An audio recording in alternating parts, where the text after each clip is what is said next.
We learn nothing if we don't understand wins and losses when they happen. Bernie Sanders has lost this primary. And I know that there are still people in my audience who want me to continue drawing up scenarios where Bernie could win. I don't think that that's productive. I think it's more productive and informative to understand why Bernie Sanders lost this primary. So here's just a suggestion to the Bernie or bust people who I know are in my audience because they're tweeting me like crazy. Tweeting me a lot of anti-Semitic stuff too, by the way, which is disturbing to see from people supposedly on the left.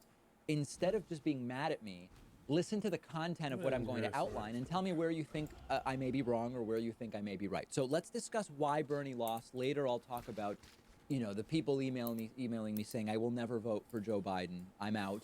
I'm not voting, or I'll write someone in, or I'll vote third party, or Trump even in some cases. Let's deal with these things one at a time.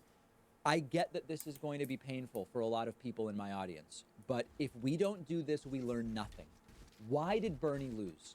You're not going to get any hot takes from me here about the DNC rigged it and took it from Bernie. The establishment robbed Bernie. The reasons people lost are that primarily not enough people wanted him to win and they didn't vote for him, okay? There is no question that if you say, well, the establishment stole it, there's no doubt that moderates in this race, we're talking about Amy and Pete and eventually Michael Bloomberg, they decided at some point, I'm going to get out of the way because I want my support to go to Biden. That's the path forward. They are moderates. They want a moderate. They did what they needed to do to get a moderate in a position to win. You can't deny that. There's no doubt about that. But it's not stealing it from Bernie. It's realizing, hey, there's millions of moderates voting in the Democratic primary. It's an electorate that doesn't want Bernie to win. And they consolidated their support around one candidate, and that candidate was Biden. I would like the Democratic electorate to be more progressive. It's not right now. It's just not. And that's part of why Bernie Sanders lost. Understand, and I know that this is so painful. Bernie only has 30% of the primary vote so far. 30%. Even yesterday, when it was Biden versus Bernie alone, there are states where Bernie barely got 15%. He didn't get, as of right now, even 15% in Mississippi. In some of the other states, Missouri, Michigan, Bernie had 34, 36% in a two-person race.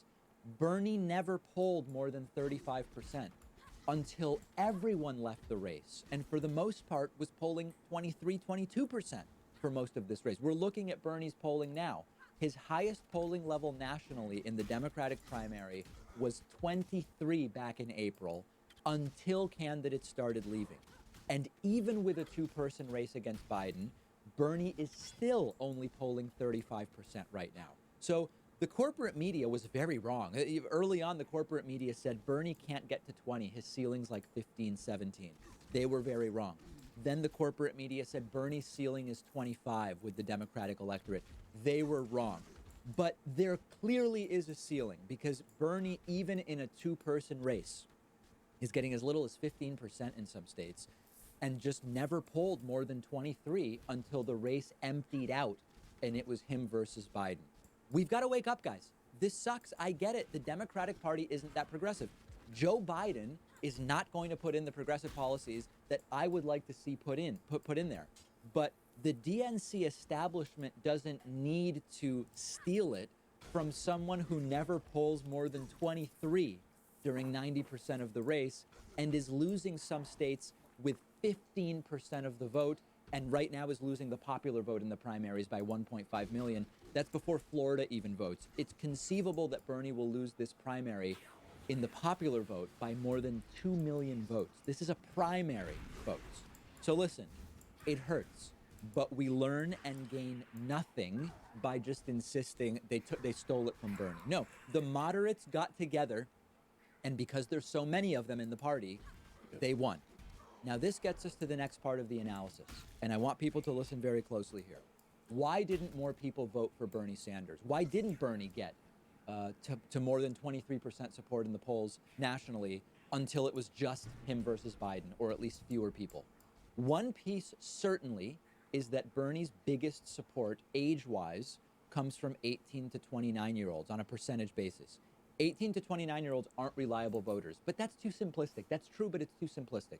Bernie lost because of essentially 3 different issues. Number one, Bernie's policies aren't as popular as some of us on the progressive left like to believe. It sucks. I mean, it hurts to realize that. That's number one. Number two, the branding of Bernie's campaign was not good in the sense that while it was a great branding for the progressive left, for the bulk of the Democratic primary voters, it was not good branding. And number three, and you all know I've been covering this for years, Bernie has some very toxic people around him that a lot of voters are instantly repelled by. So let's go through these one by one. Let's start with policy, okay? Let's take Medicare. We often say, Medicare for all is super popular in the United States. Everybody wants it. So it's obviously great for Bernie to outline it the way that he outlines it. So it is true, people overwhelmingly want Medicare for all as an option when it is worded in a particular way.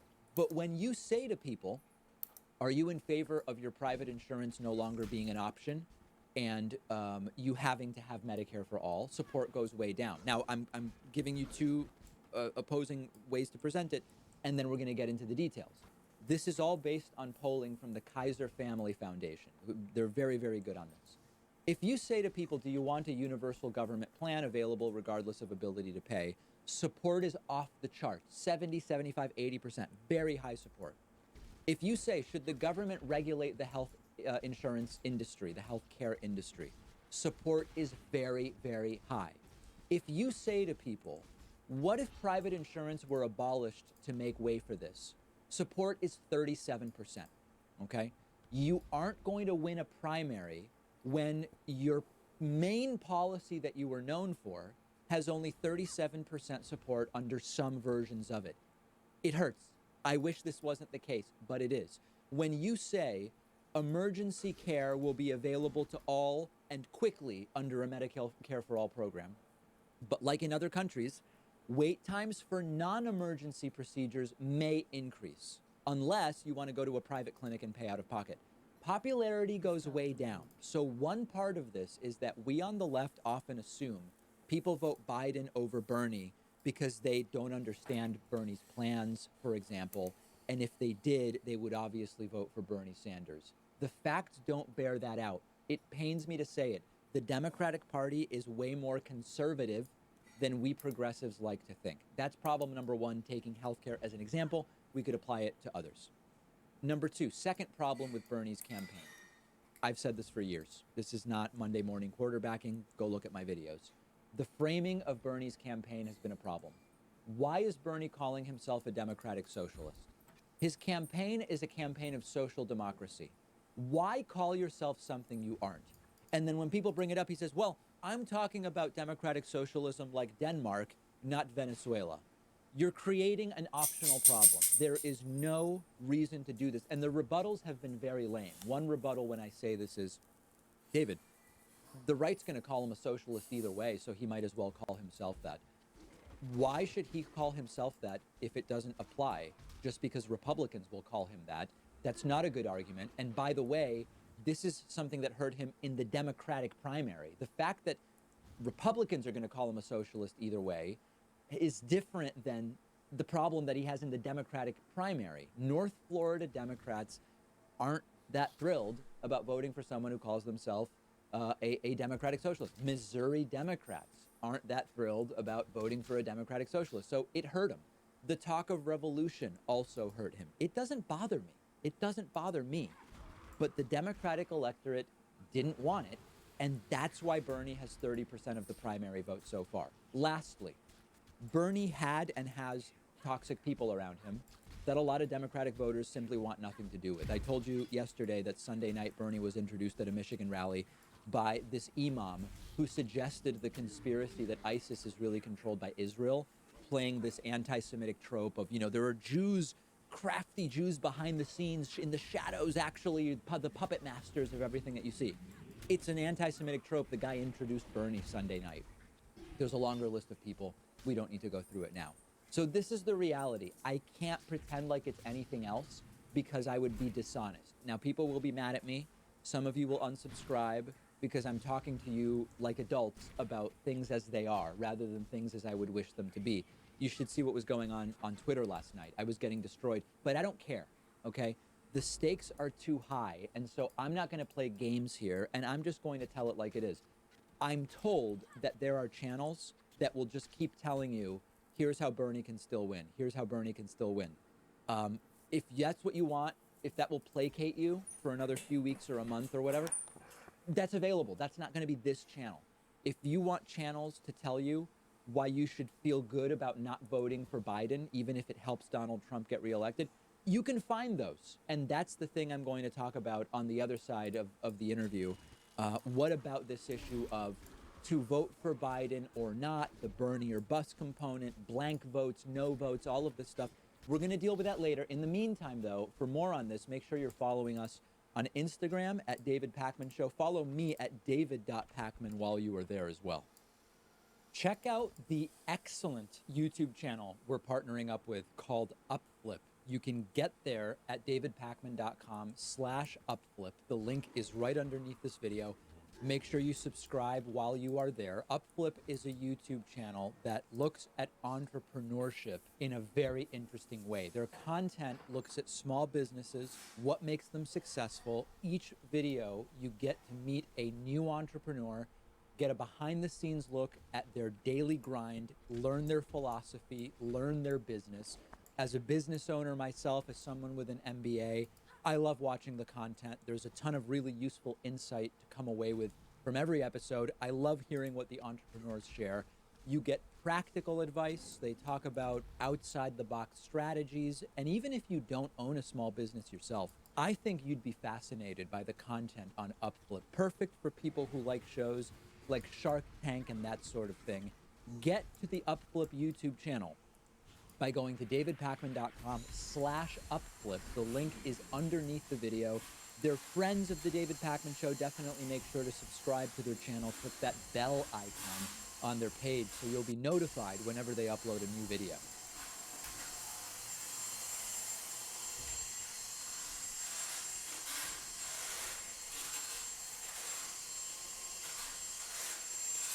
I'm probably not going to choose to even entertain it because it's irrelevant in sort of all ways. So my first question is, was Richard Spencer relevant at the time? Alt-right was rising. This guy was considered by many the sort of creator of the alt-right. He was growing a following in the context of the Trump candidacy at the time, or maybe administration. I don't remember when exactly it was. It was, I think, 2016. I'm trying to remember when it was. I don't remember when I first heard his name. Yeah. Like, how did he come to prominence? I don't know the sequence, but I think he had an alt-right website that had articles of some kind. And then that website became more known. And that fucking term is so the alt-right, alt-left, the centrist, like all these different labels are so... I'd rather talk about issues. I agree with you there. It's so clunky. But so, first thing was I did want to interview him, but if I had felt that I wouldn't be prepared to make it abundantly clear that I don't agree with the guy and I think his ideas are terrible, I wouldn't have done the interview. So the problem I had with the critiques from the left of me doing that, some who said, the last thing we need to be doing is giving this guy a voice. That's often how they say it, or a platform. My response was, this guy's getting interviewed in lots of other places that aren't even challenging him. Right. I'm at least making an attempt here to get something in the record that there are arguments against these ideas. These are bad ideas, and I don't want to be part of the diffusion of just the ideas themselves. I want to be pushing back. I'm going to have to watch that now. Now, when you did do that, like, what was his response? During the interview? What was his response to your pushback? I mean, he had answers. He was well prepared. I don't know if they were unique or new arguments that I was making, but there was no argument to be made that I was letting him just parrot white nationalist talking points unopposed, which I just wouldn't feel good about that. Right. It's not how I do interviews. Yeah, and then the left was upset that you were giving him, air quotes, a platform. A very small portion of the left. I want to be super clear. That's the good. left. I mean, my audience is very left. Almost everybody understood what I was doing. 10 years ago, I was interviewing the Westboro Baptist Church. Most people understood what I was doing. They were more prominent at the time. But there was this sliver of the left that just didn't want the conversation to take place. And I always struggle with this because as you can see, I have no problem criticizing that sliver of the left. My concern is getting like overly wrapped up to criticisms of the left that are only held by these like niche slices. Yes. And that's why I try to avoid going further than necessary into those criticisms. Like, I think there are more serious critiques of the left to be made beyond anti-speech or want to limit speech or whatever. I mean, there's sure, more. That's a pretty big issue, though. Well, I don't actually agree that it exists on a significant portion of the left. Like, I think a bigger issue, for example, like if you said, what is like a serious issue that the left needs to contend with right now? I would say a more serious issue is if you look at the progressive accomplishments of the early 20th century, for example, like 1905 to 1925, and the New Deal accomplishments that the left had in the time of FDR. What was different, I think, then than the left now is that you didn't have to be completely in line with a specific set of policies or ideas. And I worry that now there's a little bit of the left maybe having this idea that if you're not in line on all of these issues, whatever the checklist is, so to speak, you're not really worthy of being a participant in what is clearly a leftward move in sort of the average American's political orientation. I don't want to see that prevent progress. Right. Yeah, that's the hard tribalism, right? That's where the line gets drawn. You're with us or against us. There's one way to think. There is a lot of that. I mean, I saw it with healthcare recently. With healthcare, I don't think that you can make any serious case from the left that healthcare is fine and the for-profit employer-connected system that we have is working. Like, I don't think there's any progressive case to be made for that. Where people will differ is, what about Medicare for all versus some other system that looks more like Canada's or the UK or Germany or whatever. And I've already started to see, like when I say on my show, I'm kind of agnostic on this. Like, the system we have is a disaster. We need a system that will get coverage to everybody. The numbers can be made to work any number of different ways. We've looked at it. But 80% of people on Medicare, I believe it is, have some additional coverage. They either are still working part-time or full-time and get coverage that way, or they're poor enough to be on Medicaid. The point is, Medicare for all doesn't solve every issue. Right. Well, it's way better than what we have. But here's like a dozen other possibilities looking at other countries. There is a portion of the left that doesn't like that because I'm saying I'm against Medicare for all. I'm not saying that. What I'm saying is there are a number of different ways to improve upon the system we have, all of which sever this relationship between usually your employer and these for-profit insurance companies. Yeah, Why can't we be open to that? I really don't understand private citizens that don't want easy access to quality health care for everybody. That confuses the shit out of me. Like, have you ever been hurt? Have you ever been sick? Yeah. Have you ever been broke? Right. Do you want to be broke and have no access to health care? No one does. No one wants anybody they care about to not have access to health care. Of all the things that we concentrate on in this country, there's two things that drive me fucking crazy that people just dismiss: education and health care. The idea that you have to, like my buddy Greg Fitzsimmons, he's sending his kid off to school. How much did he say that it was? Joe Rogan in the background. $65,000 a year for both of his kids, for each of his kids. So, he's got 2 kids. That hurts my head to even think about spending $130,000 a year just on, if you're a regular person with a regular job, how the fuck do you do that? Impossible. It's impossible. It's so much fucking money. And then that's not even paying for housing and food and transportation and books and everything else that you're going to need too. And to make it more difficult for young people to succeed is one of the worst ways to make a stronger country. If you want a strong country, you want educated people that get to pursue their dreams. And the idea that we are so willing to spend so much money on these costly regime change wars and flying troops overseas to these places that they don't want to go. No one wants it to happen.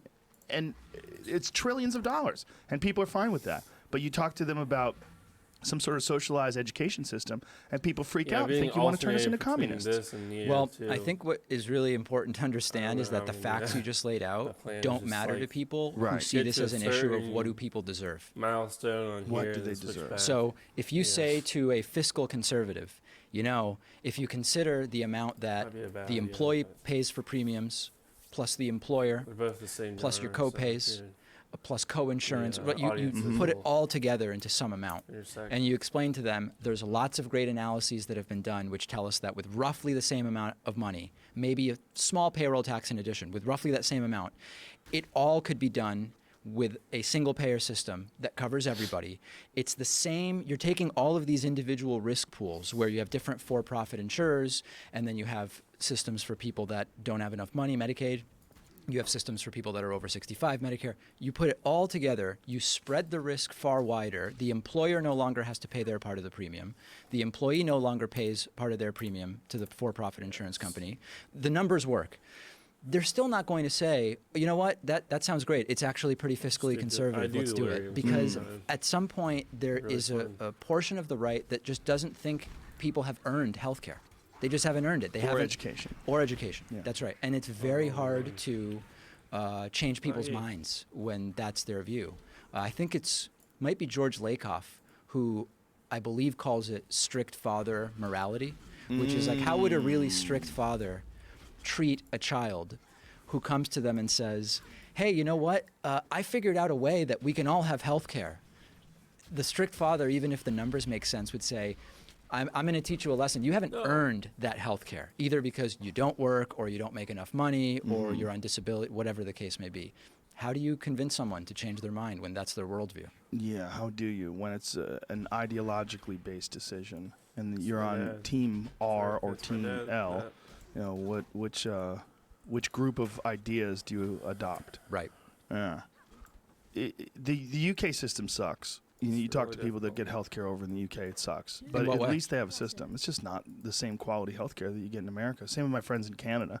I have friends in Canada that have come down here to get surgery because they find better doctors over here because they're Rand Paul was going to incentivized. Canada to get his operation. Yeah, that hernia. was. Why was that? Why did he do that? The best places in Canada. The best place for hernias? For that type of hernia, I believe, yeah. I mean, here's the thing. Even in saying the UK system and the Canadian system, neither one is that good. Right. Those two systems are totally different. Right. So I But feel they're like both socialized medicine. they are both, well, yes, in some sense. I mean, the Canadian system is administered at the province level. So the province is sort of like the market. Instead of having all these sub-markets attached to individual for-profit insurers, at the provincial level, that's how it's organized.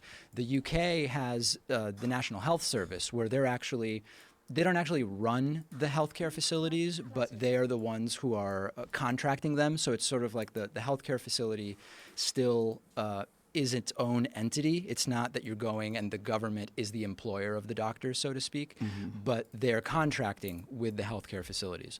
But the point I want to make is that there are criticisms of all of these systems, but they're different ones. So when we say, the British and Canadian systems aren't that good, Right. let's figure out in what ways each is not that good, because they're different ways. Whether you're talking about health outcomes, early detection, cost per treatment, whatever, you really have to drill down and figure out in what way are we saying it's not as good. Yeah. What I'm saying is that there's no perfect system. There is no perfect system. Those systems aren't right. But I believe that most of the best doctors, in terms of like North America at least, are in the United States. I'm sure there's probably some very good doctors in Canada that do specialized medicine, but I think really good doctors are incentivized by profit. I really do. I think there is some motivation for, if you spend so much money for medical school and you bust your ass, you want to make a lot of money. And some of the best doctors earn a really good living. That and may be. I think limiting their ability to earn that money won't incentivize people to be excellent. So a couple different things. I mean, number one, to be clear, we're now starting to get into a little bit of broader economic philosophy. Like, I'm a capitalist. I'm for social democracy, which is a mixed system. That's a capitalist system that says we're going to invest tax revenue in a particular way to make sure that no one falls below a certain level. So my just to contextualize that, my point of view is not from one of becoming a socialist country. And So I think we share those views. I think so. a lot of doctors will say that even though on paper, in a socialized medicine system, they might make less for a particular procedure, for example, or something like that. A lot of them are still in favor of those systems because it would drastically reduce their overhead. So there's all of this apparatus that includes medical billing and coding, both on the insurer end and at the healthcare provider end. The hospital and the insurance company both are battling over what is it that was done? Right. What are the codes that apply here, and what are our reimbursement rates? There's fraud when it comes to that, and that requires an apparatus for investigating and adjudicating that. That adds more and more cost. So I don't think it's as easy, I don't think it's as obvious that under those systems, at the end of the day, a doctor that owns a PCP group, for example, or an orthopedic clinic or whatever the case may be, I don't know that it's that clear that they end up taking home less money. That's interesting. I'd wonder if in practice that would play out that way. Maybe I'm talking about just like high-end orthopedic surgeons that do knee surgeries for athletes and things along those lines. They often would be outside of whatever insurance apparatus we're talking about anyway. A lot of those folks are often being paid out of pocket anyway. Yes. So it's less... At least some. At least some. So for the average person's experience, I think it's less relevant. Yeah. Then there's also liability insurance, which is extremely expensive. That's a giant issue with doctors. It's a huge expense. It is, yeah. I mean, I think it is necessary. There's a question as to whether it's organized in the best way. I know less about that component than some of the other ones. Yeah. The education and healthcare, those are the two things that I think we can both agree we need to invest money on, and we need to figure out some way to make that more accessible to people. Yes. And I don't understand people that don't think that. And if that's what that is, the strict father mentality, the only thing that it makes sense to me is that you don't want people who are kind of half-assing college, that can just get in. I think that comes up a lot when you hear about so-called free college, which isn't free. We're saying we're paying for it through taxation. Really important to point that out. It's just not for everybody, and that's okay. I mean, I think that sometimes gets lost. Yes. And yes, there are more and more jobs that require college degrees, even though you could make the case maybe the college degree is not actually necessary, but it's a way to sort of thin the herd of applicants in order to just make hiring, more practical. But I do think that it's okay to say that college isn't for everybody. But the same ideas that apply to so-called free college, meaning college paid for through education, could apply to trade school. They could apply to retraining programs. Yes. There's a whole bunch of other ways that it could be done. Yeah, no, I agree. Yeah, I just the college is not for everyone thing is more true now than ever before, particularly with what are you doing certain right now? technology studies. You're learning things during your 4 years at a university that are just going to be completely outdated by the time you graduate. In what kind of program, for example? Well, Jamie, what he did with audio engineering. Oh, I see. Okay. He went to school for audio engineering. By the time he got out, it was all useless. No, but that was not a 4-year bachelor's program, right? It is now. Oh, it is now. Okay. Yeah, when I went there, it wasn't available for that, but since then they have made that available, and that's also in the time that YouTube has made basically education free for a lot of people. Sure. So, I mean, I think with that, the issue is, in my mind, that when you consider the cost relative to the earnings potential, as you pointed out when you talk about $68,000 a year, or whatever it is. I guess taught at Boston College, and I think it was like $64,000, something like that. Depending on what field you're going into, it's almost impossible to pay that off ever. Yeah. So at some point something needs to change, and this kind of gets us into the technological automation and unemployment stuff of what happens as computers and technology start to replace jobs, and that's where I think there's a pretty clear line between a free market capitalist, a social democrat like myself, and actual socialism, like what should happen with the gains that come from those technological advancements. But as far as the education piece is concerned, it's completely unsustainable the way it is now.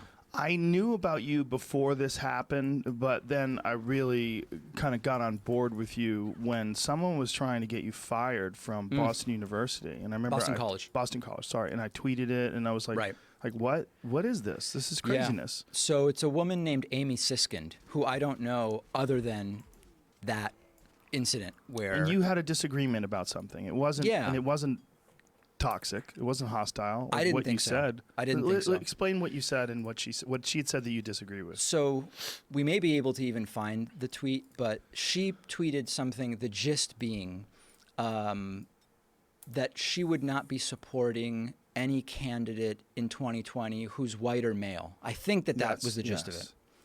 And I responded, I'm going from memory here, the gist was something like, isn't that the definition of racism? You're sort of preemptively excluding someone from consideration on the basis of race, and in that case, gender, if it was white and male. There it is right there. Yeah, there it is. I will not support white male candidates. candidates in the Dem primary. Unless you slept through midterms, women were our most successful candidate. Biggest Dem vote getters in history. Obama 08, Hillary 16. White male is not where our party is at, and it is our least safe option in 2020. Right. So I said, isn't there something not progressive about preemptively dismissing a candidate based on their race and gender?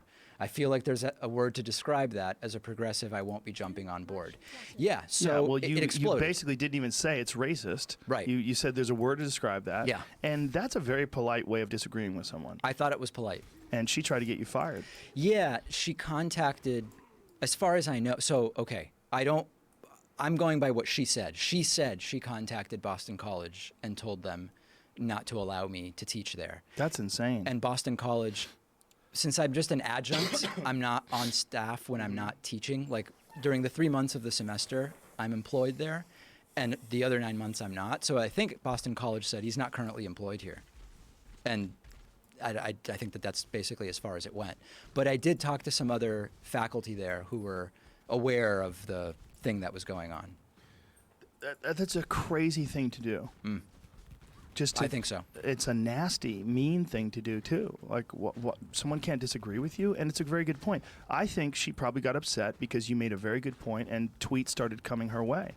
And a lot of people, they read those fucking comments, and people get toxic in those comments. Yeah. Random, strange people that you don't know, and then you're forced to, look at their opinions and their criticisms and their insults.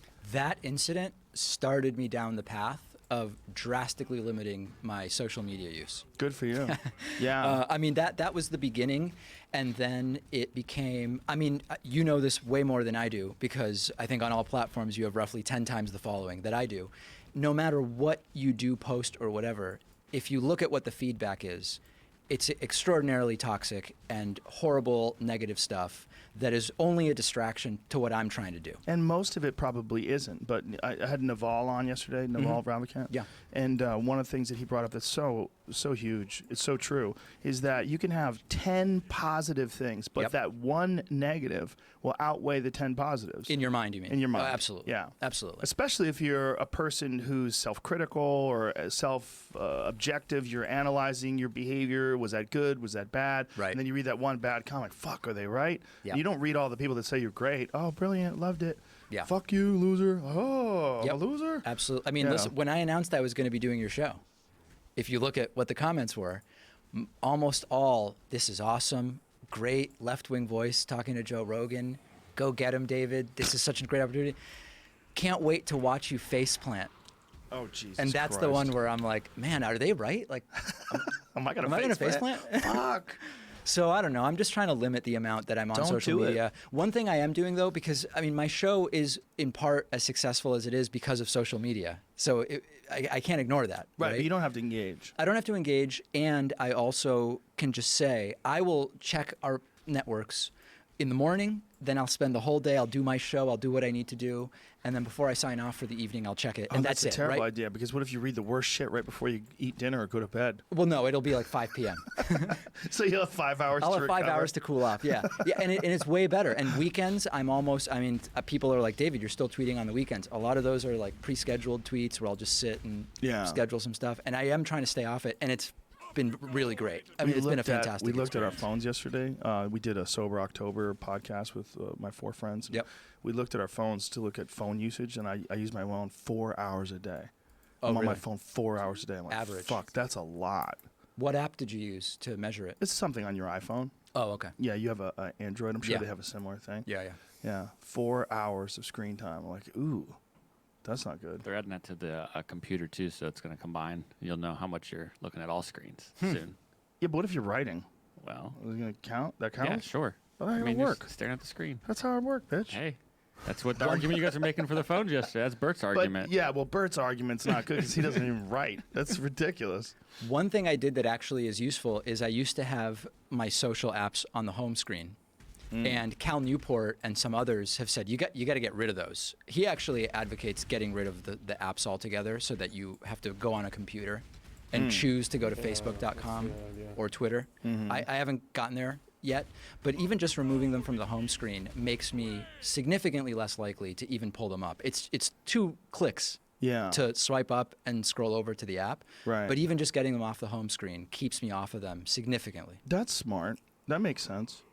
Yeah, I need a certain amount of access to those things with my business. Of Right. Scheduling shows and things along those lines. But yeah, it's not good for you. I mean, I think one of the biggest realizations is that people don't really miss you that much if they don't hear from you for a couple days. Yeah. Like, that's one of the things where the idea of needing constant engagement comes from sort of like a slightly narcissistic point of view where like people are going to notice if I don't tweet from Thursday night until Monday morning or do anything like that. Right. And they really don't. They don't They notice. don't. They There's don't notice. a lot of other people to pay attention Yes, to. there are.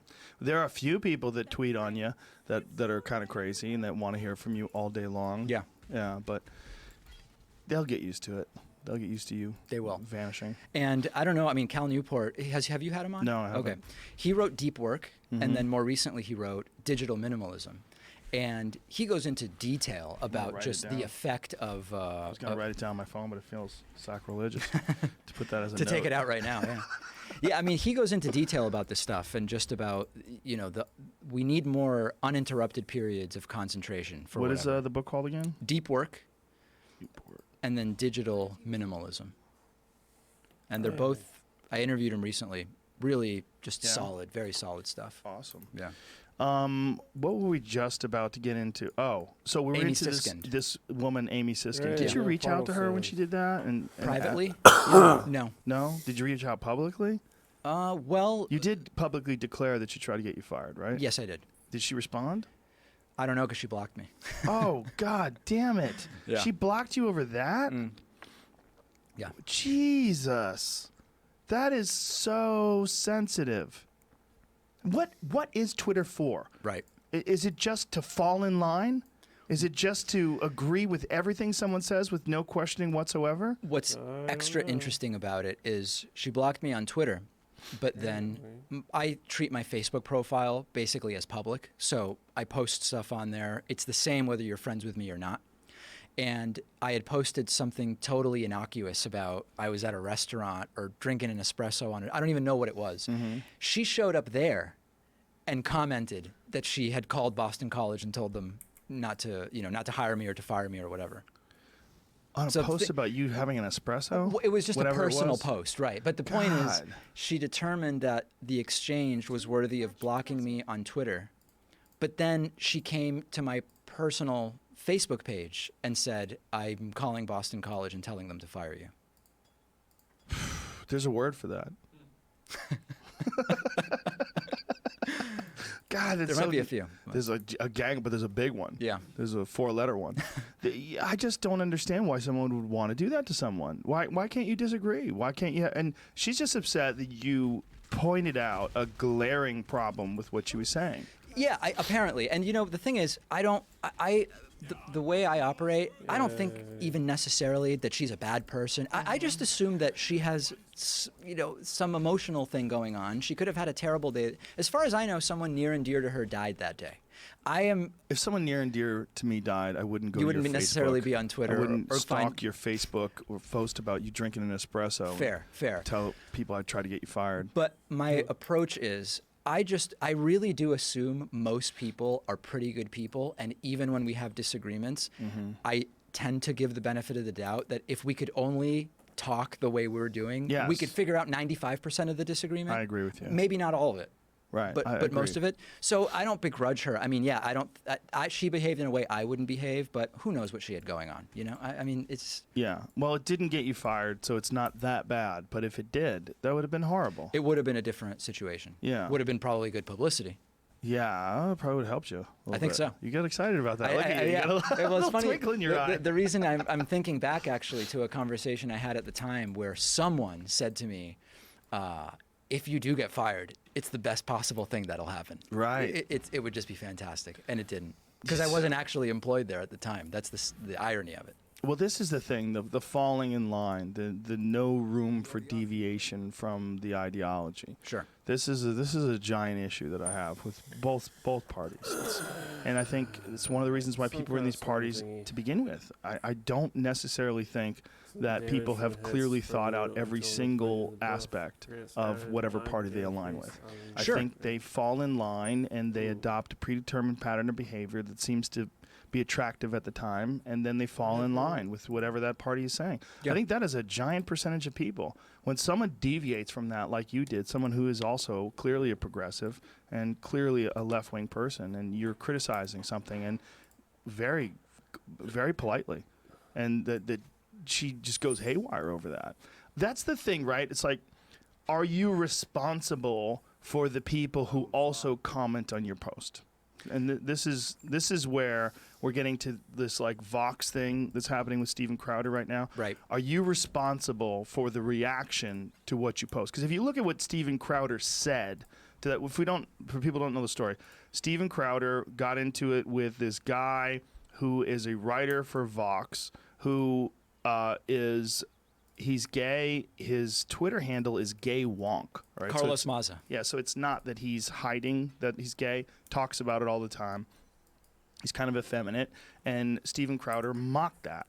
And he mocked that in these videos where he was criticizing Carlos's position on Antifa, specifically what I saw. And in doing that, he called him this queer Mexican, and he's doing it in a ribbing way. He's doing it in a joking way. And then Carlos Maza posts all these horrible tweets that came his way, and apparently he got doxxed, so people got his phone, and they were saying debate Steven Crowder. He was getting all these text messages in, and all this hateful stuff that was coming his way. So the question is, who is responsible for that hateful stuff? If Steven Crowder calls him queer, what is queer? Okay, is LBGTQ? What do we do there? What do we do if the Q is in? Is it okay to call someone gay who identifies as gay? If he calls him the gay little Mexican, is that bad? Like, how bad is that? Like, what is that? You know what I'm saying? But do you feel what I'm saying here? It's like, I do. I know where you're getting at. Let's zoom out a little bit, right? And then we'll get into this. Man, where do you even start with this? Because there's a lot to unpack here. Right. If we'll analyze the specifics in a second, Okay. maybe. But first, if you look at the policy, the terms of service of YouTube, there's a Verge article from yesterday, a few days ago, earlier this week, before YouTube had made the decision to demonetize Steven Crowder. Well, they made the decision to not act. Initially. And just say that it didn't violate the terms of services. And then today, as I got in here, Jamie informed me that they made a decision to demonetize. That's right. So in the article where they made the decision not to act, they actually put what YouTube's terms of service are with regard to bullying and harassment.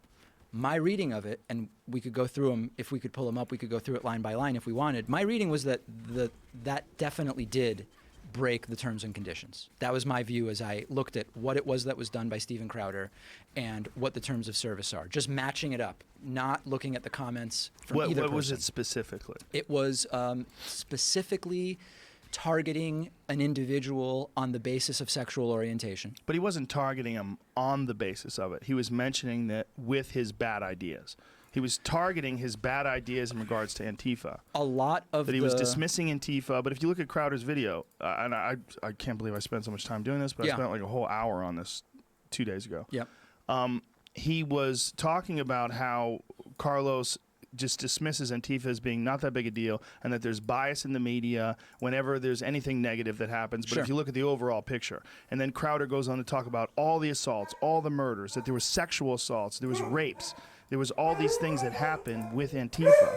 He was talking about all these different people that got maced in the face, all these people that got hurt, and he's highlighting all, like, this is not something to easily dismiss, Sure. and that the FBI had labeled Antifa a terrorist organization. So far it's just politics. It's just what does he think? What do I think? So far, Well, just that part of it, and along the way, he's like, yeah, but the queer little Latino says this. Yeah. And when he does that, that's where it's like, okay, what is he doing? Is he he's kind of mocking him, right?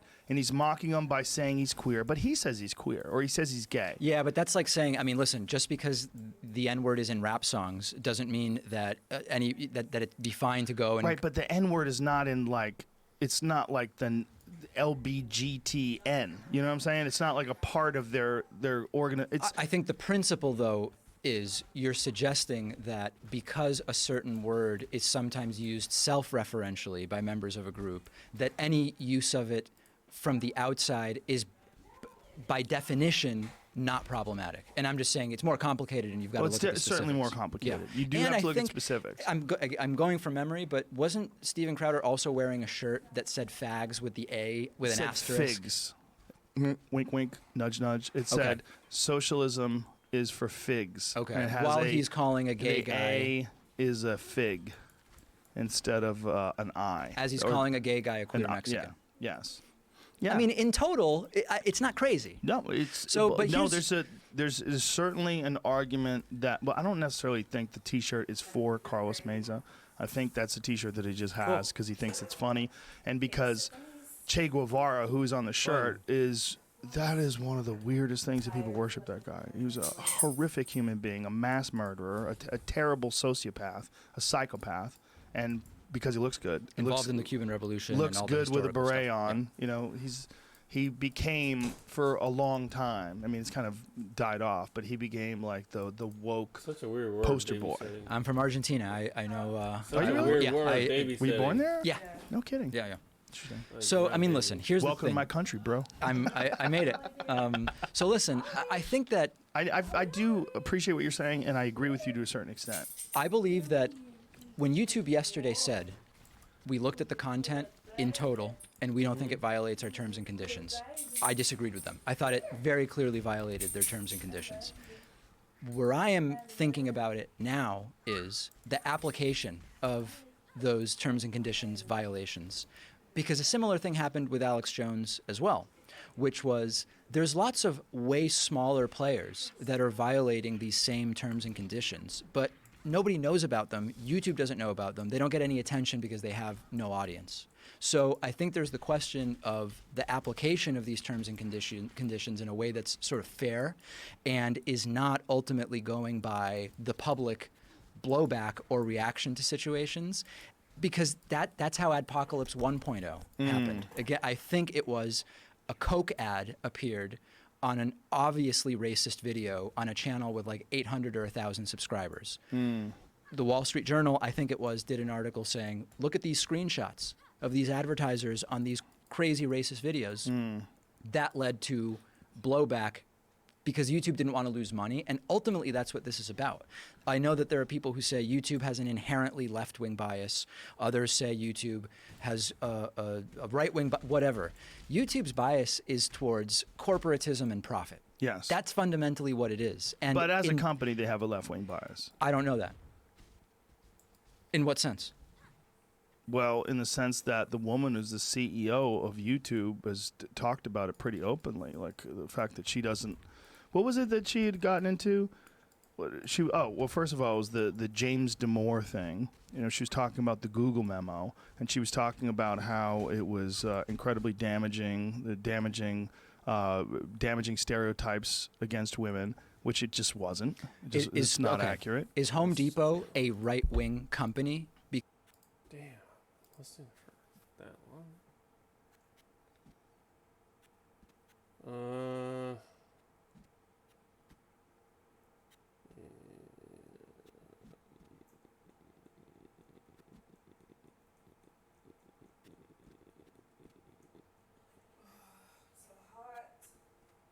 Ew.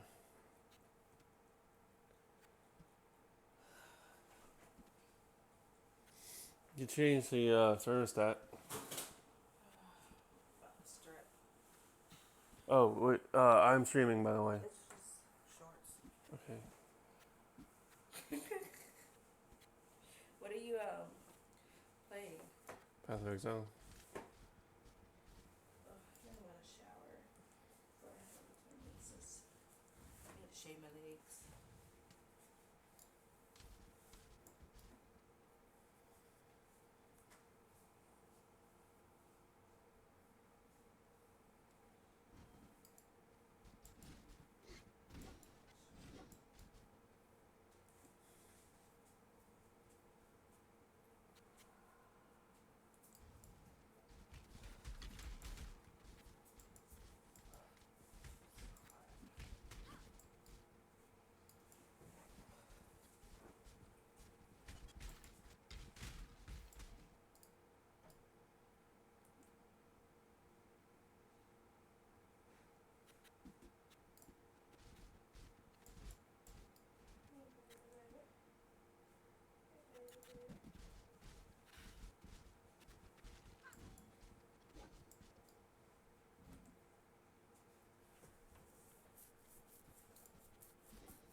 What is that thing? No idea what it actually is.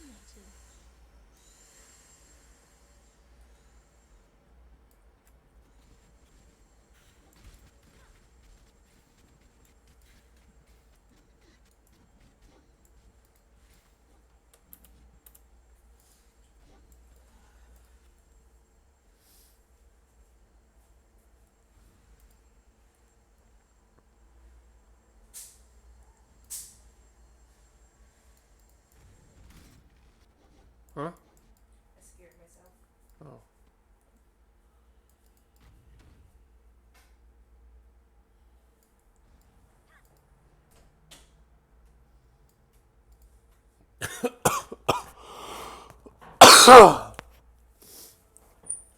I need to drink more fluid.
Yeah.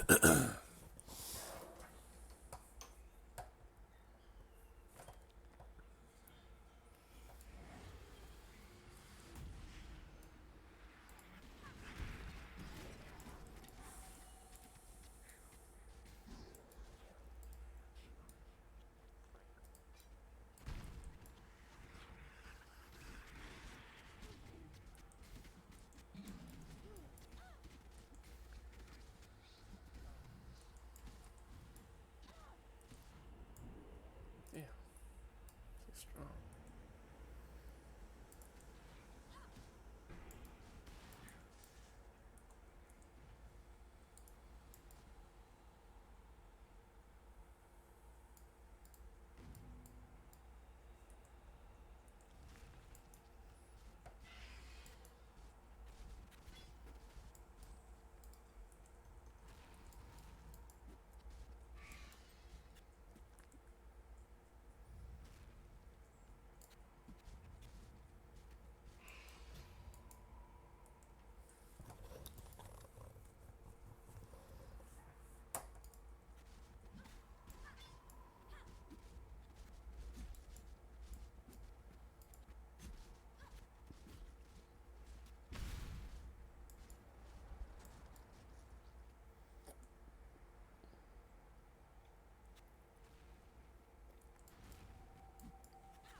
I'm not sure.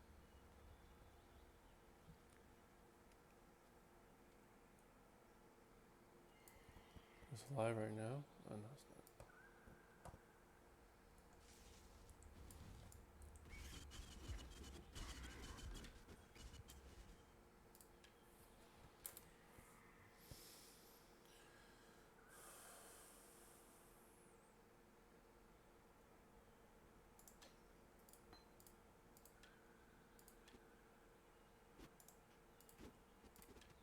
Hey, right, I'm definitely live now. Hello, folks. How are you all doing? I thought I had a bunch of stuff in my browsers, and I wanted to talk about just in a sort of like lazy late night way, because it's already 12:30. But never mind. I mean, what am I going to do? Go out tomorrow? You know, like everyone's got the coronavirus. I don't want to go anywhere. I have some provisions as well, so I think I'll be okay. But yeah, yeah. Hello, chat. I've actually arranged my screen so I can see the chat a lot better now, which is good. Which means I can hide it in Streamlabs because I don't need it going on twice. Yes. Hello. Lovely to see you all. So I'm finally starting to settle into the new arrangement that I have here, and I'm quite enjoying it. Yeah. So yeah, Globus Hystericus. Is this on? Hello. Hello. But no, I thought I'd just chill out and talk about a few things because it just. There's so much that's happening, and everything's just hitting the fan with everyone all the time. I'm genuinely glad I'm not on Twitter, because obviously I've got a burner account that I have to follow things with, just because you have to be able to keep up with what's going on. But like, yeah, it's not an account I give a shit about. But the stuff that's happening, like it's an absolute war, and it's weird being like an outsider and just looking in on it and thinking, Christ, man. You know, it looks unhealthy. It looks bad to do to people. I don't think I'd want to take part in it. Millionaires, billionaires, and a CAD Daily Demonetized channel. Thank you so much for your donation, Mark. I appreciate that. It's you guys that keep everything going. Thank you for buying shirts, by the way. Everyone bought loads of shirts. I hope we provided some good shirts to buy. But honestly, thank you so much for supporting us. Because I tell you what, it did come out of the blue, didn't it? You know, here's a surprise demonetization of your channel. Why? No reason. There was a favourable piece written on Russia Today, actually, because it was just like, Well, what did he do? I mean, I still don't have any knowledge of what the reason was. But no, you know, I went to the supermarket yesterday and the shelves seem to be stocked. Like my wife was saying, "Oh, I can't get paracetamol." I just walked in and picked it up off the shelf. It's still there. I guess people in Swindon are too slow to, you know, like panic about things. But I mean, I am too. But anyway, so I thought we'd begin by just having a look at the Young Turks journalist Michael Tracy, because Michael Tracy is he you know, I guess he's probably a natural Bernie bro, sort of Bernie supporter. He naturally likes what Bernie's suggesting, but he's the last like honest left wing commentator in my opinion, and I really appreciate his work. I really enjoy it, and I really wish he'd come and have a chat to me, but he's a bit too wary of that because, you know, controversy. But he's one of the few honest commentators, and I love some of the tweets he's put out recently. So I thought I'd share a few of them with you because they're pretty good. I mean, he starts, you know, Biden is now leading Bernie in Washington. If Biden wins, it's over for Bernie, and Biden won Washington. That's it, right? So he's convinced that Bernie's out, and the Bernie Bro movement has effectively failed because it's unlikely they're going to be like, you know what, Biden's actually okay. You know, I mean, these are the guys that hated Hillary with a passion. They bleed from like, I would like to live in Scandinavia to I would like to live in the Soviet Union, and a sort of continuum along that sort of spectrum from like democratic social democracy to, you know, Bolshevism. And so it's, you know, like, I don't think they're going for Biden. I really don't think they're going for Biden. And so I've been loving his deconstruction of it. So he starts with this. Generally speaking, since 2016, older liberals got obsessed with Russia, and younger libs who postured as radicals got obsessed with Nazis. Both narratives congealed to create a sense of panic and desperation that created the conditions for Biden to become the nominee. Well, that's true. And the important point about this is that everything is total bullshit. Like, they completely overestimated the influence of Russia and the alt-right, in my opinion. I think these are really tiny impacts. So, on the 86, are you giant, still there? like, media landscape that is the United States, the political scene of the United States. Like the social media, the media itself, and then the politicians making statements in the House and whatnot, and their own media appearances.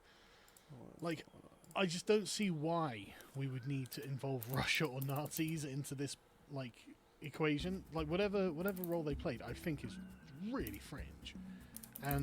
But the thing is, because they're both scary sounding things, then and Trump has already won, then it creates a kind of hysteria. Because I watch them talk about Trump online, and you would think that he was marching people into death camps just by the way they talk about him. And in fact, this is the next thing he talks about.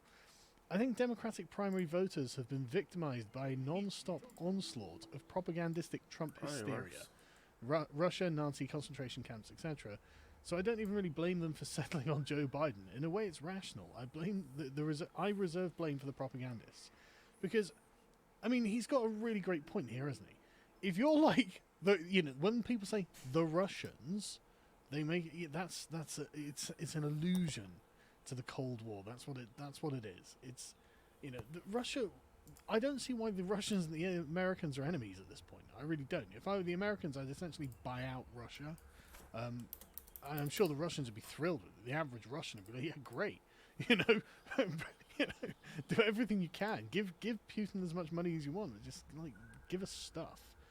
But anyway, like, the point is, the Democrats, the establishment, all the important people, the politicians, the talking heads, they're all... I mean, Rachel Maddow has been openly Alex Jonesing it for such a long time.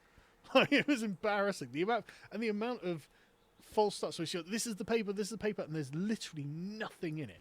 It was just like Jeremy Corbyn doing exactly the same thing in a debate with Boris Johnson. It was like, this is the proof that you're going to privatise the NHS. It wasn't even Boris Johnson speaking in the transcript that was in the thing. Like, it was before he was in office. It was like, you can't use this as evidence of him, But anyway, so the Democratic establishment has created this, and so people are voting for Joe Biden because Joe Biden reminds them of Obama before the Nazis invaded, before the Russians took over America. Before there were concentration camps and people were getting gassed in the streets or whatever was happening in the Democrat worldview. Before all of that, Joe Biden was there, and he was Joe Biden, but like he's a likable guy. That's the way they'll view him, and it's genuinely hilarious to me how they've created the necessity for a Joe Biden in just their boomer base, like the people who actually vote. The late Gen Xers, or mid Gen Xers to boomers, those people, because they overwhelmingly voted for Biden, and the sort of Kyle Kalinske viewers are sat there going, "Oh my God, I can't believe they think so differently to us." So no, you guys think differently to them, and not only that, you guys don't tend to vote. The politically active, 18 to 30, very small voting bloc overall, even if they are very, very Bernie Sanders. And it looks like there was a large amount of boomers that came out compared to normal. From what I've heard from I've been listening to a lot of different commentators around the spectrum on this, and they all agree that the boomer voting bloc was bigger than usual. So maybe you radicals are scaring the shit out of them, and they're like, Christ, we better actually go out and do something about this. Because I reckon that's what's happening with the Trump support. Trump's been getting huge numbers, and I reckon it's because the Trump supporters are actually like, Jesus Christ, these lunatics, we have to put in a good show. And if that's not what you're thinking, you probably should be thinking that, because I tell you, these lunatics would do everything that they say they would do. They're exactly those people. But yeah, so this is why Biden becomes the rational choice, and I think that's a great analysis. I think there's some real truth to that, because what he's speaking to here is people as narrative creatures, because people are narrative creatures. Everyone thinks in narratives of events in a chain that is logically congruous. And this is the point of the debates we have online.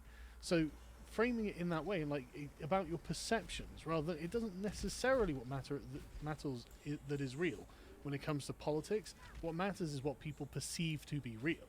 And if this group of people perceives that there's Nazis and Russian spies and everything everywhere, if that's not true, they look like mentals, don't they?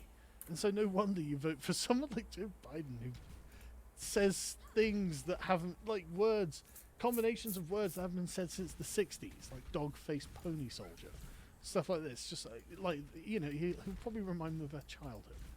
But anyway, another one in response to Jamil Smith, whoever this guy is. Let's see, can we see? Senior writer at Rolling Stone. Amazing. What's he say? If the Democrats have to pick a vice president to convince these people to stop fascism in America, then they have lost control of their base in a way that goes well beyond anything Stacey and blah, blah, blah. Right. Donald Trump has not brought fascism to America. True statement. That only exists in left/liberal/Antifa dream world. True statement. But your hysteria certainly traumatized a sufficient proportion of the Democratic primary voters to ensure the nomination of Joe Biden, so congratulations. Because they forget that these people probably are... Rolling Stone's an old publication. This is not a new thing. This new generation is coming to things that there probably are still boomers who are interested in music reading. And with the opinion pieces and the general slant of it, it becomes like radical leftism. And they're not going to vote for socialists. Half of America, more than half of Americans just flat out say they won't vote for a socialist. So, bad start, bad optics. But this is where it starts great. This is where Kyle Kalinske should start listening. And I tell you what, right? David Pakman has been doing a better job than most, which is, again, I always say, watch from all around the spectrum. And David Pakman has been doing the best on this. Admittedly, I don't really watch Jimmy Dore anymore. Not for any particular reason, actually. I actually quite like Jimmy Dore, to be honest. I like he's, you know what he is. But for what he is, he wasn't that bad. I guess my time is limited. I'll get to the soup chats and stuff in a minute as well. Sorry, I just want to get through this little bit before I go through the soup chats, because I feel that format might be better. But yeah, so he says, the best evidence that there's a systemic problem in the ability of online left-leaning media to analyse anything properly is that none of them would have identified Joe Biden as their preference for the Democrat nominee if you'd surveyed them 6 months ago. Literally zero. That's true.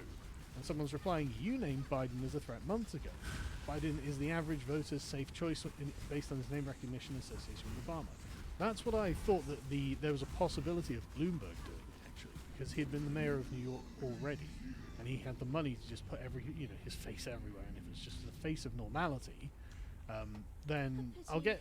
I saw that in the chat. I'm not wrong about Pac-Man. I'll get to that in a minute. And if he can create a sort of more calming atmosphere. Bloomberg's problem was going to the debates. There was nothing to be gained from there. You didn't need to do that. But yeah, so basically, he's talking about Kyle Kalinske, David Pakman, and the progressive voice, the Young Turks particularly. I'm not even subscribed to their channel. Like I look, watching the Young Turks is like watching media from another galaxy. I honestly have they're fighting. They're continuously fighting. It's like they're at war.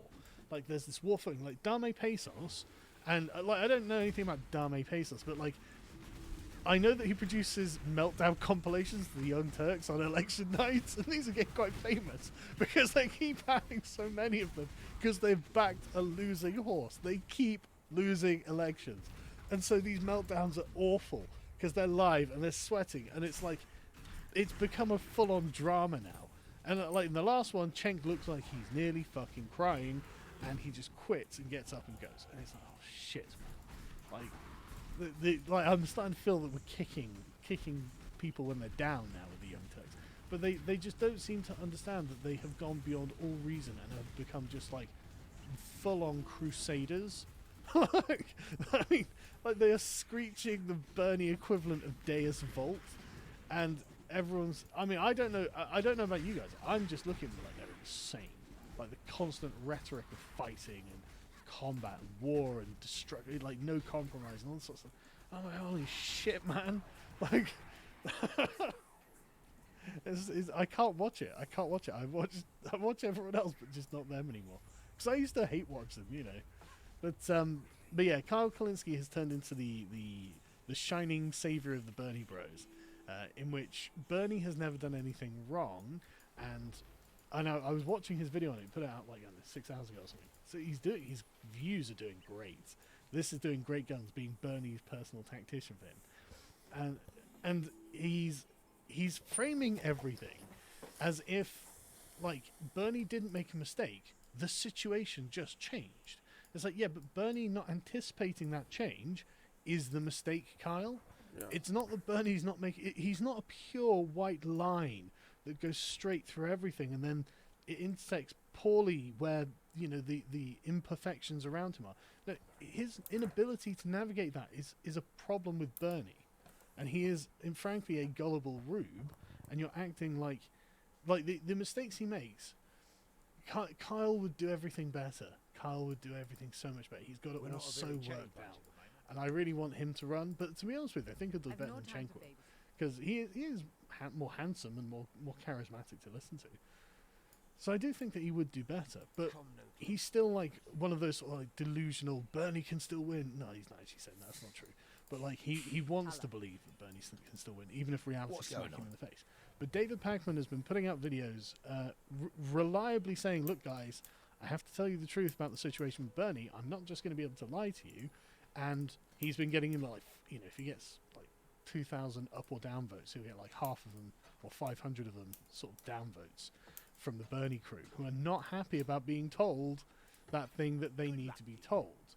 So it's one of those things where it's like I've been enjoying Pakman more, and his views have been up as well, and his views aren't always very good because he puts up a lot of junk sometimes. Don't mean to be rude, David. One of the rules I try to abide by is just don't waste people's time. But right, yeah. So a key tactic that left-wing activists use to advance their agenda is to emotionally terrorize anyone who doesn't agree or has an alternate perspective. If you vote for Joe Biden, I will literally die.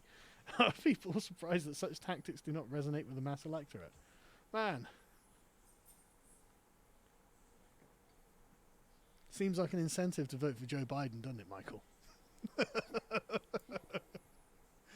Yeah, but I love the way he's put it. Emotionally terrorize people. That's a good phrase. We should start using that more often. Does anyone want to be wrenched in the chat, by the way? I notice I haven't done that. Sorry to take a quick break. But I'm going to see if I can recognize anyone. Because I try to remember. Like, I try to remember people if people come along regularly, but I don't know how many people are watching actually. So 4,000, okay, that's quite a lot. But yeah, so like in the chat, say that you want a wrench or something, and just use it responsibly. Although saying that, everyone seems to be doing just fine. Okay, and Calgon the Black. Don't do anything that make me unwrench you.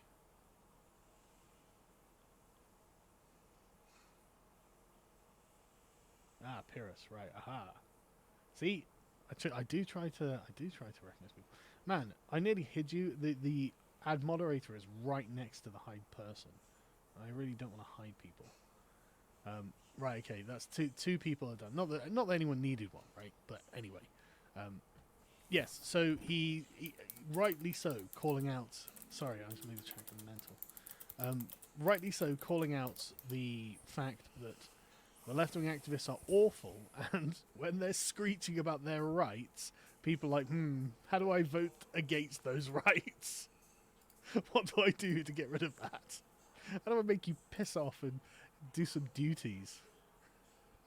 This is such a great one.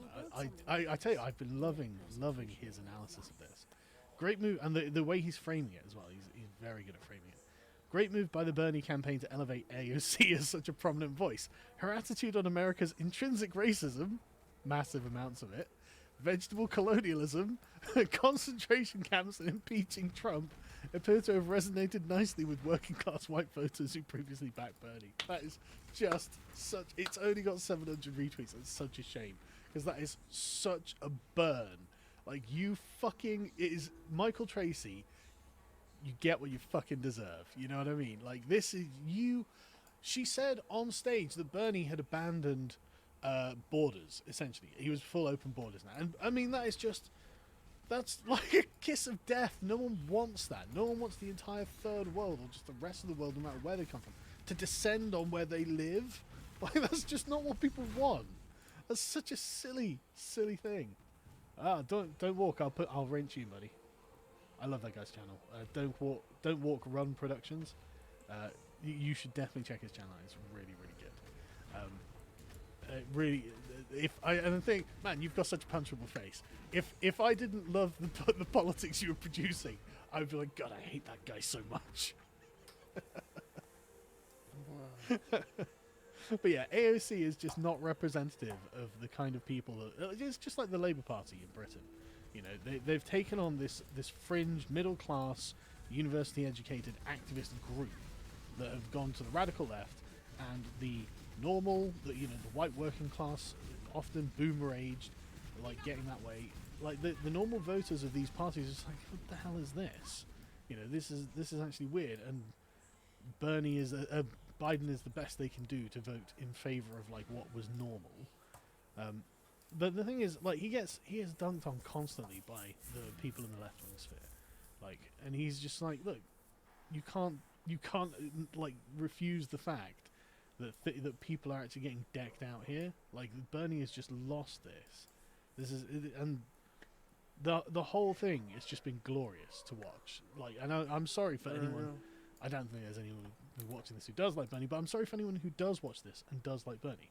Because I don't think Bernie Sanders is actually a bad guy. I just think he's a credulous rube who just lacks the spine to stand up for what his against his own activists. Like, I think he might be scared of them. I think he might find them intimidating. And I only think that because of the amount of times they've intimidated him. Like, rushing on stage and screeching in his face, stealing the microphones off him. He's a 78-year-old man. Maybe he is a bit afraid of them. Who knows, right? But, anyway, yeah, sorry, I'll go through the comments and I don't mean to sound see what people have said, because I bet there's some... I bet if I could figure out how it was done... There we go. Right, I've done it, lads. I've achieved something. No, I fucked it up.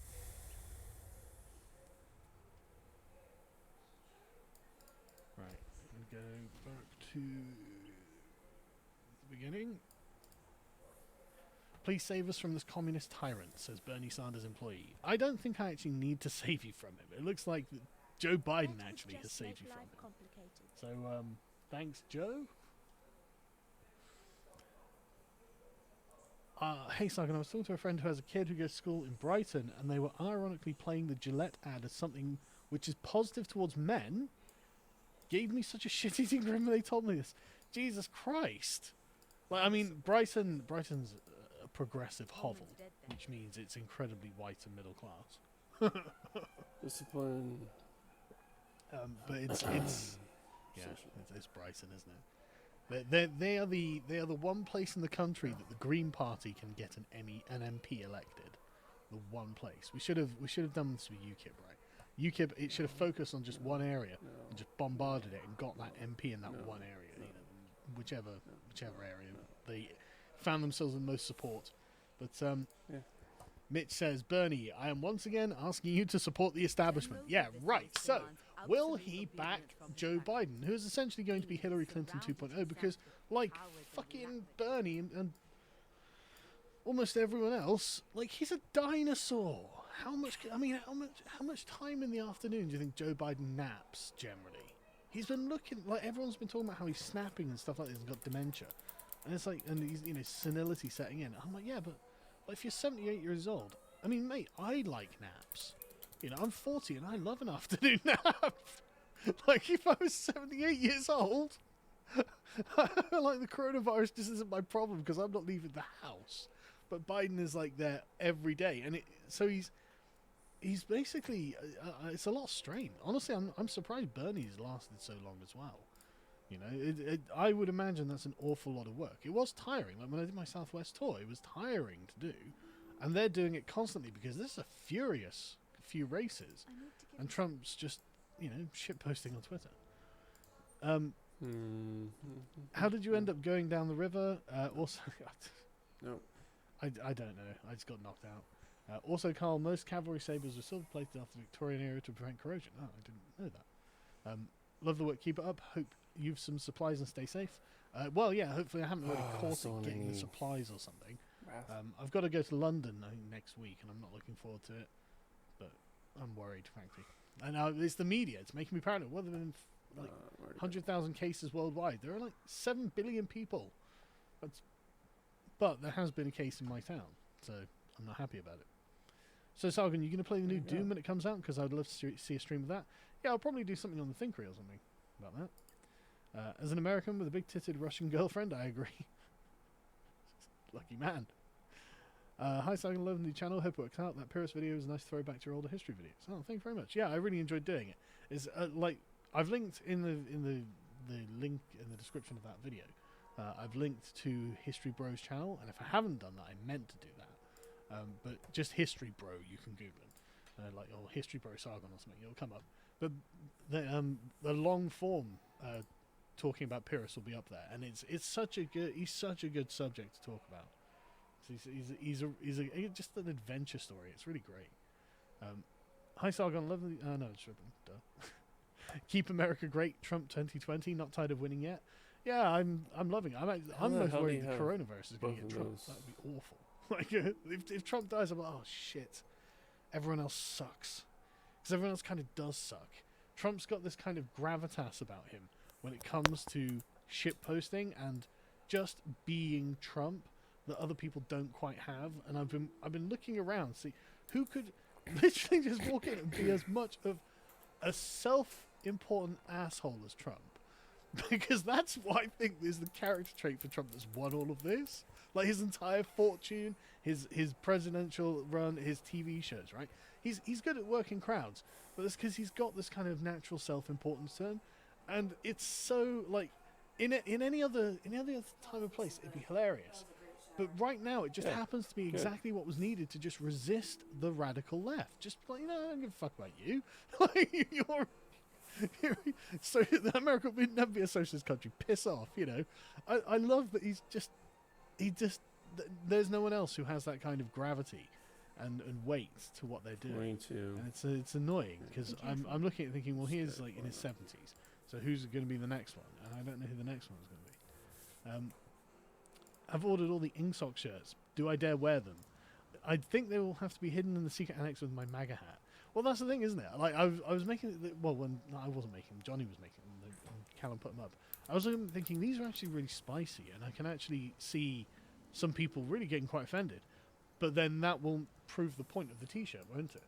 So, you know, wear them at your own peril, I suppose. Let me know if you get in trouble. If you think Pac-Man is doing a good job, you need to watch the Hard Bastard video showing what an unhinged shill he is. Yeah, he is an unhinged shill in the fact, in you know, to say that he's a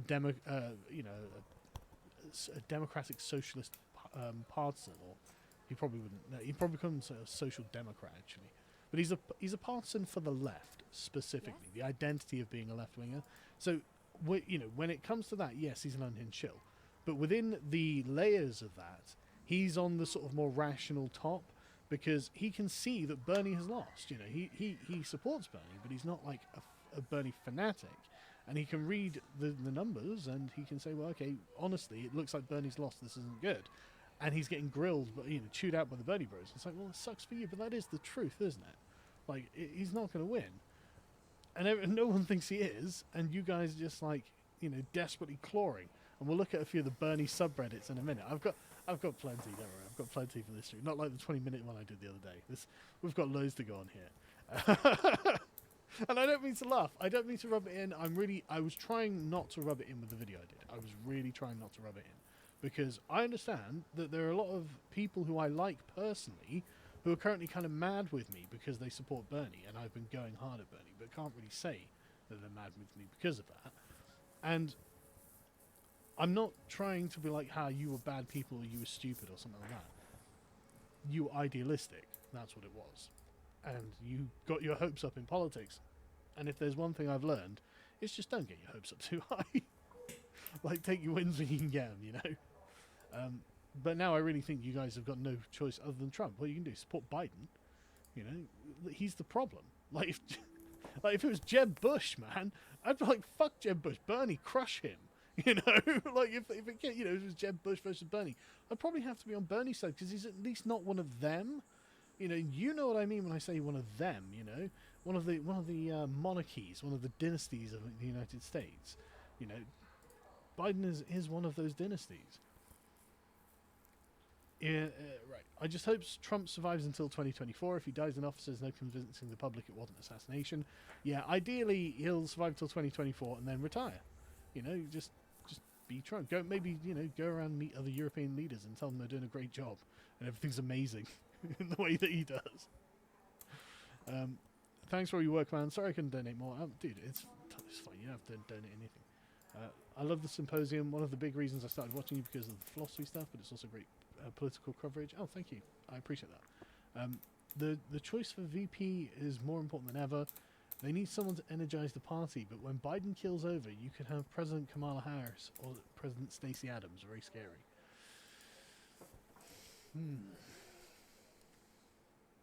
Well, I suppose it depends what the Democrats control, doesn't it? I mean, he's going to have to choose some kind of, you know, someone connected to the sort of neo-lib web, the Clinton web, in some way. You know, the DNC establishment. He'll have someone connected to that. So it could well be Kamala Harris, actually. But yeah, I mean, honestly, I'm surprised that I honestly will not be surprised if Biden, Sanders, or both end up dying because of all of this, because this is so much stress. Like, I'm watching it from the outside, and it's stressful to watch. So imagine if you're an old man and you're at the center of that. You think, God, man, I wouldn't mind a game of golf or something. But no, you've got to fly however far. I mean, people were getting on Bernie's ass for flying in a private jet. It's like, dude, I do not blame him at all. I know that it's hypocrisy on his part, but seriously, what he's trying to do, it would not make sense. It makes sense for him to do it this way. Yeah. It would be much more difficult, and he'd be at such a disadvantage if he did it any other way. And it's just because of the hyper-competitive nature of this at this point. But Bernie forgot to roll awareness when he entered the primaries. Yeah. I think Michael Tracy's right. I think they just created a situation where the normalcy of Biden was necessary for the emotional stability of their own bloody voters. Look at this crazy guy. Biden's not screeching about Nazis. Let's talk to him for a bit. God, he's calling everyone names. He's threatening to take them outside and beat them up. I'd say I watch Ben Shapiro fairly regularly, because I do like to have a right-wing view as well as the left-wing views. And I don't know how he does his hour-long show without taking a single drink. Like, he talks on 100 miles an hour, and he just slides into his endorsements. You notice I don't do those. I don't know how I would cringe all the way through them. You know, like, but anyway, and then he doesn't seem to take a drink, and I'm so amazed how he manages it. If cope could be made into an energy source, we would live in a post-scarcity world. Being on any uni campus is absolutely glorious at the moment. Oh, dude, I bet it.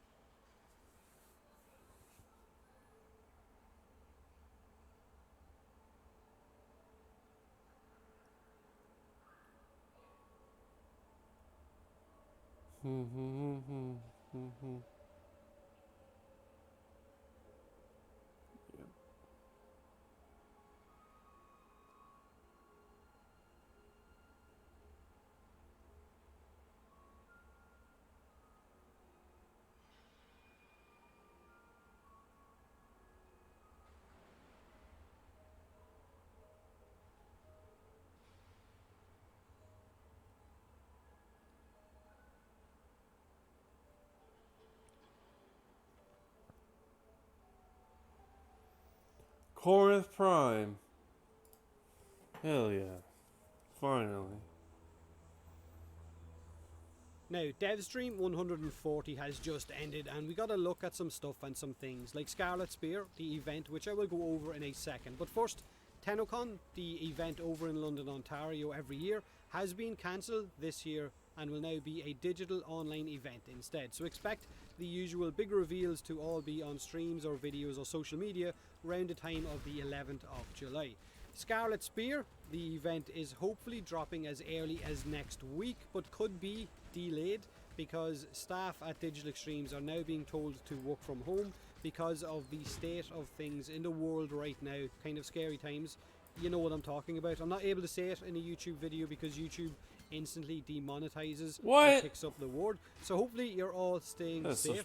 Warframe is having a double resource event this weekend. If you need to farm any of that stuff, jump in, gather all of those resources. It is part of the 7-year celebration that is running throughout the month of March. Now, in relation to the status effect changes from the mainline update, some of those are going to change again, like impact and gas.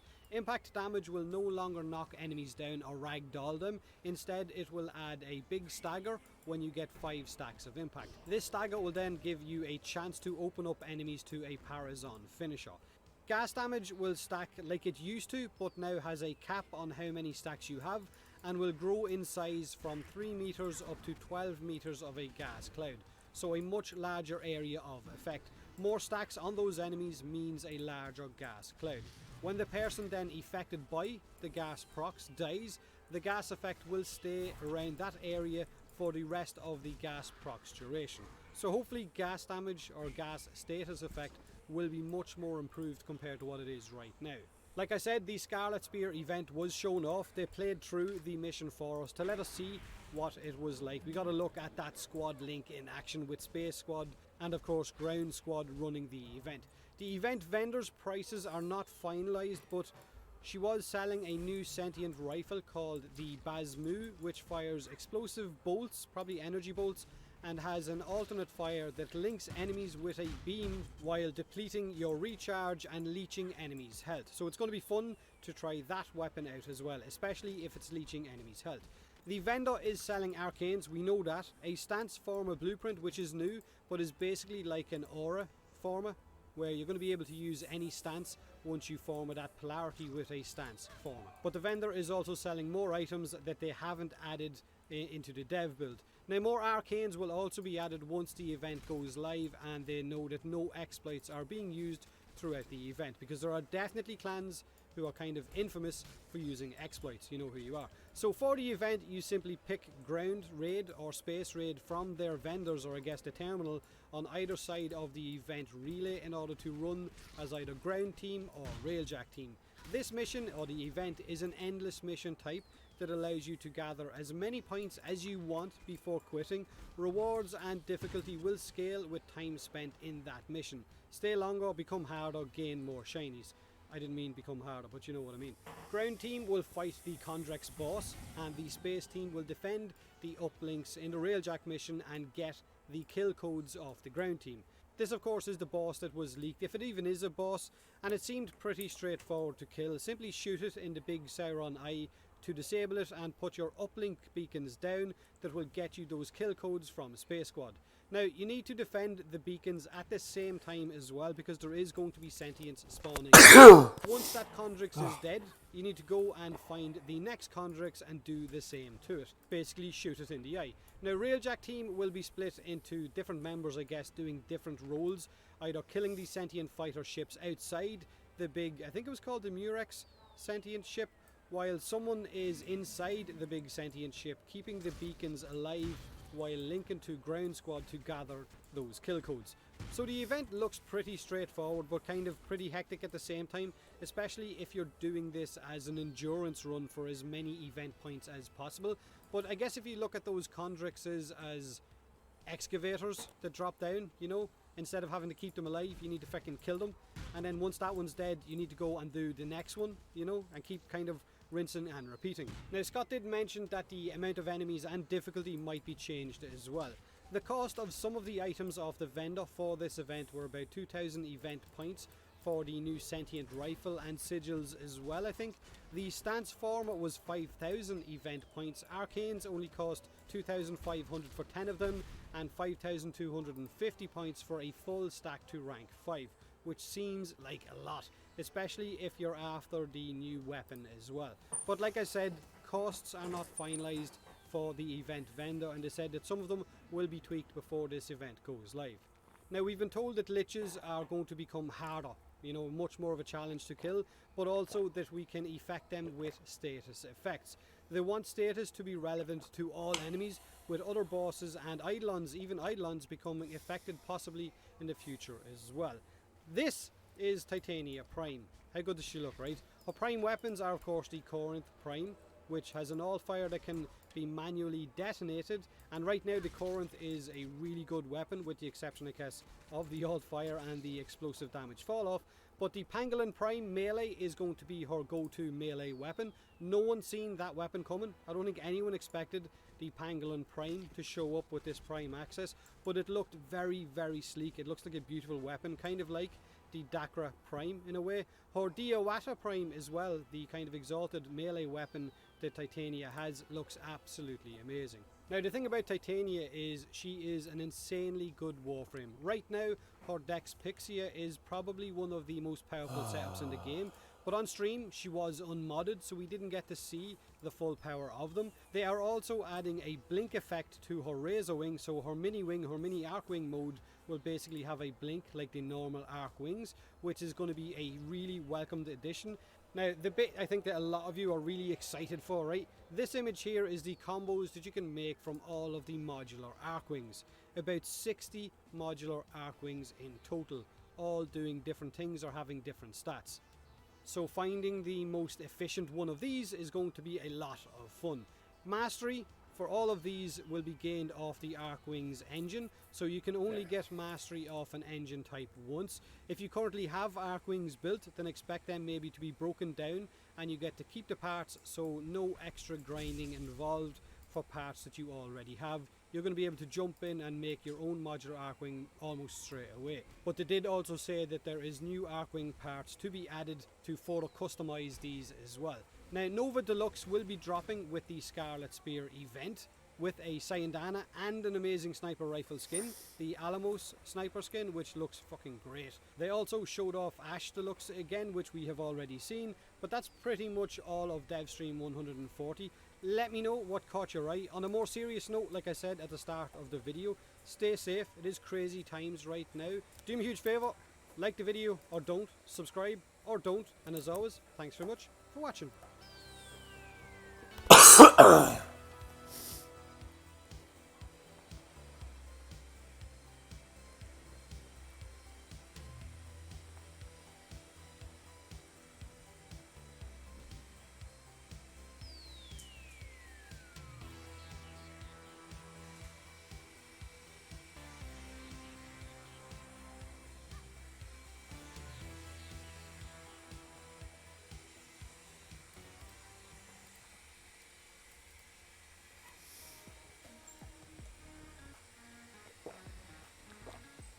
So the mainline update with all of those core changes dropped on PC yesterday. Let me ask you, right, if you're on PC, because I know you console guys don't have it yet, how are you feeling now? Come tell Papa Potato, okay, pull up a seat, watch your likes and dislikes, because there are definitely some really welcome changes and some that were added, I guess, at the last minute without us knowing until those patch notes dropped. Now the good and the bad from our first mainline update in 2020, let's go over it and talk about each of them. Now shield gating is a really welcome addition, of course, and it removes that insane one-hit kill crap that we used to suffer from, you know, dead out of nowhere from across the room, all health and shield gone in one hit. Now that killer shot only eats into your shield while giving you that kind of split second of damage immunity before the follow-up shots touch your health pool.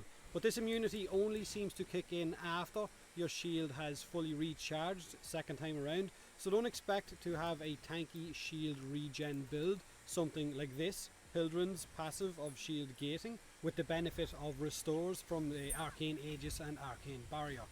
Now the new shield gating for other warframes is only really a stop to that one hit kill, that's it, but shields also have that 25% damage reduction attached to them now, which is also really nice for warframes like Mag, which are now a lot of fun to use, or any warframe that can go into that overshield limit, whether it's Volt, whether it's Trinity, whether it's Mag, you know what I mean, or Harrow as well. Now the big downside to shield gating, or to us getting shield gating added into the game, is that enemies also get it.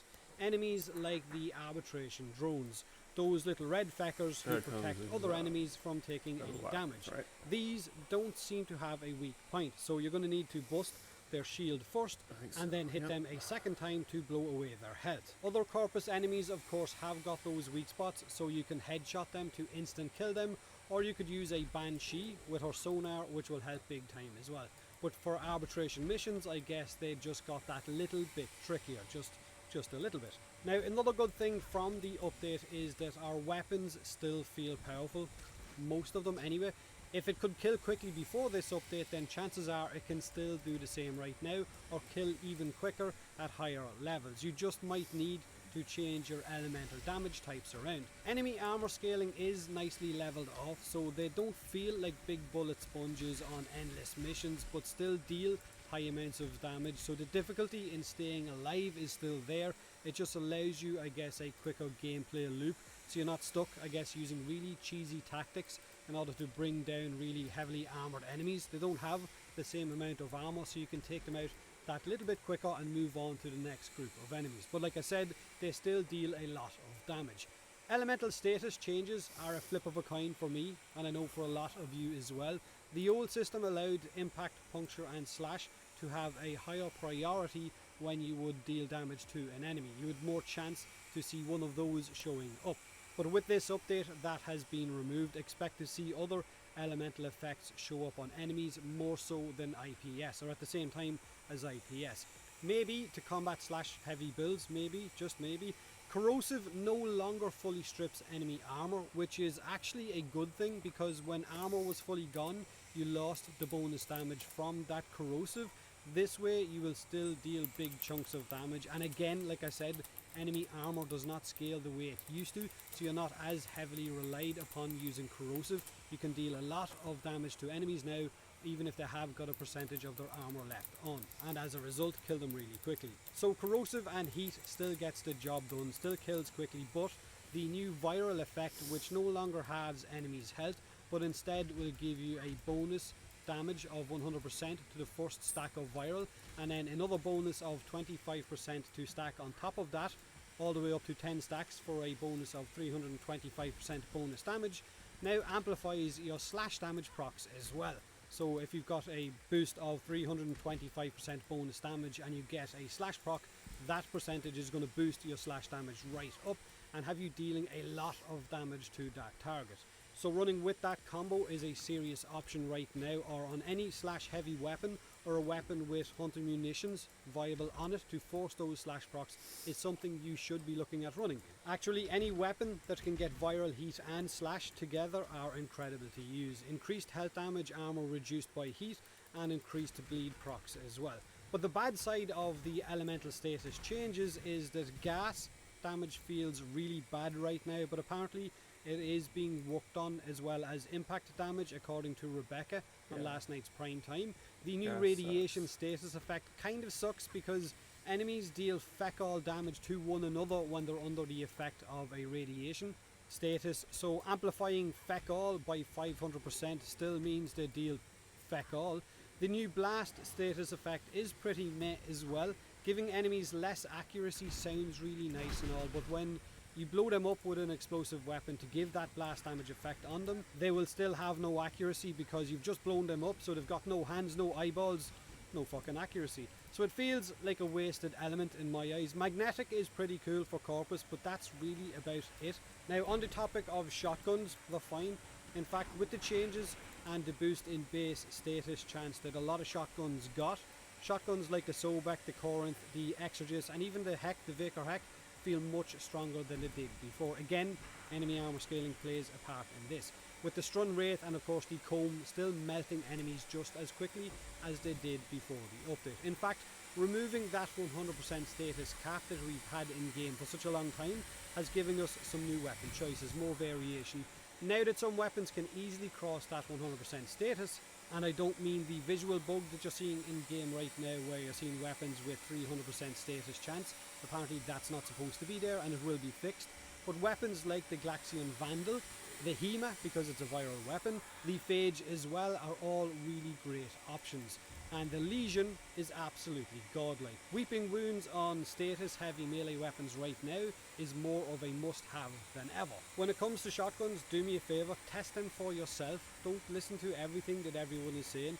Jump into the simulacrum, see how quickly your build will kill enemies compared to what it did before. But from a damage perspective, it still feels very similar to what we had before, just that we can kill a little bit quicker on really high level enemies than we were able to before this mainline update. Removal of self-damage is another talking point from this update, and it is a welcomed change by a lot of you, but at what cost? Forget Chroma for a minute, forget Chroma and his self-damage build. They have now added the stagger mechanic or backflip on all weapons that have an explosive effect of any kind, even if that weapon didn't deal self-damage to begin with. Weapons like the Toonfinger Kit Gun, the Opticore Vandal, the Simulo, the Staticore and others now have a close range stagger on their normal shots once that kind of a little bit of an explosion kicks off. A second of you and your Warframe being interrupted. Whereas weapons like the Brahma, the Ogress and other old self-damage weapons that would instantly kill you have a much larger area of effect to give you that stagger effect. Getting caught in this effect will cost you some shield or health damage because it does last a few seconds. Now the worst weapon for this right now is probably the Staticore. A fully charged Staticore shot seems to hit you from about 10 meters away, which is way outside of the visual explosion effect that you see once you fire that charged shot, and it will really stagger you. Handspring seems to speed up the animation of this stagger, but sure-footed doesn't seem to affect it one little bit. So if you're running with explosive weapons, if you want to try out running with those, then having handspring equipped might be a wise choice. Titania now, with her changes and being able to cycle through her buffs and have all of those active at the same time, is absolutely amazing. Her tether ability being anchored to the ground and not floating off into the distance is great as well. Titania is even more of a monster than she was before. Definitely worth revisiting if you haven't used her in a while. So to recap on this video, armor scaling gives us a faster gameplay loop while keeping the damage difficulty from higher level enemies. Status changes means that we have to change the meta a little bit and use different combos than what we have been used to over the last few years, while some of them are getting further changes to bring them up in line with what we have already. Enemies still die as quick as they did before, or even quicker at higher level. Shield gating is great for one-hit deaths. 25% damage reduction on shields is great. Self-damage removal is a welcome change for a lot of you, but the stagger that they have added to non-self-damage weapons or any weapon with an explosive radius is bonkers bad and really makes me not want to use those fucking weapons. So hopefully they revert or they tone that down a little bit.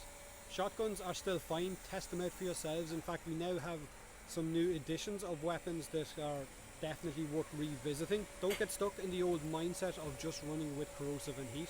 Try out viral and heat instead and see how that works, and then make your opinion. When it comes to arcanes, they seem pretty much okay, but it is going to take us 21 arcanes to get to rank 5, which is a little bit fucking too much in my eyes. I'm not happy with that.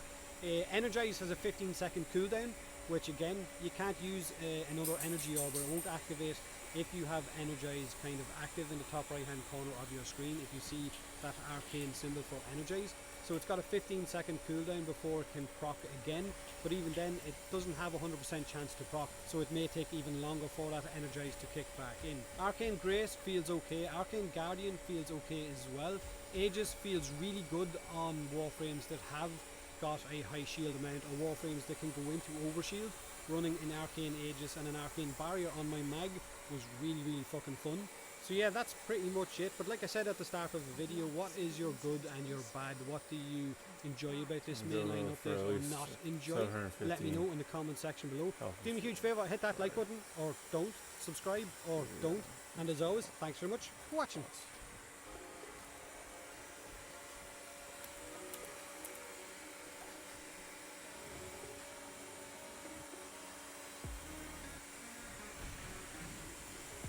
What?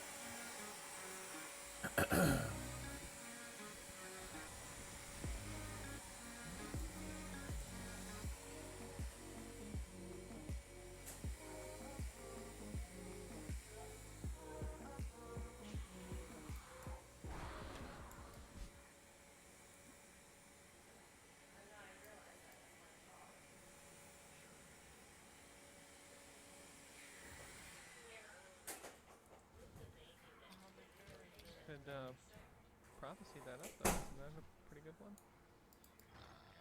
I guess it's day 2, so yeah, that actually probably would be worth something. Mm-hmm. 6 link? Hell yeah, dude. 100% like. Where is he?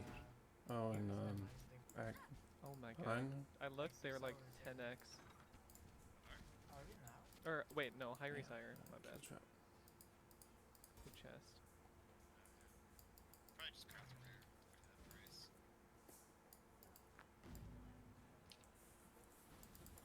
Pick up this 6 link stuff actually. In theory, you can use this as weapons. Nice.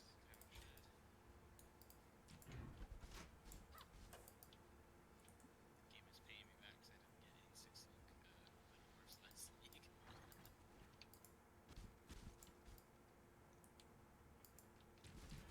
Gotta be a little quicker on getting out of that fisty tunnel.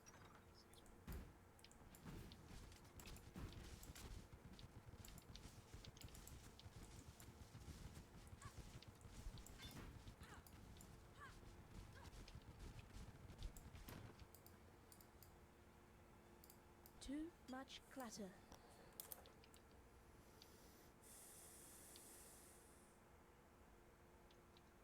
Four link. God damn it. Really? There.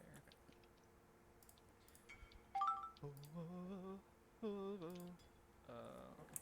Who's I that? don't know what these Is are that going for, trade? but sure. Oh. Oh, I'm doing a vampire game right now, not in a boss set.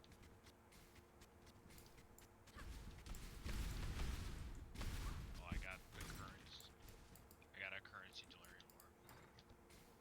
Ooh.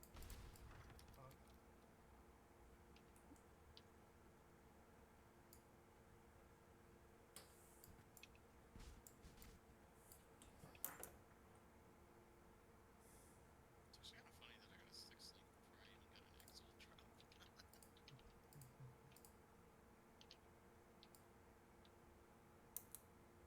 I just got a divine orb too. Easy. Out of a Artemis.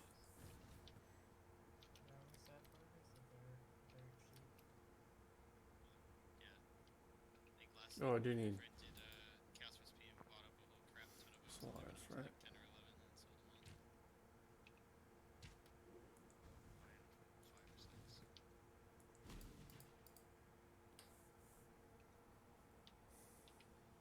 Wonder if there's any items you can like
Too much clutter.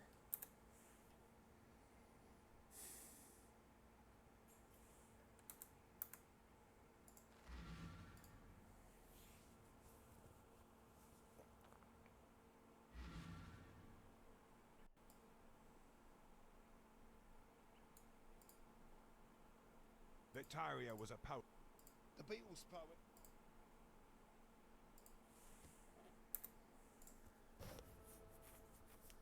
Don't do anything either. Why are you still standing there? What is it?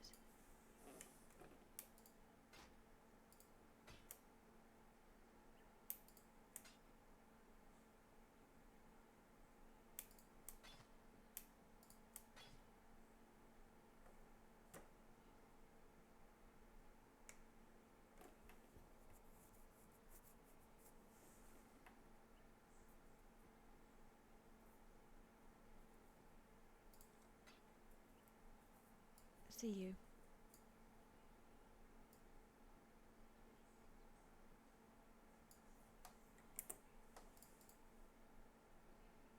Listen carefully. I walked halfway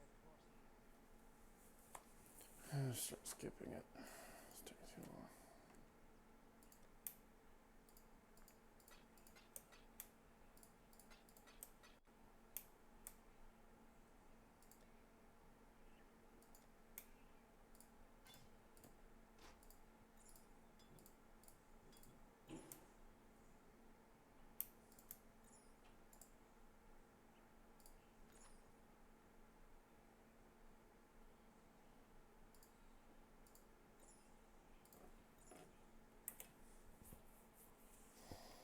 What amulet do I need?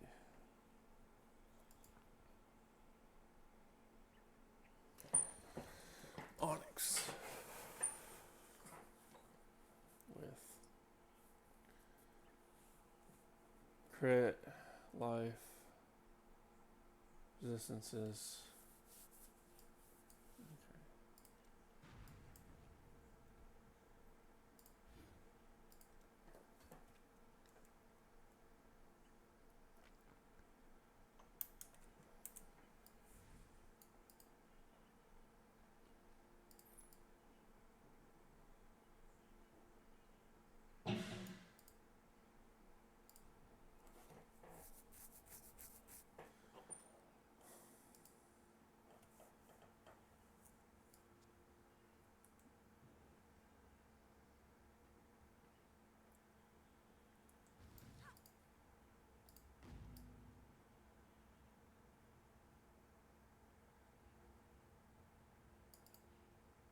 You and I.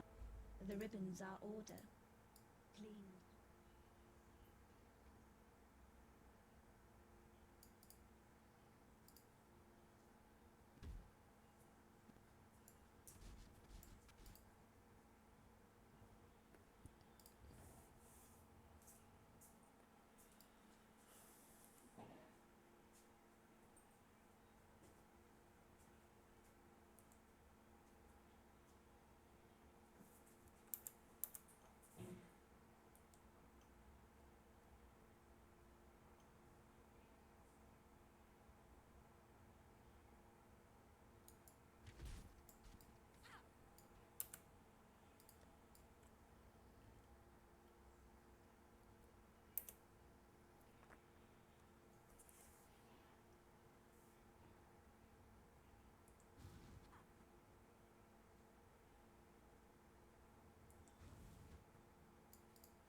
Why are my ribbons red? The cockroaches. I like you.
Yeah. Can you look at me? What? Can you look at me? I'm gonna put this right by your door in your bathroom. Okay. I've washed the floor, but you need to get everything else, okay? Okay. Thank you.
I shall purify you in flame, horror nightmare.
My place is at God's side.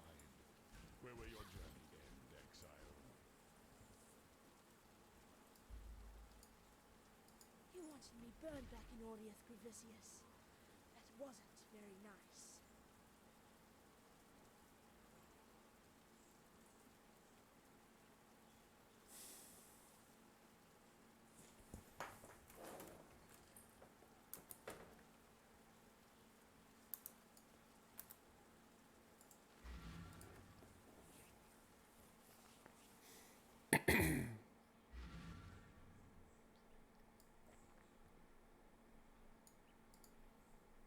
You are the true spirit.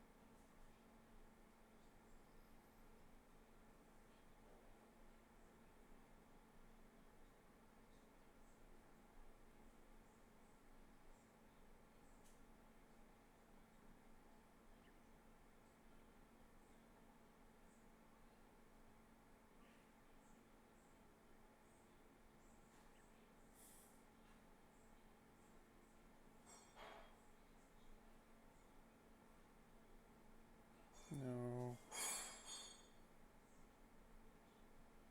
No. No. No.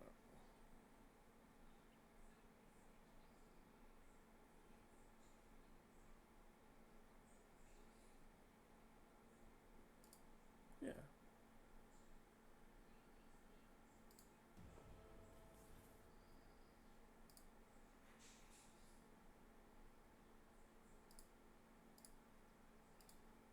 Talakota.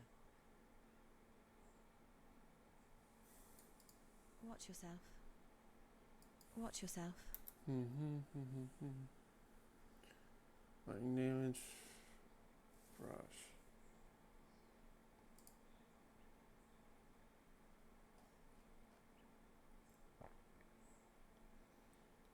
Secret of Fate.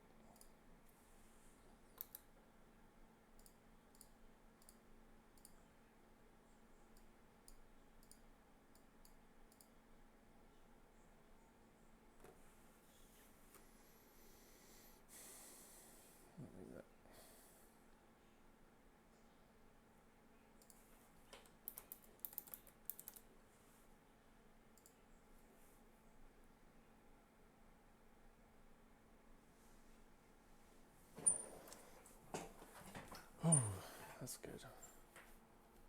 1, back 4. Eternal Nightmare.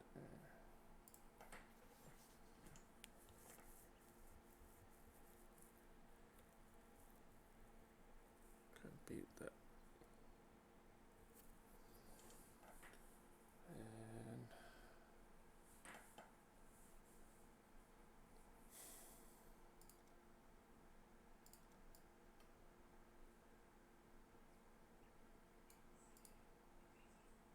The Gemling Queen. Tread carefully, exile.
let's do this. How?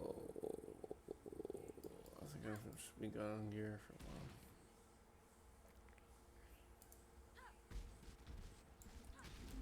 while. Oh, take him out. Take him out. Take him out. Take him out.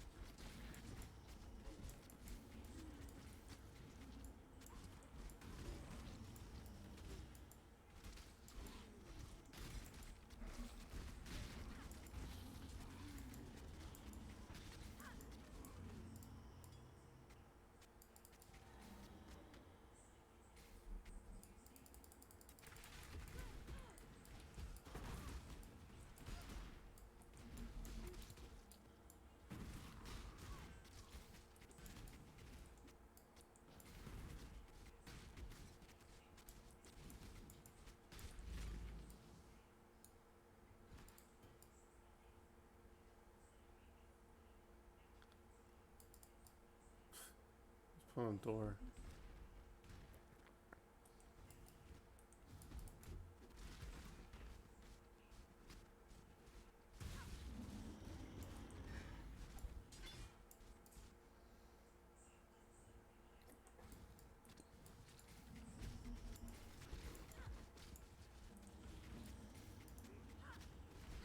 The range on this thing is sick. I no longer need fear. Destiny is seen to that.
It's definitely the goriest zone in the whole game.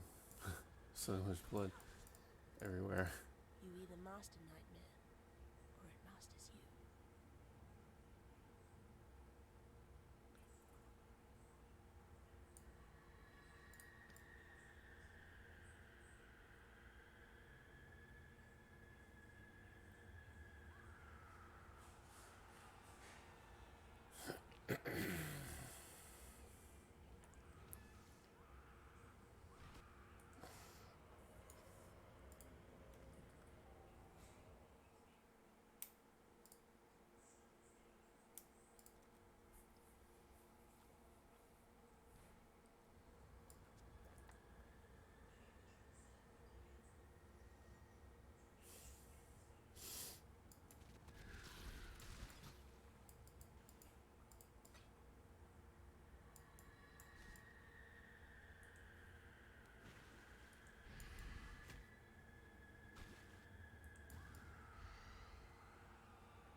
are you doing?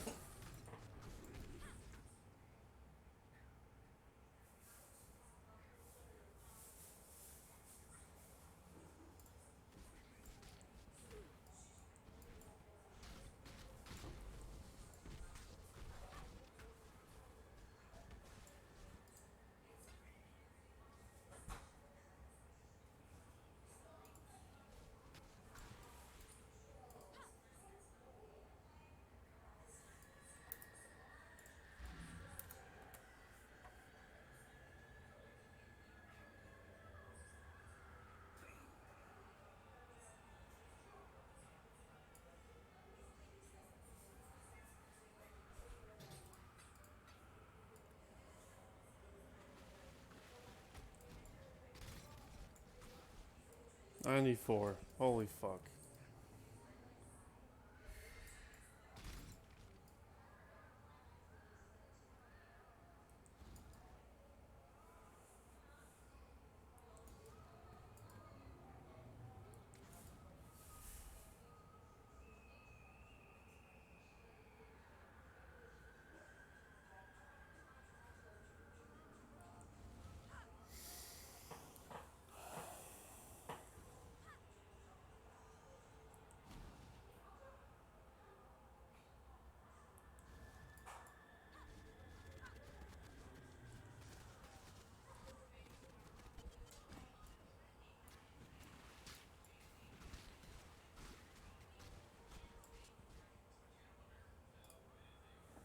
No, we're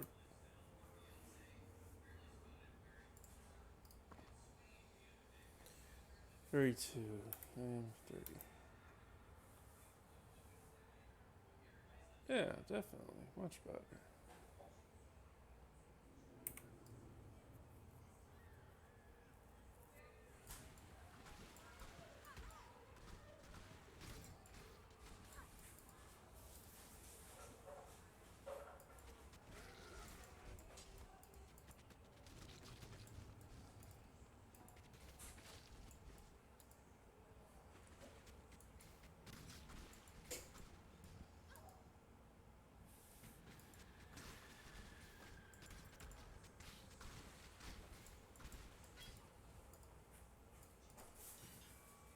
Have you seen the apple cider vinegar I had? Not really.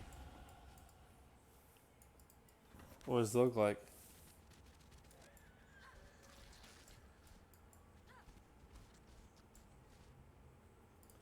It's a huge jump.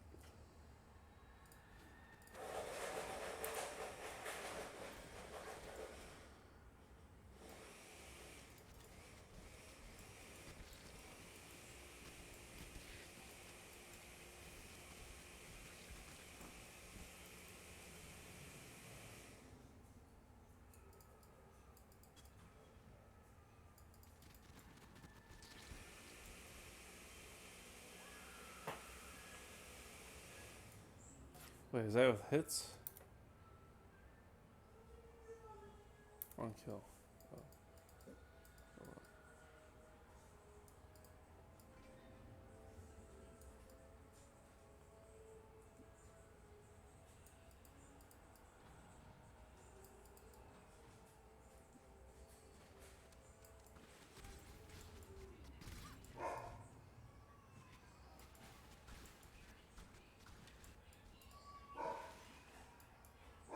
Oh. No. No. No. Fuck.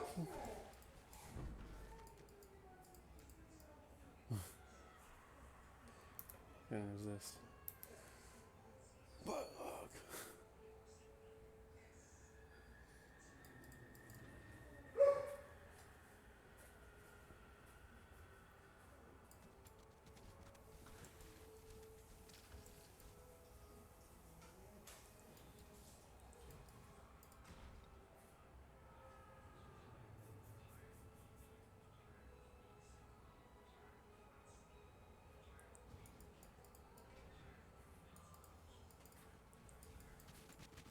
Well.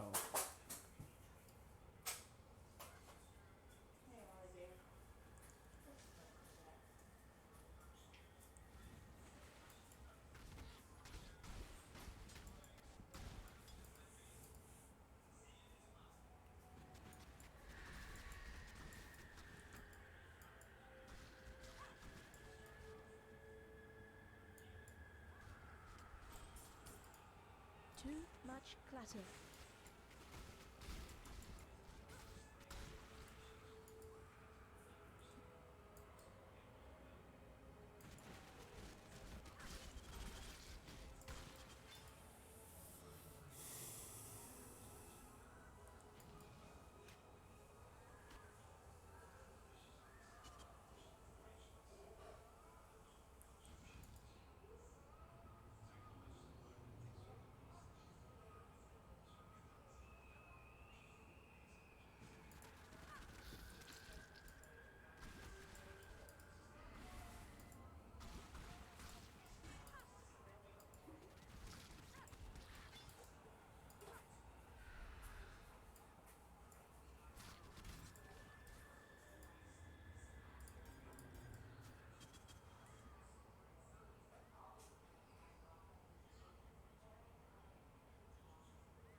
Map is huge.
Where are you two?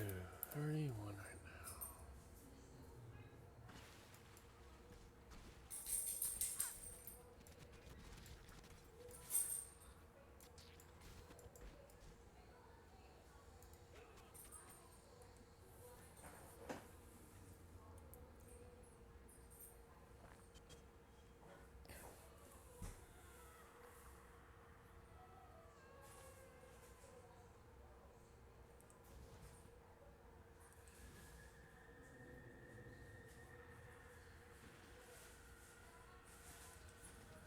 Shrieking going on.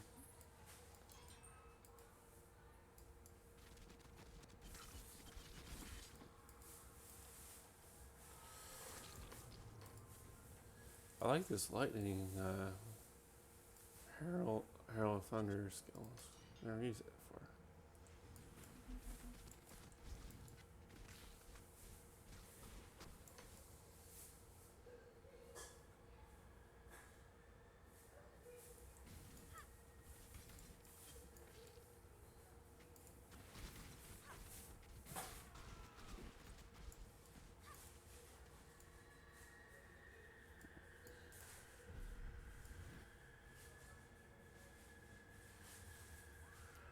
All Dead the bodies. worlds you could have conquered, you had to choose mine. Such power wasted on a feeble imagination.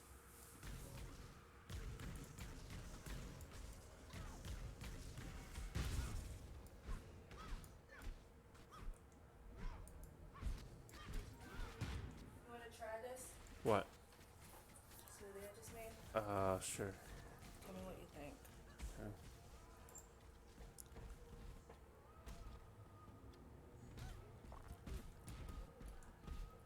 like it? Pretty good. Pretty good. Do you want it? Did you make it for yourself? I don't care for it that much. Oh, sure. Yeah, You want to know what's in it? sure. Mango, carrots, lime juice, almond milk, and a banana. It works. Try it one more time. I can't suck it up. Yeah, it's really thick. Well, you may have to drink it without the lid. Or just have a straw. Yeah, or have one of those thick straws. It's okay. You want me to get you one of those straws? Sure. I'm glad you like it so it's not wasted. Yeah.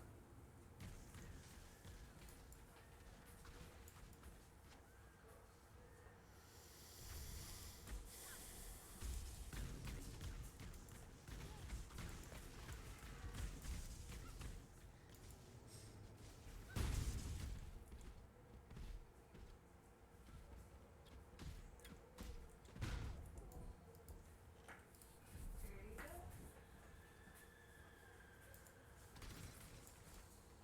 Wonder if they'll fit. Oh, nice. Cool.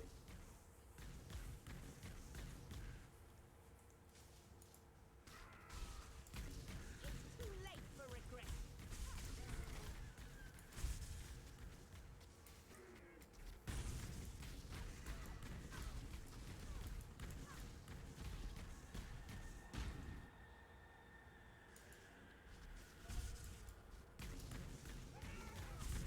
It's too late for regret.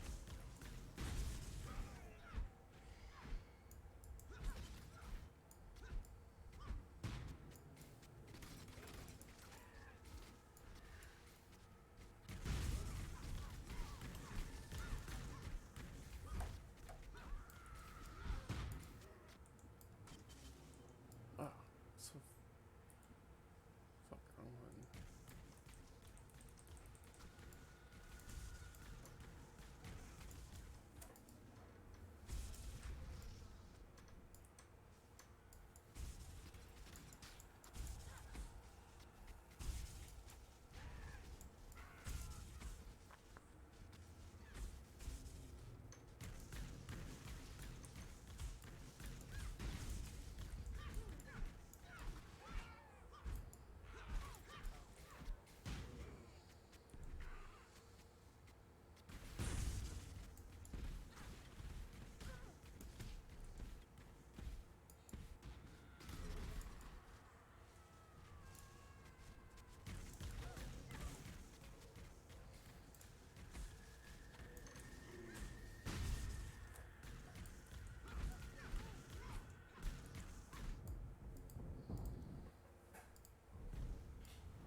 Damn you.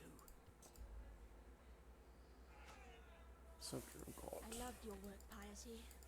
It was you I wasn't very fond of. Burn.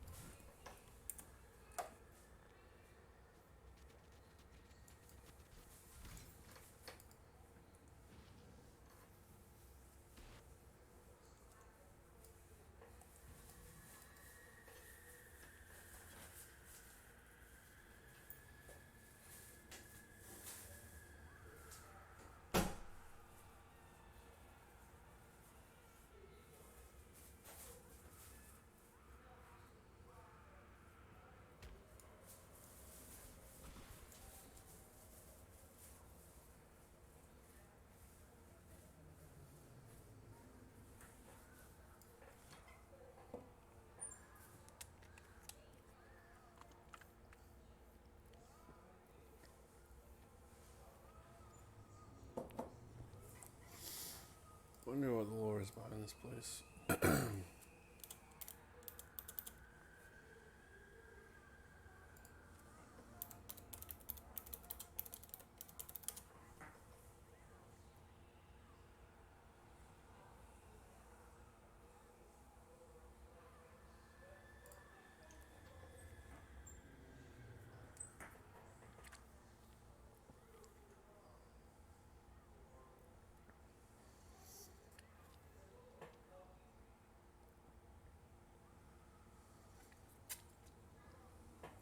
The depths of Lunaris Temple are horrifically desecrated counterpart to the Solaris Temple. Piety's thaumaturgy has warped the peaceful white fog of the Solaris Temple into a sea of congealed blood and viscera. I don't know what that is. I think it's like... Is that missile blood? Viscera.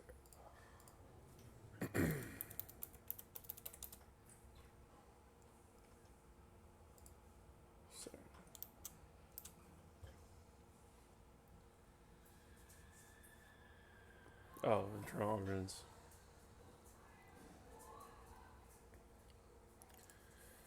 Blah, blah, blah, blah, blah. Unlike the previous level, which contained small, isolated pools of blood, the landscape area has been reversed.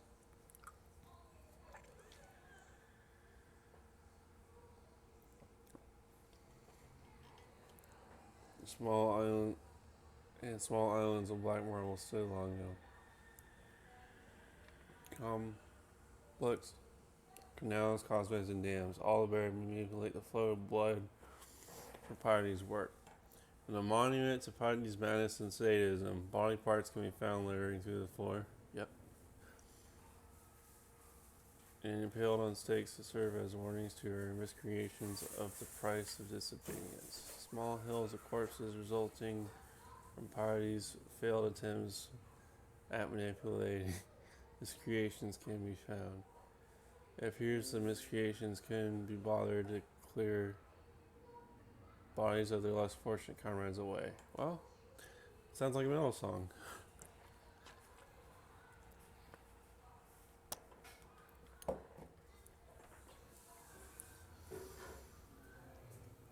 Definitely a lot of that. Damn. They're everywhere.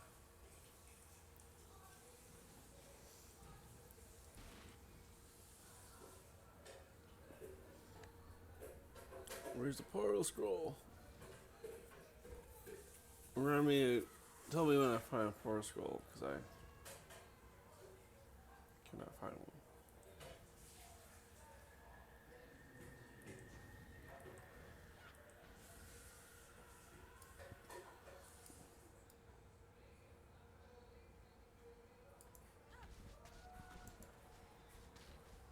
You really like it?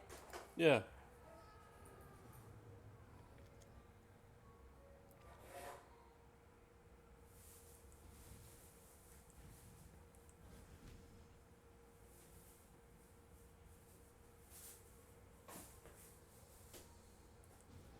That only has like 200 calories in it. This is all blood right here. All this. So is all that. So is all that. Yeah. Like bodies, just, I don't know what's going on.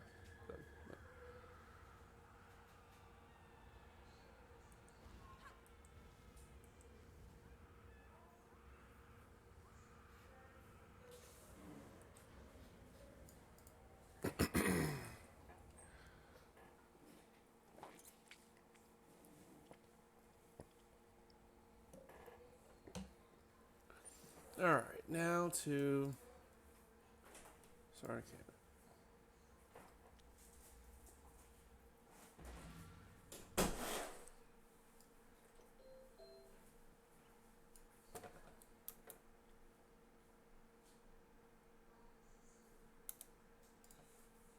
You have claims the most worthy of Talakota. Piety's off to meet the maker, is she? Alright, I'll see you later. So yeah, where are you going? To babysit my niece. Okay. Wherever he is.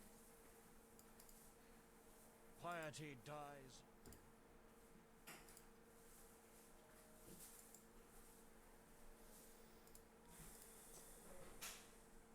I don't think I have my keys on me.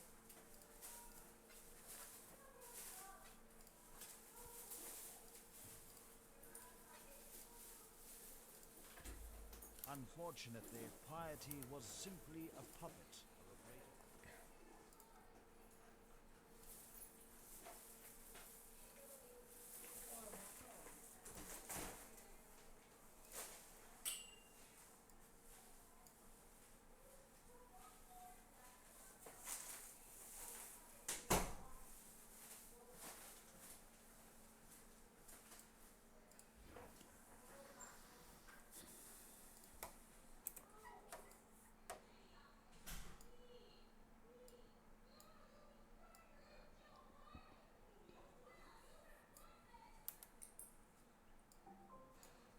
Motion detected at the front door.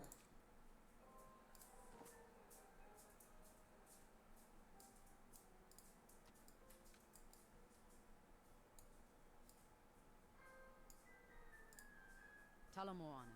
Be well. You looking sharp? Keep.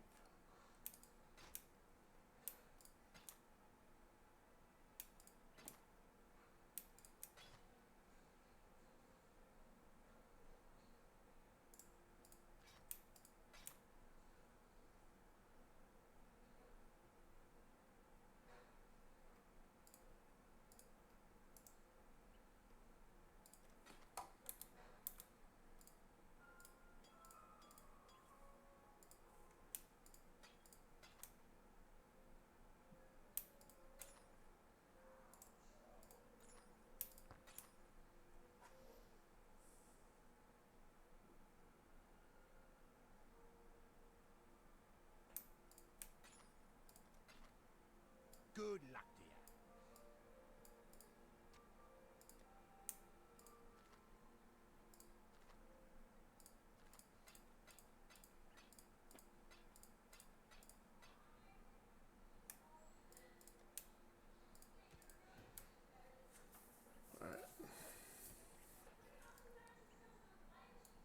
Need some help?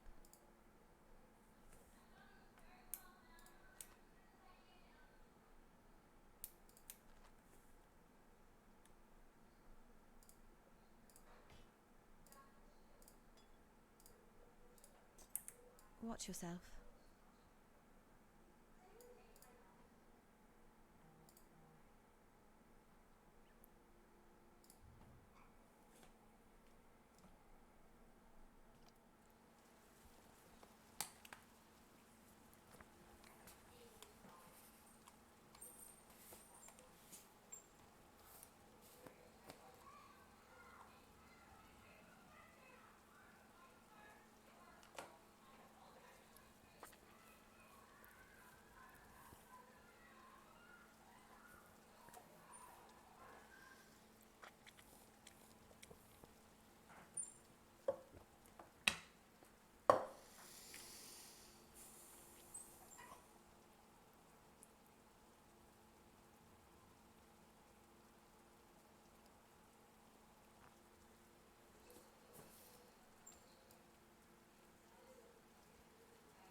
I'm gonna get blood rage.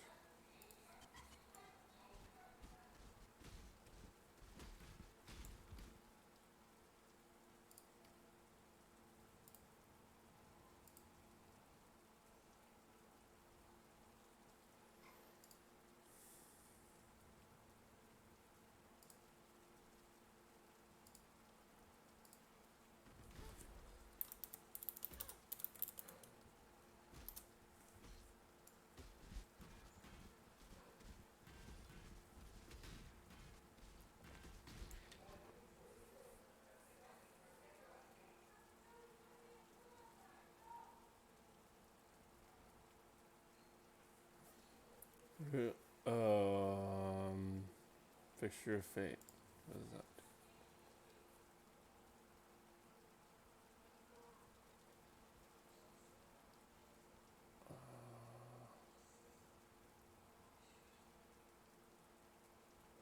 The library.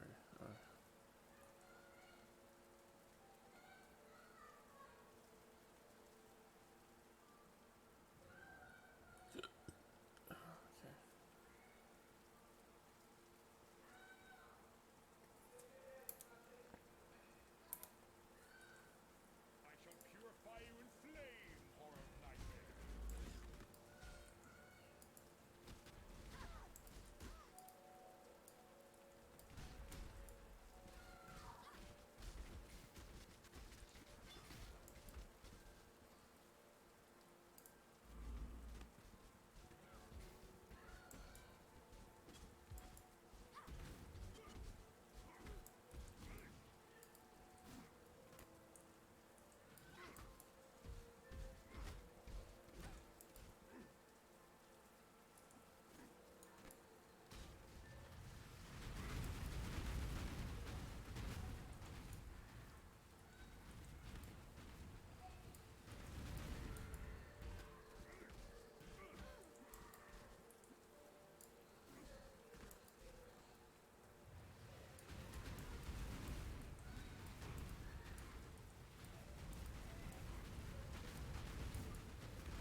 Wait, Gauss has been out, right?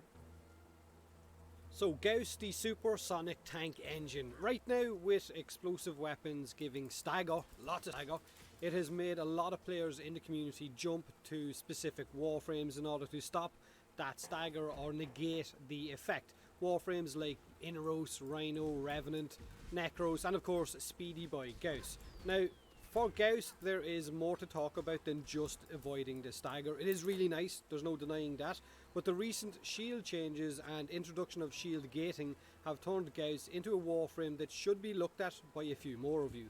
One reason is that his passive shield recharge rate and shield recharge delay is absolutely amazing. 120% shield recharge rate and 80% shield delay when his battery gauge is filled up, and the delay is basically how long it takes for his shields to start recharging again after they get smashed. Almost instant shields back up. Now, even without his Redline Ultimate activated, he will have almost 100% shield recharge, which is really good now that shield tanking is a thing. But there's more. If you add in his kinetic plating ability for the damage reduction and how it will constantly replenish his energy, like Rage, the mod, would, and of course his other ability, Thermal Sunder, for spreading heat or cold while running around like a madman with an explosive weapon and getting no staggers and no self-damage, then like I said, you have a supersonic space tank, literally. So that's the idea of this whole setup. Running around with an explosive weapon, having a constant source of energy regen, having your shields up constantly as well, pushing them into overshield if you want to, while also not having to worry about any of that stagger that some of your favourite explosive weapons might have given you, like the static core as well. Now you could push it even further if you wanted to, and you could add in the Rakta Dark Dagger like I did in my Volt video in order to stack overshield and basically only use the dagger when you want to refresh that overshield or regenerate that shield as well, if you catch yourself in a little bit, I guess, of a crowded, dangerous situation. Then on top of that, you could add in the Guardian mod on your Sentinel of choice to give you instant shield back when it gets depleted. Then you could add in the Arcane Aegis for insane shield restore if you wanted to, or if you had one, or add in Arcane Barrier if you're feeling like it as well. Like I said in the last few videos, the next event, Scarlet Spear, will have all of these arcanes off the event vendor for you to buy, and last night on the dev stream it looks like these might cost you about 5,000 event points for a fully ranked 5 arcane. Arcane Barrier and Arcane Aegis are definitely two that will be worth looking at once Scarlet Spear drops. Now on top of the Guardian mod and of course the 2 shield arcanes, you could push it a little bit more and decide to only run with a secondary explosive weapon like the Static Core, which has probably one of the worst staggers and knockbacks for its charged shot in game. And if you choose to run with this weapon, if it is one of your favorites, you could bring the Argonac as your primary weapon, but just use it as a stat stick with the Amalgam Argonac mod, which will give single daggers base armor stripping on each hit. So basically you're only going to use the dagger to, I guess, single out heavy enemies, replenish your shield while also stripping armor on those heavy enemies and then blowing them up with your static core. The Argonac would just be a stat stick, you wouldn't actually use it for doing any damage, it's just going to hang there and look pretty. Try it out for yourself, it is definitely worth trying out with Gauss. And if you're wondering what way I went about modding him for the footage for this video, this is the build of choice that I ran with. Change out whatever you want, more duration, more range, more power, entirely up to you. But this worked for me, and it has a lot of survivability, especially if you take that Rakta Dark Dagger. Try it with your explosive weapon of choice. Yes, explosive weapons have taken a hit with the radial damage fall off. Definitely not going to deny that nerf. It is really noticeable with some weapons more so than others.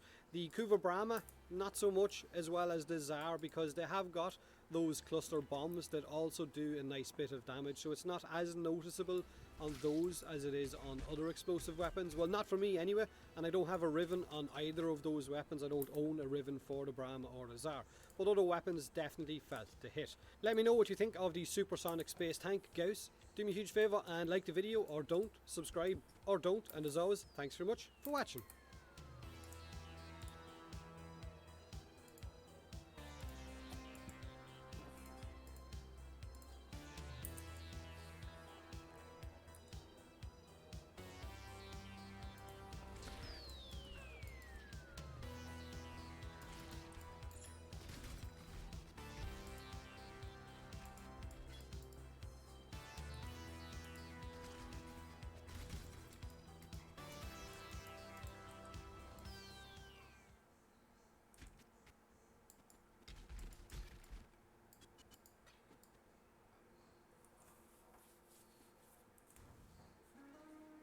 So a dark shock trooper Volt, right? Sounds kind of edgy. Volt the tank.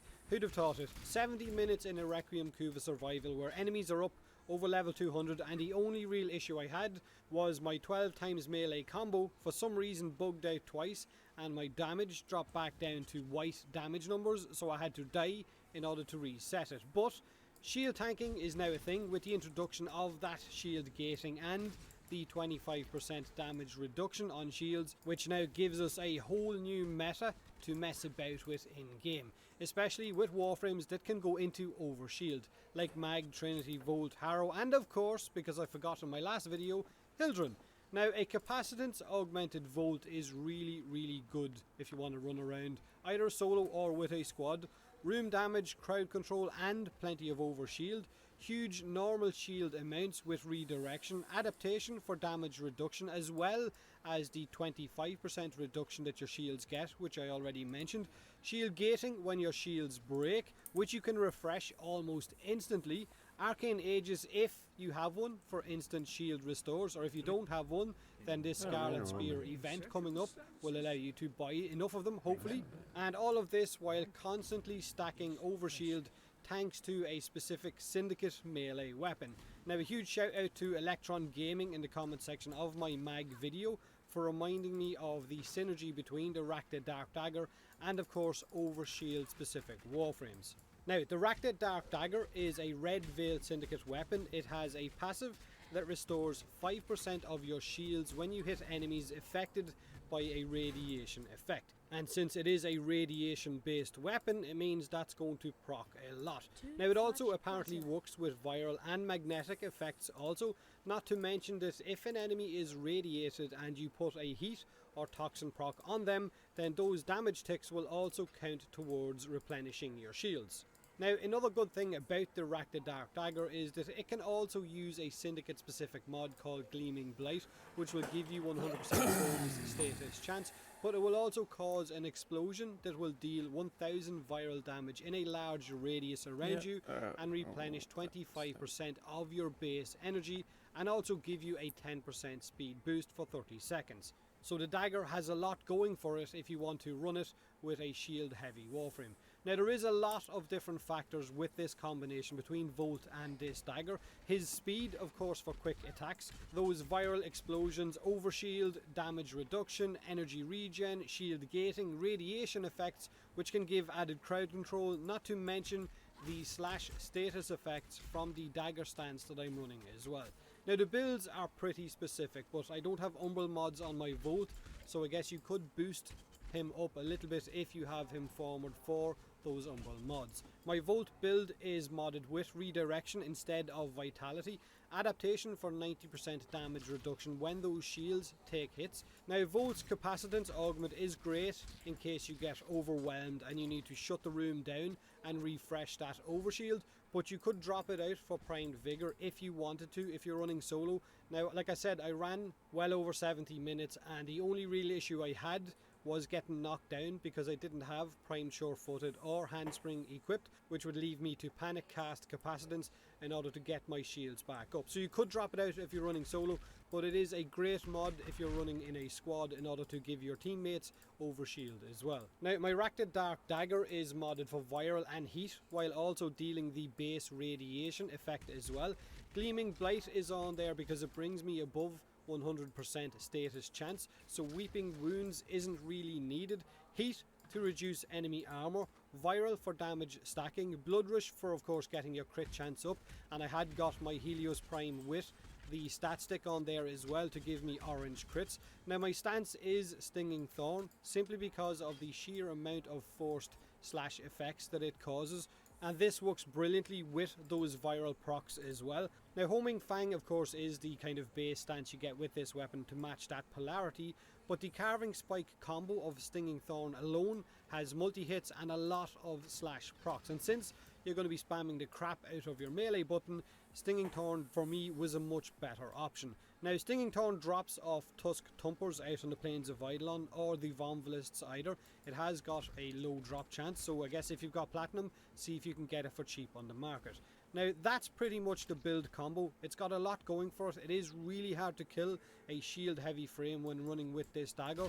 Volt I felt like was the best choice to go with it, simply because of his speed buff and the fact that when it comes to squad synergy he will give a lot of overshield to your squad as well.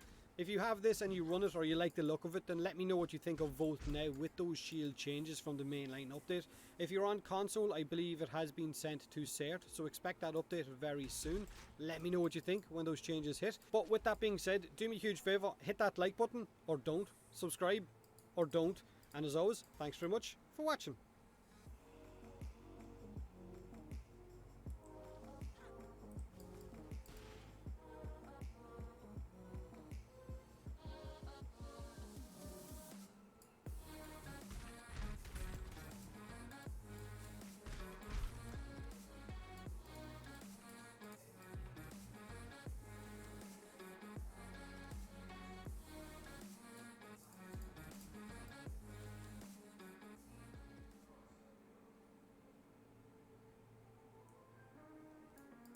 She's literally unkillable since the new update. Invincible, immortal, amazing, unbeatable, undeniable, nonsense. It's Mag, right?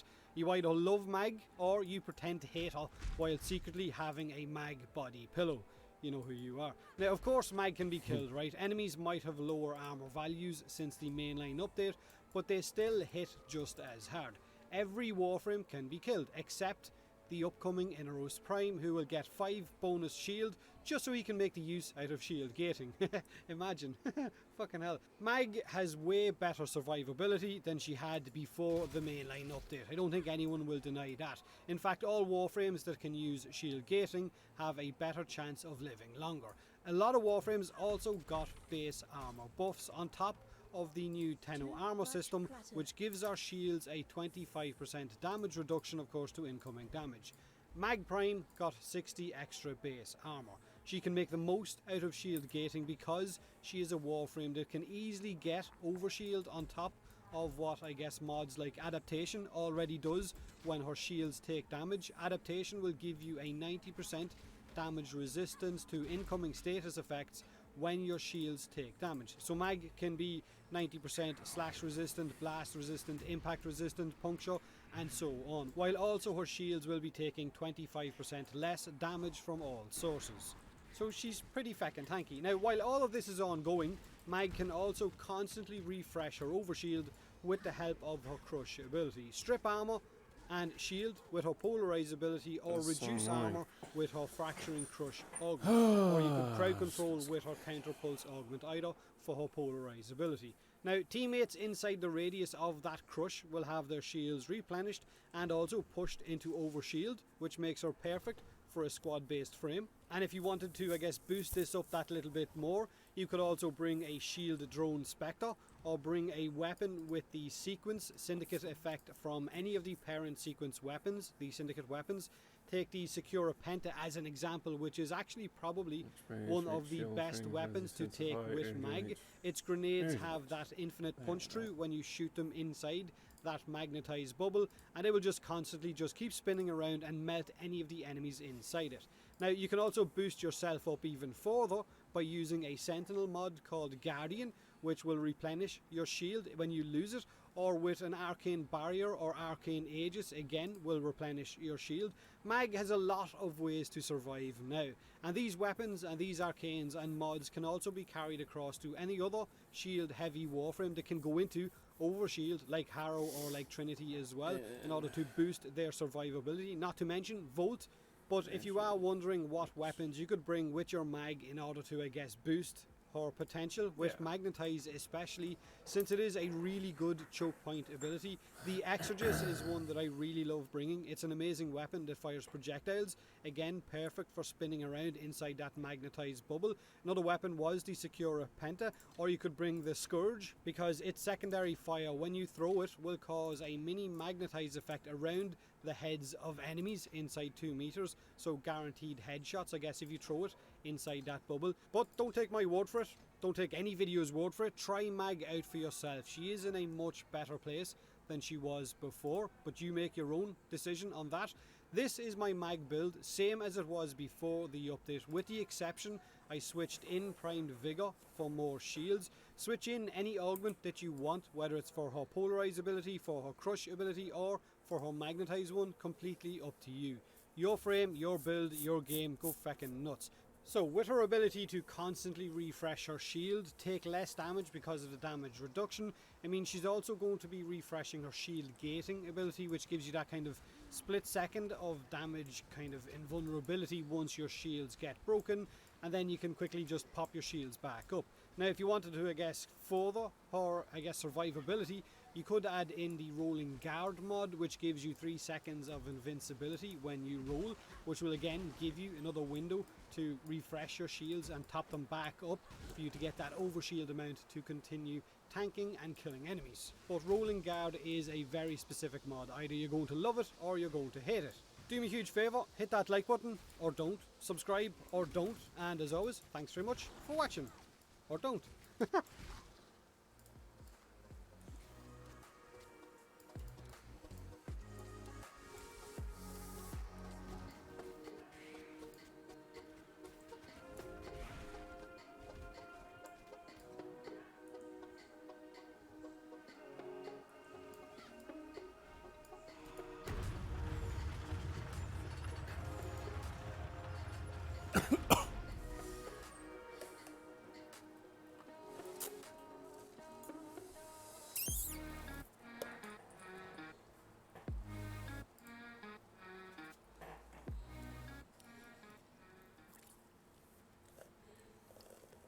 So when they said that there was a lot of change coming in this mainline update last week on the dev stream, they weren't half telling the truth, right? There is a lot more to come, a lot more than we were originally told. Part 2 of review, revise and of course refresh for the information on this week's mainline update has just gone up on the Warframe website, and holy crap, it is a bit of an overload of changes. Expect things like your aura mods, your go-to aura mods to change, Warframe's base armor values, arcanes, magus arcanes, the status types like viral, corrosive gas and so on are changing. Some are being tweaked and some are completely new effects with their enhanced effects added in as well. A lot to talk about. Warframe's damage system, as we know, is finally about to change. That scaling complaint that we have used for years will hopefully be a thing of the past for a week or two. Let's get right into it, okay? Every Warframe in the game is getting a base armor boost of some kind.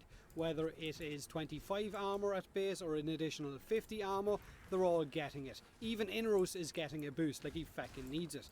This is their new values. Now Vauban is going from 50 to 150, his prime is going all the way up to 200, which we kind of knew was inbound anyway. In fact, we thought it was just him getting an armor boost. Now it turns out that it is every Warframe in the game. Nyx, Banshee, Zephyr, Trinity and a few others are all getting nice survivability boosts, as well as, I guess, the implementation of that shield gating that will come with mainline and that 25% damage reduction boost that we'll get from the new 10-0 damage system from shields. So extra armor and hopefully survivability for everyone. Now I'll go over the changes to arcanes in a minute, but first off I wanted to go over the elemental status effects and of course the faction aura mods like corrosive projection, which are getting some pretty huge changes in order to fit in with the incoming changes to enemy scaling. Now those aura mods are apparently being changed so that they're not as heavily relied upon as they were before. So your go-to aura mods like corrosive projection, infested impedance and of course shield disruption will soon only strip enemies of between 60 to 80% of their defenses, shield, armor and so on. That's if your squad is running a 4 stack of that chosen aura, but it is still being tested on or subject to further changes. Now on top of those changes to the auras, status effects are also seeing changes or being remade, I guess, from the ground up. This is the changes to those status effects. Now if you're wondering what an enhanced status effect is, it's basically dealing the same status effect more than once to the same enemy and it gives it that enhanced effect. Now slash damage apparently isn't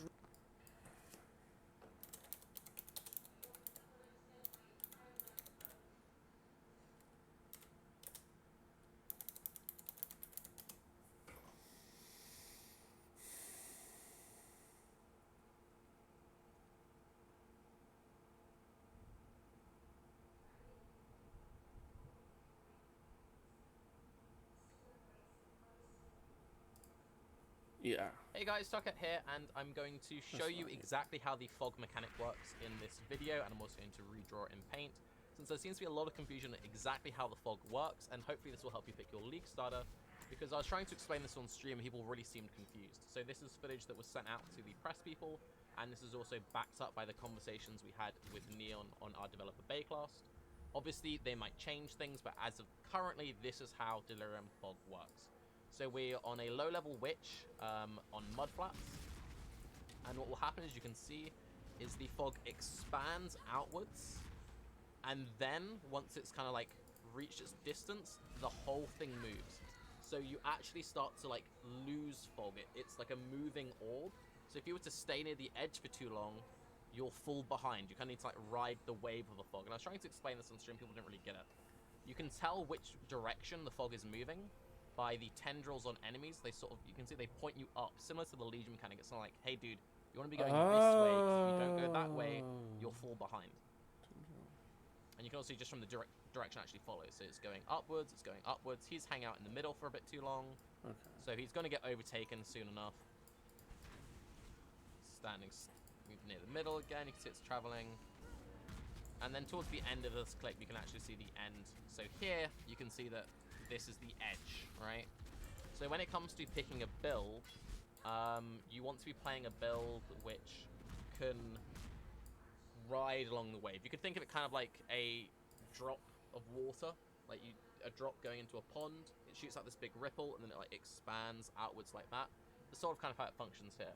So if you're playing a build which has to like stop 4 or 5 times to attack between every single pack, then you'll get to kill a bunch of mobs at the start, but then you won't make it to the end of the zone. So if you want to be riding the fog all the way through to the end of the zone, you want to be playing a build which maps with momentum. So as you can see here, he was a bit too slow, so he's now going to end the mechanic. And he's gone. So the mechanic's gone, and then his reward would kick out. So like when it ends, you then get your loot explosion. So one more time, you can see that it spreads outwards. And if you wanted to be getting... Pretend this was a map, if the boss was at the very end. We don't know what's more valuable, if it's worth to just chase all the mobs or to chase down to the boss, and obviously it depends on your build. If you've got very good single target damage, but not very good clear, I imagine your strategy would be to just rush, killing all the rares and killing the boss at the end.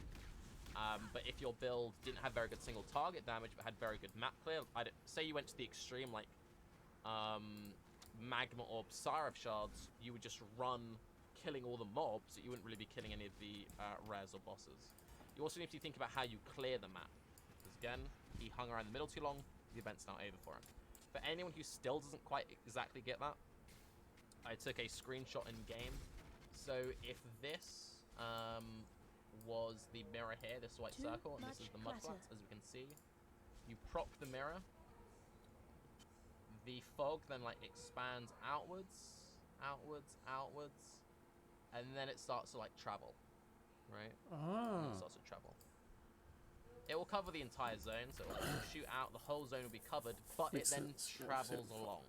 So you want to be playing a build which really can like ride along with the fog. So you don't necessarily be playing like the biggest zoom character, but you want to be playing a build which can either rapidly kill monsters while moving, or you can guarantee you can be killing the bosses. And this will be very interesting when it turns out into like what sort of maps you want to run for your build. Because if you're doing a layout, let's say something kind of like Toxic Sewer, which is a circle, again what will happen is you'll activate the mirror, the fog will spread out, and then it will go from one side of the map to the other side of the map. If it's like a linear map, it's not going to like rotate around the entire map with you. It's just like starts and spreads. So it's going to be very interesting trying to decide what sort of maps you want to be going for, what sort of builds you want to be going for. But hopefully that clears up some confusion and helps when it comes to deciding what league start you want to be playing, since people still don't really seem to understand exactly how this mechanic works. So one last time. Activate it. Fog spreads. And you can see you've got like a decent amount of time. Like you're not being like super hounded. But I would definitely highly recommend a good momentum build. So examples of momentum builds would be something like Essence Rain Contagion, Vortex Cold Snap. They're also both very good league starts. Something like lightning trap, icicle mines, anything with big open volleys. For melee, I think blade storm would be very strong. You wouldn't be able to clear the entire map, but you'd be able to just get a good chunk of mobs. An example of a build that I think wouldn't be very good would be cremation. I think cremation would be too much stopping and starting. And also one thing you can see here is that once the fog is gone, the enemies are no longer tagged. And also one thing that Neon did confirm on the Bay class is that if you start fighting a boss that's covered in mist, but then you don't kill it before the fog goes away, you don't get the bonus for killing it. So you could have a very legitimate strategy of saying, I just want to play a big single target like heavy strike build, and I just one-shot rares, because you know you'll always get the boss kill, right? But anyway, I'm Taki. Have a good day. Makes sense. Bye-bye. Alright, let's do it.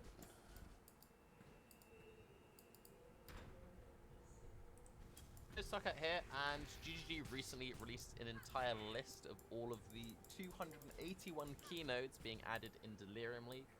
I'm gonna go through 281 ones that really stood out. Obviously, there's 281, so I cannot review every single one. Nearly everyone got something good. I'll talk about the ones which did very well in my opinion, and the archetypes that did not so well. We'll start off just going through the big keynotes. So, a Disciple of Katava. Every second, consume a nearby corpse to recover 5% of life and mana. 10% more damage taken if you haven't consumed a corpse recently.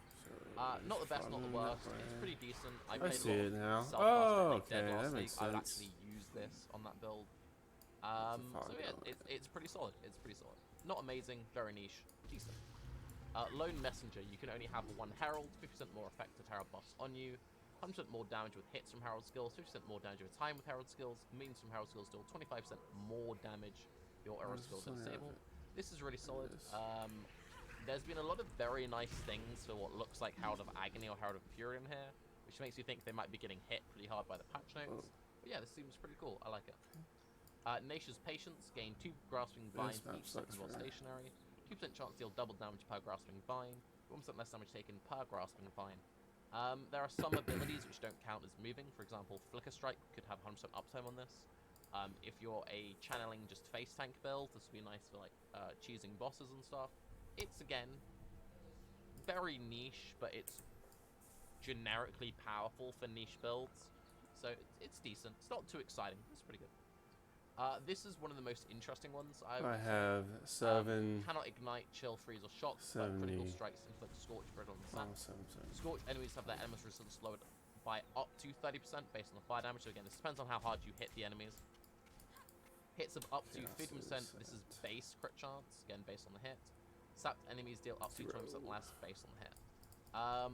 The reason why this could be powerful is some builds already have guaranteed chills or shocks from secondary sources, something like Skitterbots. For example, if you're like a lightning trap build, you kind of want to use Skitterbots anyway, which guarantees a shock, so maybe you could use this for some damage reduction. If you're a crit build which doesn't really care about Ignite, and you just want to get generically lowered resistances, seems good. Base crit's obviously very strong. Yeah, you're gonna have to hit very hard. Don't expect to have like the full threshold on bosses, because bosses is where this stuff really matters. But you could just think of this that for mapping, this is pretty solid damage reduction for like hardcore speed clearers. Pretty solid. Kineticism. This one's kind of weird. So attack projectiles always inflict bleed, maim, and knock back enemies. Projectiles cannot pierce, fork, or chain. This is interesting for abilities that have inbuilt pierce, fork, or chain that for whatever reason you wanted them not to pierce, fork, or chain. It's mostly decent for something like bleed rain of arrows, because you get the guaranteed maim knockback. You get the guaranteed bleed, but you nearly always have guaranteed bleed on bleed builds. But yeah, incredibly niche, super niche. Bit of a weird one. I don't really know why they made that. It's kind of Veterans Awareness, very interesting, potentially kind of funny. Plus 10 to all elemental resistances and maximum elemental resistance while affected by a non-Vol skill, so basically anything but Vol Molten Shell. 20% more damage taken if a non-Vol guard buff was lost recently, so in the last 4 seconds. 20% additional physical damage reduction more affected by a non-Vol guard skill. Wow. So, if you were to stack up a bunch of skill effect duration, and again, you only have this more damage taken if you've lost a buff recently. So when you don't have any guard skills up, your character's at normal strength, you could then just like press like a 10-12 second guard skill with enough investment maybe to just like face tank the hell out of a boss. I could see someone using this for very niche things. Maybe if you are like trying to cheese boss mechanics where you could like face tank a certain phase DPS and then you could like guarantee dodge. I don't know, it's weird. It's weird, it's kind of cool, but it's weird. Polypalm technique is obviously build defining, everyone's very excited about this. You count as dual wielding while you're unencumbered, 6% more attack speed while you're unencumbered, 14 to 20 added attack physical damage per 10 dex while you're unencumbered. You are unencumbered or you have no equipped gloves, main hand, or offhand. So, this is very cool. Again, there are lots of very powerful nodes in here. I'm not going to read every single one. To give you an example of how many powerful nodes there are in here, I started copy-pasting the ones that seemed good into a Google Doc, and I actually stopped about halfway through because I just got kind of distracted, and I still had like 15 pages. And again, I wasn't just like copy-pasting ones which like, this is good, because there are lots of just good ones. These are like, these are very powerful for specific things. So for example, Ignite to inflict deal damage 50% faster. It's very hard to get this stat. This is incredibly powerful for Ignite builds. There's loads of generic increased skill effect duration, increased golem buff effect. There's enemies you kill have a 10% chance to explode, dealing a quarter of their maximum life as chaos damage. Like, we only pulled out, like, the very, like, yo, this seems really good. There are, however, some archetypes that seem to, like, kind of lose, or just kind of get, none of the devs can come up with something cool for them. Bows spring to mind. Sorry, just bow. Things worth keeping in mind. So nearly every single archetype has like specific ones. So there are 3 bow only nodes. However, there are lots of generic attack ones that any bow build would just use the generic attack ones or the generic defense ones. So bows have arrows gain critical strike chances as they travel further, up to 100%. There we go. Arrows gain damage as they travel further, dealing up to 50%. It's decent. Most of the time, you're going to be getting like maybe 50% crit, maybe 20% damage. It's alright. It will smooth out your clear a bit, I guess, but nothing that special. Bow skills have 10% damage every time multiplier. Bow skills have 20% increased skill effect duration. This is amazing for something like Toxic Rain or Caustic Arrow. This is really, really good, but that's not what most people think of as bow stuff. Like, this is great for my Caustic Arrow build and for Toxic Rain builds, but if you're like a, I don't know, Barrage dude, you're like, yo, where's my cool stuff? Bow skills have 25% increased arrow effect. Very generically powerful. Great. Strong. Also very good for like Toxic Rain, very good for like Caustic Arrow. But the average bow dude, I think, would feel a little bit kind of like, oh, that was kind of whatever. The next one, which really stuck out to me for being a bit kind of meh, is Traps. Traps didn't really get anything that exciting. There's some stuff which seems kind of cool at first glance, but considering how much super powerful stuff there is for other archetypes, I'm pretty disappointed, to be honest. So, Set and Forget's kind of cool because it gives trap damage, increased generic AoE, 25% reduced trap duration, 40% increased trap trigger AoE. So my first reaction was, oh cool, so I get like 4 of these, and then I can do a Sunblast thing without having to use Sunblast. But then I'm like, well, how good is that in modern day PoE? Not that great. You then need to have 4 of these jewels, which is a lot of points. Also, with how good stuff like Flamethrower Trap is and Lightning Splash Trap is these days, this screws over those a bit, which kind of sucks. Also, there's negative synergy between reduced trap duration and increased trap trigger AoE, since if you've got enough increased trap trigger AoE, you don't need reduced trap duration. If you have enough reduced trap duration, you don't need trap trigger AoE. If you don't know, traps trigger at the end of their Oh, I have duration, lots to so kill. that's why they call it set and forget. So you either like throw it near an enemy, it's got so much increased trigger, it just blows up anyway, or it doesn't matter if you miss because it just blows up. Basically, it's just kind of, it's not as cool as it looks. This is some mine stuff. This is decent. This is just like pretty solid. 20% damage, 10% trap throwing speed, 5% movement speed. I can't complain at that. It is just generically decent. 10% chance to deal additional trap on mine. This is like 10% more damage. It's decent. It's not exciting though. Like none of them are like, oh, I need to build around this. You know what I mean? 20% trap damage. Gain arc insurge when a mine is detonated. Gain arc insurge when traps triggered. Decent for the Eldritch Battery guys. There's a lot of people who do Eldritch Battery with Tinkskin. Again, it's not exciting. 15% multi, 5% pen. Good, but not exciting. And then 4% life, trap damage. This is genuinely really solid. Not many offensive types got life on them, so I feel like they were kind of like, yo, people complain about traps and mines being squishy, we'll give them a life node. So, you know, it's good, but none of these are very exciting. I was kind of hoping we would get some like cool things, like maybe trap cooldown recovery, so you could build into like just playing a big cooldown based trapper, or like increase trap charges, or have, you know, traps gain special effects when triggered on enemies. For example, curses have some really cool stuff. There are some incredibly cool curse ones. Anyone think about maybe playing Bane, but was worried that Bane won't do enough damage? Well, Bane might still not do enough damage, but the curse stuff is great.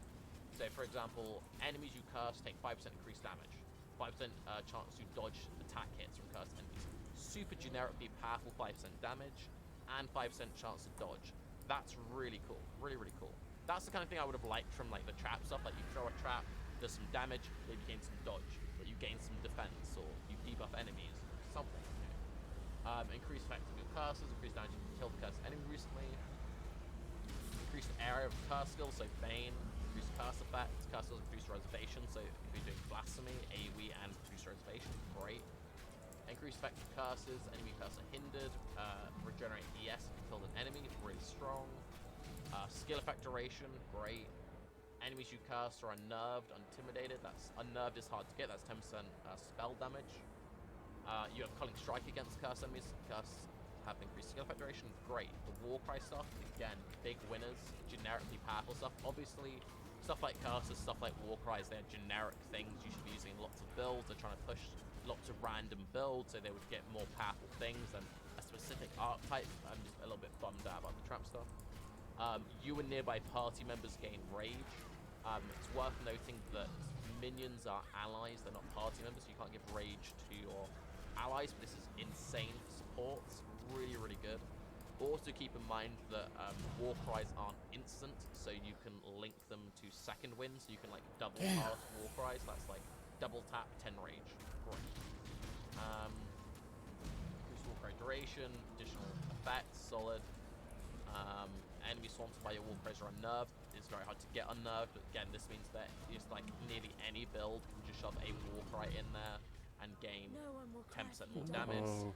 And then the defensive buffs you get from like Enduring Cry, or the generic damage and mana sustain from the Rallying Cry. Abyssal Cry is great to stop Porcupines. You can also link like Onslaught to Abyssal Cry for Onslaught generation. 4% physical damage reduction if you use a Warcry in the past 8 seconds is really good. 4% chance to deal double damage if you Warcry past 8 seconds, amazingly strong. 15% multi, 40% crits. I have 30. Really good nodes. 35 yet. 35% crit multi, 50% crit damage, cooldown recovery, increased AoE, enemies want to take 5% increased damage. When you Warcry, you taunt enemies. So these are like insanely strong. I would say that it doesn't matter what build you're playing, you gain something really cool. Even if you are playing a trap build, you gain very cool things. They're just like good defensive things. The flask nodes are also pretty exciting. So there's lots of like flask effect duration, which is good if you're doing the like Vol flask build. Where's it going? going? Flask effect also very good for that. One which stood out to me, which I really liked. Remove bleeding when you use a life flask. Life flask in 1 charge every 3 seconds. Increase life recovery from flasks. This is great. If you have this, you no longer need to put bleed removal on your life flask, which is really solid. Obviously, if you're like a very fast-hitting build, like Cyclone or something, you'll still want it. But for a lot of builds which just end up with a little bit of bleed every now and again, super strong.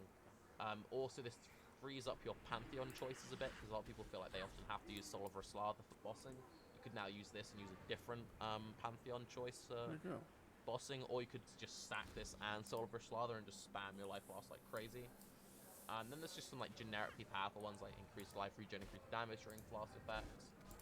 This one's also pretty solid, 3% physical damage reduction during any life or mana flask. They're really pushing mind over matter enduring mana flasks.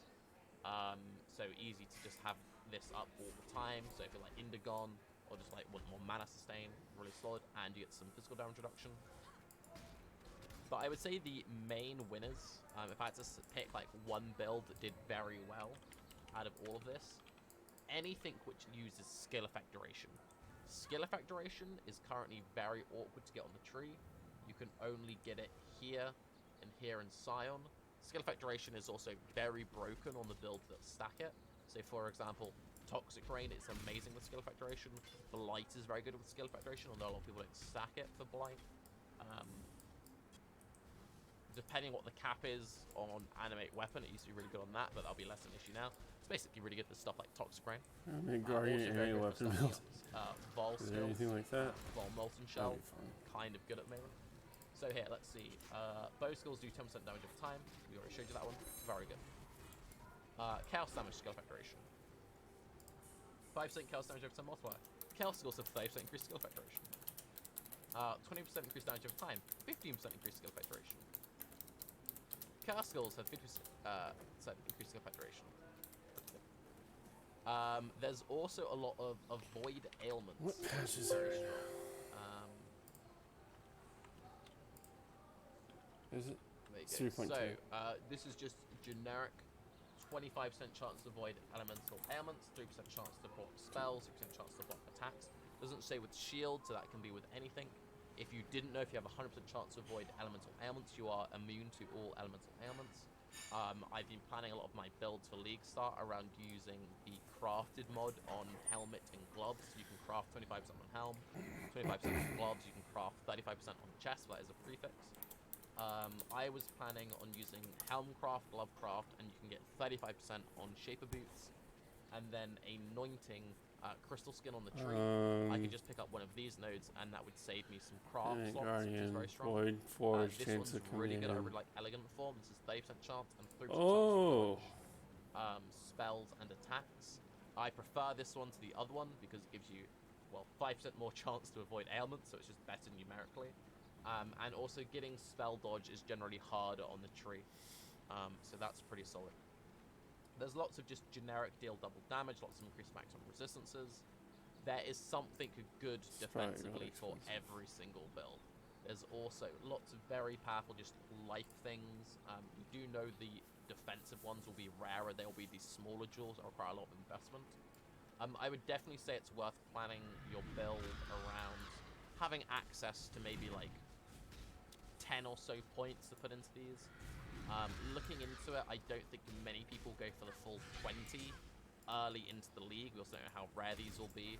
So I would say plan a build around level 85, 90-ish, but try and put yourself near cluster jewels.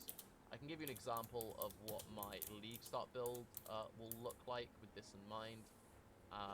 So I'm planning on doing Corticara / Essence Grain, and I planned a level 85 tree with the thing in there. Has all the defense.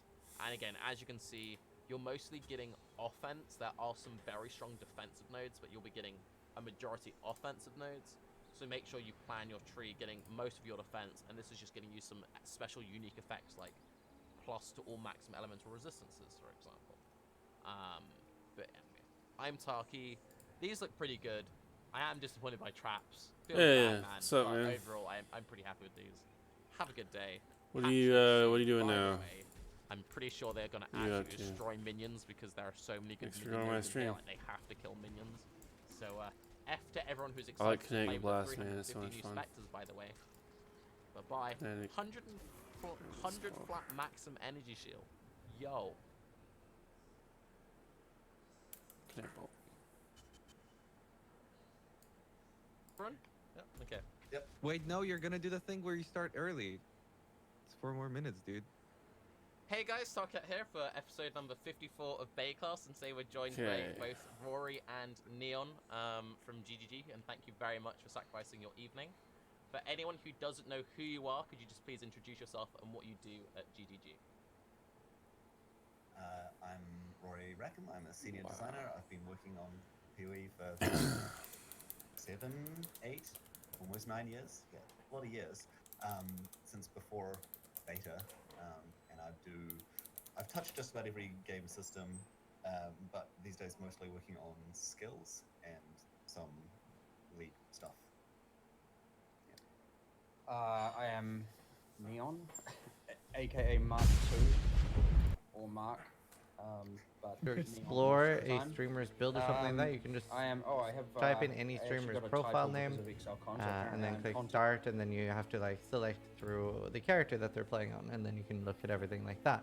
Obviously, that won't be a guide, but that's a innervate on your Herald of Ice can feel very good as well. It gives you frenzy charges and stuff.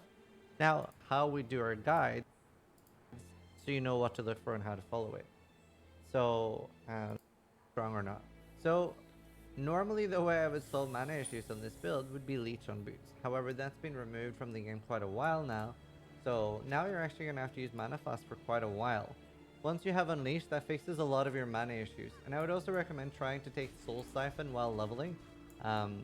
It basically gives you mana on kill, and because Unleash you cast so many times level 1, that saves you a lot of mana issues. And that's like the main things that you would do on a non-crit build. Crit, however, has very few issues with mana, and this is because you usually have Curse and Hit Assassin's Mark on Herald of Ice, which you could use on a non-crit build as well. It just doesn't give you as much of a benefit. On a crit build, you're basically, anytime you kill something, you're pretty much full mana. But hopefully just using Soul Siphon as well as the Unleash, saving you a lot of mana, should be fine for the most part. So for leveling uniques, it's like your standard things like Tabitha, Gold Rim, etc. Something that helps a lot while leveling is +1 all physical spell level ones. So the main like quality of life defense you get on this build is you obviously have Fortify from your shield charge, and then you have the Trickster Ghost Shroud, which regenerates a large amount of your energy shield every time you get hit, as well as a lot of evasion. And the Trickster defense really skyrockets a lot from a Jade Flask. We have Valmolten Shell as well. You really do want a Granite fitted to use this, and when you eventually have to leave your Granite, then Valmolten Shell loses a lot of its potency. Trickster has amazing sustain, and that's mainly from Ghost Shroud. And the way it works is that every time you get hit, you regenerate energy shield based on your evasion, and that's why we want the Jade Flask, as well as the majority of our gear will be evasion based. But for additional sustain, especially when we're converting our Blade Vortex to elemental damage, there's new cluster jewels that have elemental damage leached as life. And this like gives us a great opportunity to get some additional leech here. So generally we use Herald of Ice and Herald of Thunder. Because you scale your Herald of Ice, you don't always have that much space, but you should be able to fit a Skitter bot. If you're feeling that you're running out of mana too much, this would be the first thing you would drop. There's no like special build enabling mechanics for this build. So the biggest drawback for this build is definitely that you're more melee than actual melee builds. You have to stand next to the enemy, and because of this, something like a Decoy Totem is definitely worth picking up. You can also do the double totem support on Decoy Totem if you have enough sockets. Then the bosses and stuff are mostly going to focus on your Decoy Totem, and then you can stand behind them and just throw your Blade Vortex repeatedly. So this is a very cheap build, and there's nothing that you're going to have to worry about splashing out on, especially early. Later on, you could end up investing into a Timeless Jewel of Toriani, like I said, to get like really high hybrid defenses. And a Soul Tether is most likely going to end up being pretty expensive as well, but that's not something you have to worry about super early. Where'd it go? So this is a really fun to play build. It's really nice to like watch your blades just go around crushing everything, and you get to use Val Blade Vortex as well. You want to get that as early as possible. Helps a lot for single target damage. You just like whack it down whenever you get to a boss, and it'll start spinning. If it's anything like my luck, if there's any other monster nearby, your Val Blade Vortex is going to leave the target that you want to kill and fuck off to the 1 HP monster that you forgot to clear. But definitely worth using Val Blade Vortex nonetheless. It's extremely strong. Obviously, this isn't like the best boss killer in the world because your defenses aren't exactly crazy sustained over longer fights. It should be able to do like most of the conquerors and do really well, especially on softcore. And something that's really nice about this is you do have like a lot of other cool options you can transition into. Blood You could go Rage? a crit assassin blade vortex later. You could also very easily switch into like a sort of herald bomber where you use heralds instead of normal attacks to attack. And you could also switch into like trickster essence drain, which is another very strong skill as well. So I hope you guys enjoy this build. Good luck in Delirium. If you have any questions or there's something you can't quite figure out with the build guide, watch it again. But then after that, drop by my channel, twitch.tv/Scissorin. And thanks for watching. Try to die less than I do.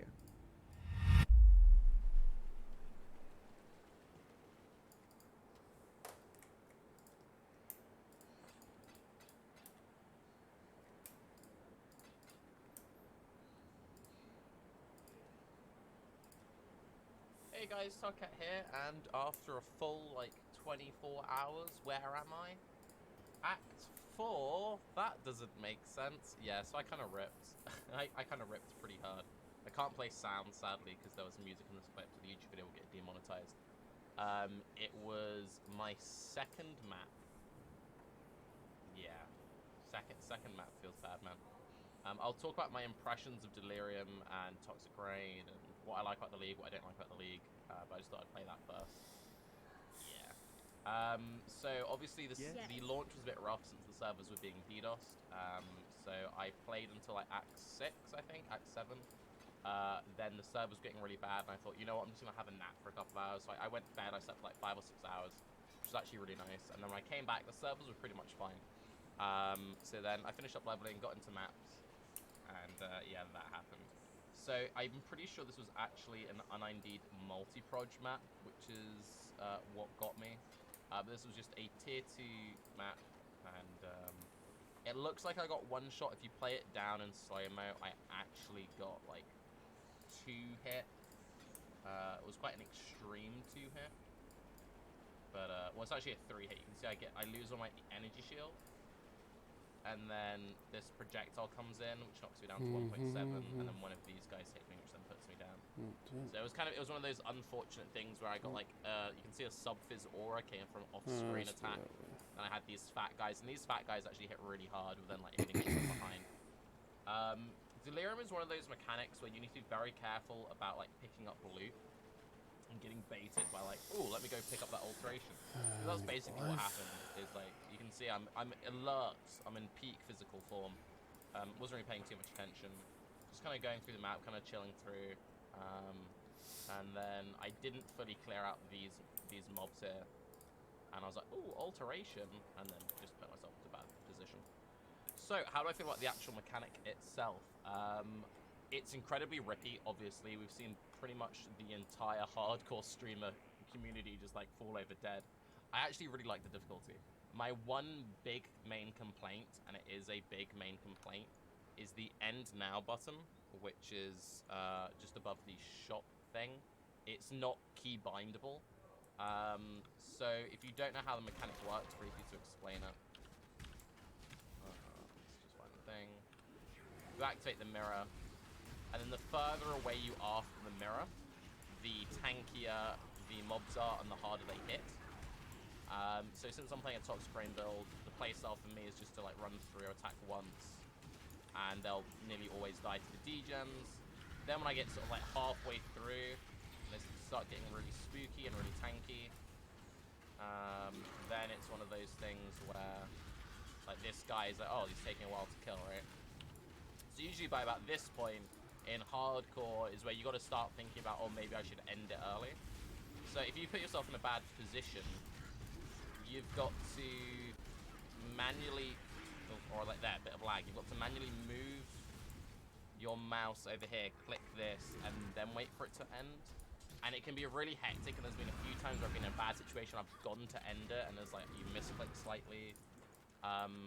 Now, most leagues, the way they handle it is they have like, this is the league only button, so you press this button to interact with the league.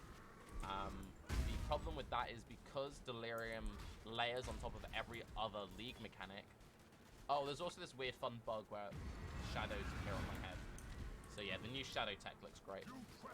Because it layers with all the other leagues, like for example, if you're in an incursion, if you were to press the End to Delirium Now button in an incursion, if it was the same league button, the incursion overlay would pop up. So they need to introduce its own like separate button for it. And yeah, that's one thing they need to add. In terms of difficulty, the difficulty is definitely there. Definitely there. I don't mind how tanky the mobs become. I think it adds quite an interesting new dynamic. I do think the damage of the mobs is kind of overtuned though. I would expect it to be nerfed at some point. But at the same time, it's kind of fun just watching everyone fall over. If we actually look at the ladder of my private league. Oh, people have been doing alright. When I went to bed, our ladder was just like 8 dead people. Funny enough, Kinetic's the rank 1 in our league. And the reason why he's the rank 1 in our league is he's just been completely skipping the league mechanic. So he just outlived everyone. He's played like a bit longer than everyone else has. Not a crazy amount, he's just been playing like slightly longer. And then he's just been outliving everyone. So pro tip, if you don't die, you're the top of the hardcore leaderboard. Doi. In terms of how the Toxic Rain was performing, I'll quickly show you what my gear was when I died. I can find it.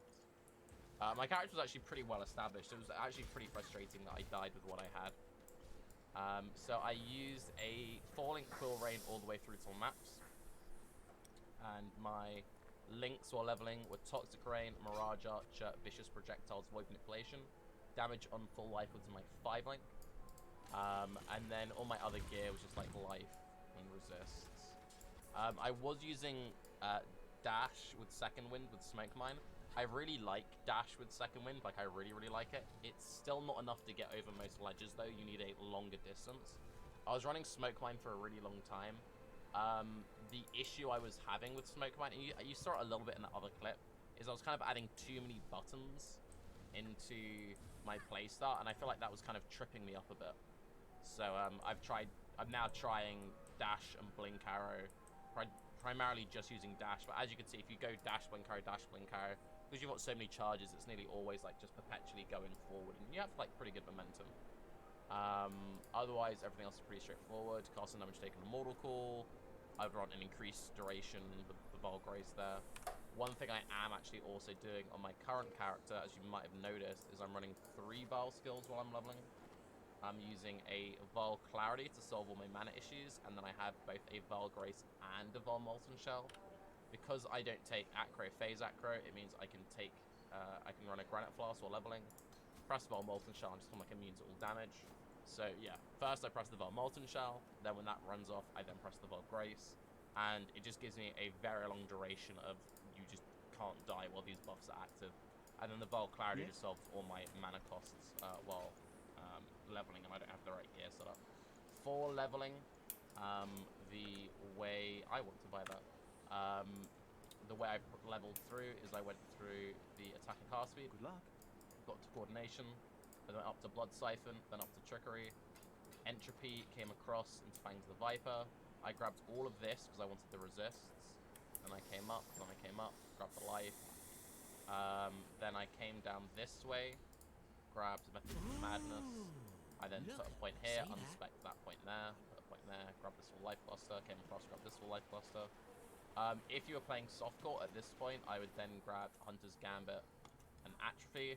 However, since I've got enough damage while leveling, and because it's such a tanky mechanic, I'm now just going to come across this way, pick up Protein Chemistry, grab Sleep Preparation, get the resist, grab all of Silent Life. Then I'll come across, grab Melding, come across, grab the Life, grab the AoE, grab the Life, and then I'll get Atrophy, and then I'll get Hunter's Gambit. I felt like I really didn't need the damage when I was leveling my previous character. When my previous character died, I did go for all my damage really early, and when I died, I think I had like 1 point in here. It feels like a mechanic for hardcore, at least, where you just get all the defensive nodes, try not to get one shot. Please, no, please don't kill me. But yes, anyway. I'm Tarky, have a good day. We'll be streaming live, by the way. Let me know how you're finding the Delirium mechanic, and if you've got any pro tips that will keep me alive. Bye-bye.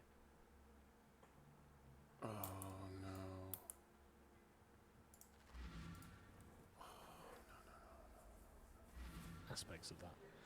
Andrew, Don't Walk Productions told me you were trying to find me last stream to mod me. I'm here. Love your vids and listen every day. Okay, Poofy. Let me see if I can find you. You're gonna have to say something else. I know with it. No, wait. I figured out how to do this. Hang on. I can manage my moderators.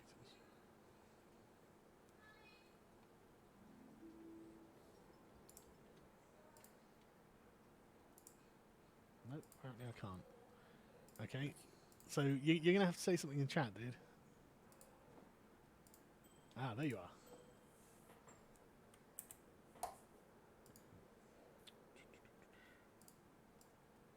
There we go. I heard everyone in school is expected to catch the virus at some point, so it's just a matter of slowing it and not eventually stopping it. I'm a senior in high school and I'm out for 6 whole weeks thanks to Governor Inslee. Inslee? Weird name. But, well, I mean, I guess you get video gaming time on, don't you? I heard you say in one of your streams that becoming a father is amazing. Last week my wife gave birth to our first baby boy, and now I know that you are 100% correct. Keep up the good work. Loving the new channel, by the way. Thank you, Mr. Roberts.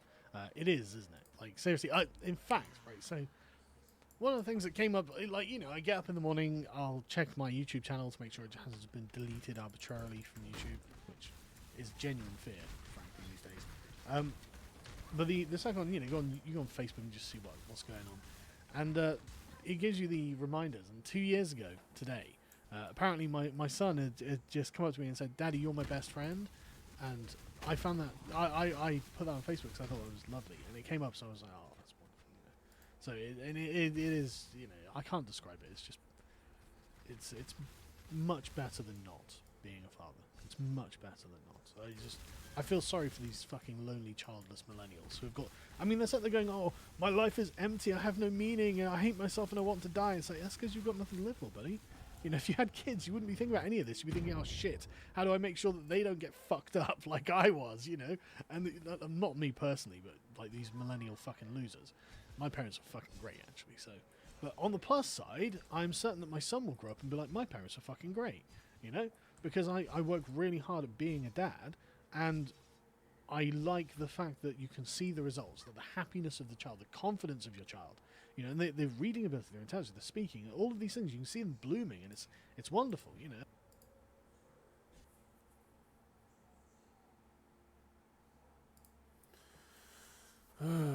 Every debate, when it comes to Medicare for all, they always burn it out. Like, well, but it's 34 trillion. He doesn't even know the real number. Yeah. And it's like, I wish Bernie would go. He doesn't know the real number that I just said out loud again. Yeah, exactly. I just said the number out loud. And you know what that number is? Smaller than what we actually pay now. So no matter which lens you look at it through, we can afford it many times over. Ron, you're 100% right. How is it that Bernie Sanders cannot box Joe Biden's fucking ears in, and Joe Biden every debate is allowed to say, "Where are you going to get the 30 trillion? Where you can't. You don't have a knockout punch for that stupid fucking thing he's saying. You don't have a knockout punch for that. You can't stop and turn to Joe and go, Joe, the reason why you don't understand where the money's coming from is because you're paid not to understand it. That's why people don't have health care. After 8 years of you had a Democrat-controlled House, a filibuster-proof Senate, and you had a Democrat in the House, and you gave us a right-wing health care plan anyway. That's what voting blue for no matter who does. You get right-wing policies anyway. The Democratic Party is a fucking zombie party. And Bernie is not going to fight for us. That's not happening. I mean, he won't fight for himself, put it that way. He's not fighting this guy. He's not. Chris Hedges was right. He doesn't have the intestinal fortitude to do this. He doesn't have the character necessary for this. He doesn't have it. He doesn't have it. He's going to as the cannibals are overrunning us, he's going to be saying, "Can I get the door for you? Are you okay? Are you my friend?" It's maddening. I'm beyond. It's beyond. He gave this speech yesterday about the coronavirus that was actually pretty inspired and sounded like a leader, and he's like, "This is a serious thing." And I'm watching this. I read that Jackie Salas wrote the speech Bernie should give. I saw Namiki Kantz put a video like, "Bernie, you have to fight for us. You have to do something." I don't know because we've all been wanting him to do this. He should have said all those things to Joe Biden and then go, and now let's cut to some commercials from the healthcare lobby Right. that pays these people to say this. I mean, it's that you gotta be ballsy I if you know. want to do a revolution, motherfucker. If you think they're gonna let you take power, you gotta. They're not gonna give it to you. You gotta fucking take it from them. And how do you take it from them? You start calling them who they are, corrupt fucking enemies of the people, and you're here to fucking set things straight. And Joe Biden is not your goddamn friend. He's your fucking enemy because he's working against giving health care to people. What kind of a friend do you That's your friend? Your friend wants to deny health care to people? That's your friend. Well, you got fucking shitty friends who made it harder for people to get rid of their debt and bankruptcies? Motherfucker. It's beyond a bad strategy. You're hurting the country, Bernie. It's beyond bad strategy. You're validating that he's a fucking decent guy, that he's not a decent guy. He's what's wrong with this fucking country, and you know it. And Bernie knows that Joe Biden's what's wrong with this country. And Bernie will lie to the American public and say Joe Biden is a decent guy and that he can beat Trump. Bernie's lying to you when he says that. Joe Biden is not a decent guy. What kind of a fucking decent guy takes money from Wall Street and then makes it impossible for people in the most desperate situations to get rid of their debt through bankruptcy? What kind of a guy does that? A fucking corrupt piece of it. That's the kind of guy. An evil cog. A cog in an evil wheel. A willing cog in an evil wheel. That's who Joe Biden is. He's the fucking enemy of workers. He's the enemy of progressives. He's the enemy of fucking Americans. This guy's done everything to hurt America. Kicked people out of their houses, fucking propping up Wall Street. He's not decent. What Bernie needs to do now is tell people to get out of fucking yellow vest and start shutting shit. Well, they're shutting shit down now because of coronavirus. So now it's like you can't even shut shit down. You can't even shut shit down. They're not even. I bet they won't even have a fucking convention. They're going to have a convention online. So and now, if you look at it this way, protesting is now illegal. Because any group larger than 250 is illegal. And they could just come in and break it up. So this is work. So because of this situation, I mean, there's nothing. And if Bernie doesn't go in and try to land a couple, at least throw a knockout punch on Sunday. This is it. There's Sunday's nothing it. we can't do. We can't even protest. Sunday There is won't it. even be a convention. There won't even be anything. Sorry, go ahead. I was going to say, this is it, Sunday. So it's like this pandemic, he stepped up and made that speech yesterday. We just had to watch Trump give that ridiculous, dumb speech today. This is it. Sunday, this is it. Because they've suspended primaries. So Bernie actually has an opportunity here on Sunday to go, I'm sorry, Joe, people are going to die if we don't have my Medicare. Medicare for all. Medicare for all is Oh my God! Could there be a greater fucking time for him to make this case? All the how He we going to made pay it. for it, the I'm afraid of socialism, all those people who are terrified and just bought a pallet full of toilet paper, those people on Sunday night, because their kids can't go to school Monday, they can't go to work Monday, they've spent all weekend locked up, terrified, is this thing going to kill me? They're going to be watching. This is going to be the most watched primary everyone's debate. home. Everyone's home. This is it. Yeah. And if Bernie comes in and goes, my friend Joe Biden, let's work together, we know that he signed that agreement. We know it. And if he's the nominee, I will work hard, and he will beat Trump. Then we're all going to die. See, that actually, I think that's been the biggest punch in the gut. The biggest punch in the gut was not Joe Biden's my friend. If we had to give the gold medal for, like, wow, big misstep, the biggest punch in the gut was Joe Biden can beat Trump. Yeah. Because it's not true. Not true. It's not true at So all. Bernie and B, Bernie knows because, that, like, right, Ron? You think? I feel like he's got to, and he said that. And So you know he's lying to you, right? That's not true. Bernie's lying. Bernie's lying if he says Joe Biden can beat Trump. 'cause he Bernie's lying can't. to win. He's lying. That's a fucking lie, and Bernie knows it. It's this Sunday. This is it. Yeah, Because this is it. with these primaries suspended, this is Bernie's chance to go, you're all I'm actually the voice of reason. Trump is a jackass. He thinks Google's going to fix it. Biden can't even remember what day it is. I actually have a plan, And because everyone is looking for leadership. Leadership! And there is none from fucking jackass Trump. There's nothing from Trump. Or Pelosi. Or Pelosi. Or They're the Schumer. Mitch McConnell. Mitch McConnell didn't want to sign off on the stimulus plan, the Republican Senate, because it was going to have money for abortion. Yeah. Really? We're going to fucking argue about abortion now? Like, what happens if there's not enough hospital beds? There's not enough respirators. This woman, I forget her name, like I think she's in charge of health and human safety, a Trump appointee, was on Fox, and the Fox News woman kept asking her point blank, are there enough beds? Are there enough respirators? Because that's a problem they're having in Italy right now. And she goes, oh, Trump, we've got a great plan. We're closing. She wouldn't answer the question. They asked her 4 times point blank, and she wouldn't answer it because you know what? And then I was listening on NPR. The person came back and said, there's not enough. There's only 95,000 respirators in this whole country. What happens? We're a country of 330 million people. What happens if 1 million people all need to get tested in the matter of a couple of weeks? They're not testing people. The top health official in Ohio said that he suspects there's 100,000 people infected in Ohio. So we are on the trajectory right now. We are where Italy was a week ago. Yeah. That's so in 1 week we will be where Italy is, and the whole goddamn country is going to be shut down. But I bet they won't because Wall Street doesn't want that to happen. But we'll see. We'll see what happens. Hey Siri, what's 350 million times 1,000? 350 billion. Times 1,000 is 350 billion. So that's $350 billion a month. That would be right for if you gave $1,000 to everybody. So $1,000 to everybody would be $350 billion a month. So for 5 months, the time it would probably take to quell this Right. thing, Everybody gets a check. there's the $1.5 trillion that these cocksuckers on Wall Street just fucking got. There it is. Wow. There it is. You fucking parasite pieces of shit. There it is. And I'm sorry, I know your mother-in-law doesn't like it when we swear. I know. I'm sorry. My mother-in-law stopped watching. Sorry.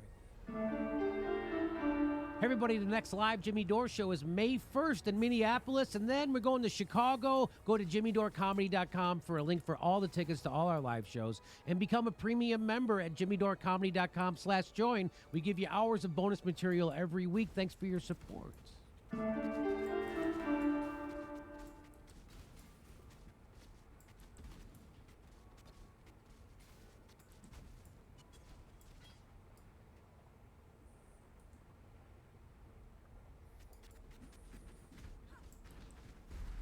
To him, I talked about it with him after the fight. He's like, "No, I didn't shit myself." That would be funny. And we were laughing about it. If you could talk about it, it's like I'm going to have diarrhea. Let me talk to you for a second.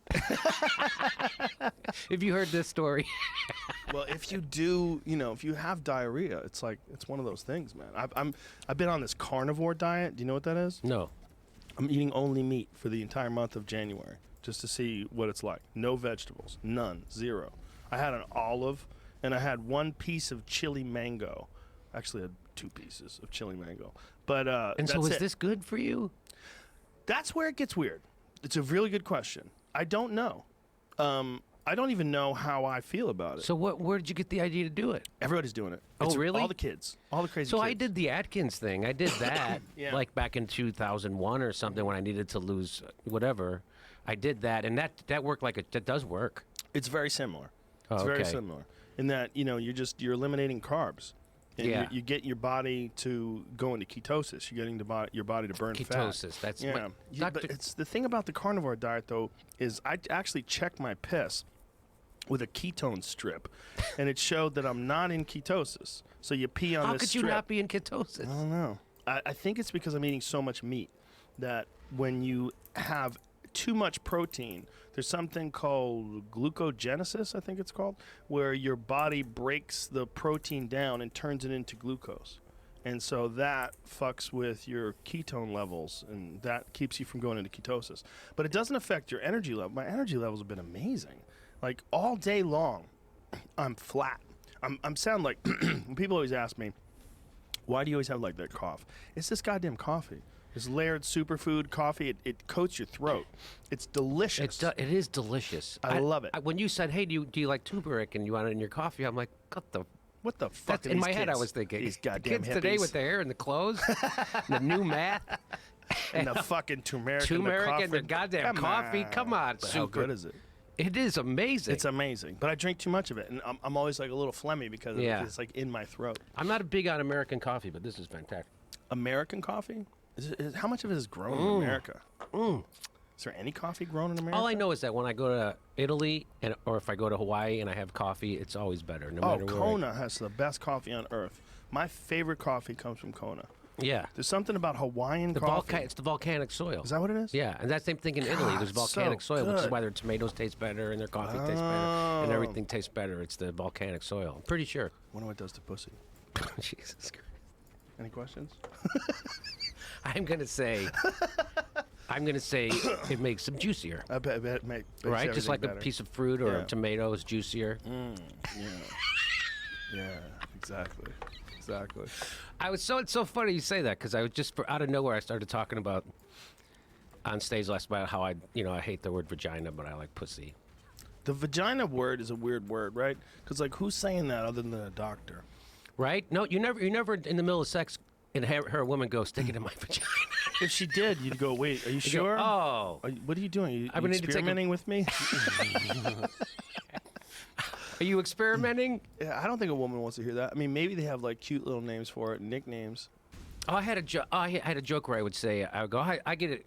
We were experimenting the other night, my wife, and right in the middle of sex, I took it out and I stuck it in her vagina. Wow. Totally different. Fits like a glove. Why are shock jokes fun? They're fun. They're fun. Shock jokes They're are fun. They're always been fun for me. I don't like when people say they're cheap. Like, no, they're not cheap. They're different. It's a different thing. You know, Yeah. there's really clever intellectual jokes, and those are great too. Right. But I love a good fucked up joke. Yeah. Especially because you think it's going to be something cleverer, and that it's just a no, bam, Yeah, smash. right in the face. Right in the face. Yeah. That's funny to me. It is funny. Yeah, I'm a fan of all kinds of jokes. I like all kinds of comedy. And there's a while where like dirty comedy was like looked down upon as if it was easier. Well, it was Andrew Dice Clay. So Yeah. when Andrew Dice Clay happened, so a lot of people started to ape him, right? Because he was very popular. This is going back in the early 90s. Yeah. I don't know if you're born yet. And What? and so comedy clubs started expanding, and they had more clubs than there were good comics. So then they started to give free tickets away, and so they started to book. They wanted more generic acts that appealed to people who weren't necessarily comedy fans or whatever. So this is my theory about what happened. And so then they would keep it clean because we don't want to offend anybody. It's like that's not what that's not what people are. Then that's why they all closed. And You know what my opinion on that is? I think bad comedy sucks, but bad dirty comedy makes you angry. yeah. That's what it is. Well, you know what's funny is I've noticed this. Like, if people watch a musician go up and play, like even an open mic or whatever, and he plays a song or two, and you don't like him, you'll still applaud after he's done. Little But if bit. a comic goes up and he's not funny, it's like, what the fuck? Does What the this guy fuck did you think do he's to me? doing? Yeah. People get angry. Yes, they get angry because you have to listen to the whole thing. You can't Yeah. even talk during it. Yes. It's awful. Yeah. So it's. I always notice that you could suck as a musician, people will still applaud. You suck as a comedian, like this fucking. You know why? Also because That's not funny.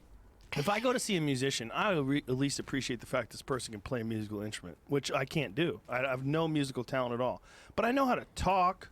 I can talk. Everybody can talk. And pretty much everybody has said at least one thing funny at one point in time. So you know what it's like to Right. say something and then it gets a laugh. You know you can do it. Mm-hmm. You know, what they've done is just do it more and really put a lot of time into it and, craft an act.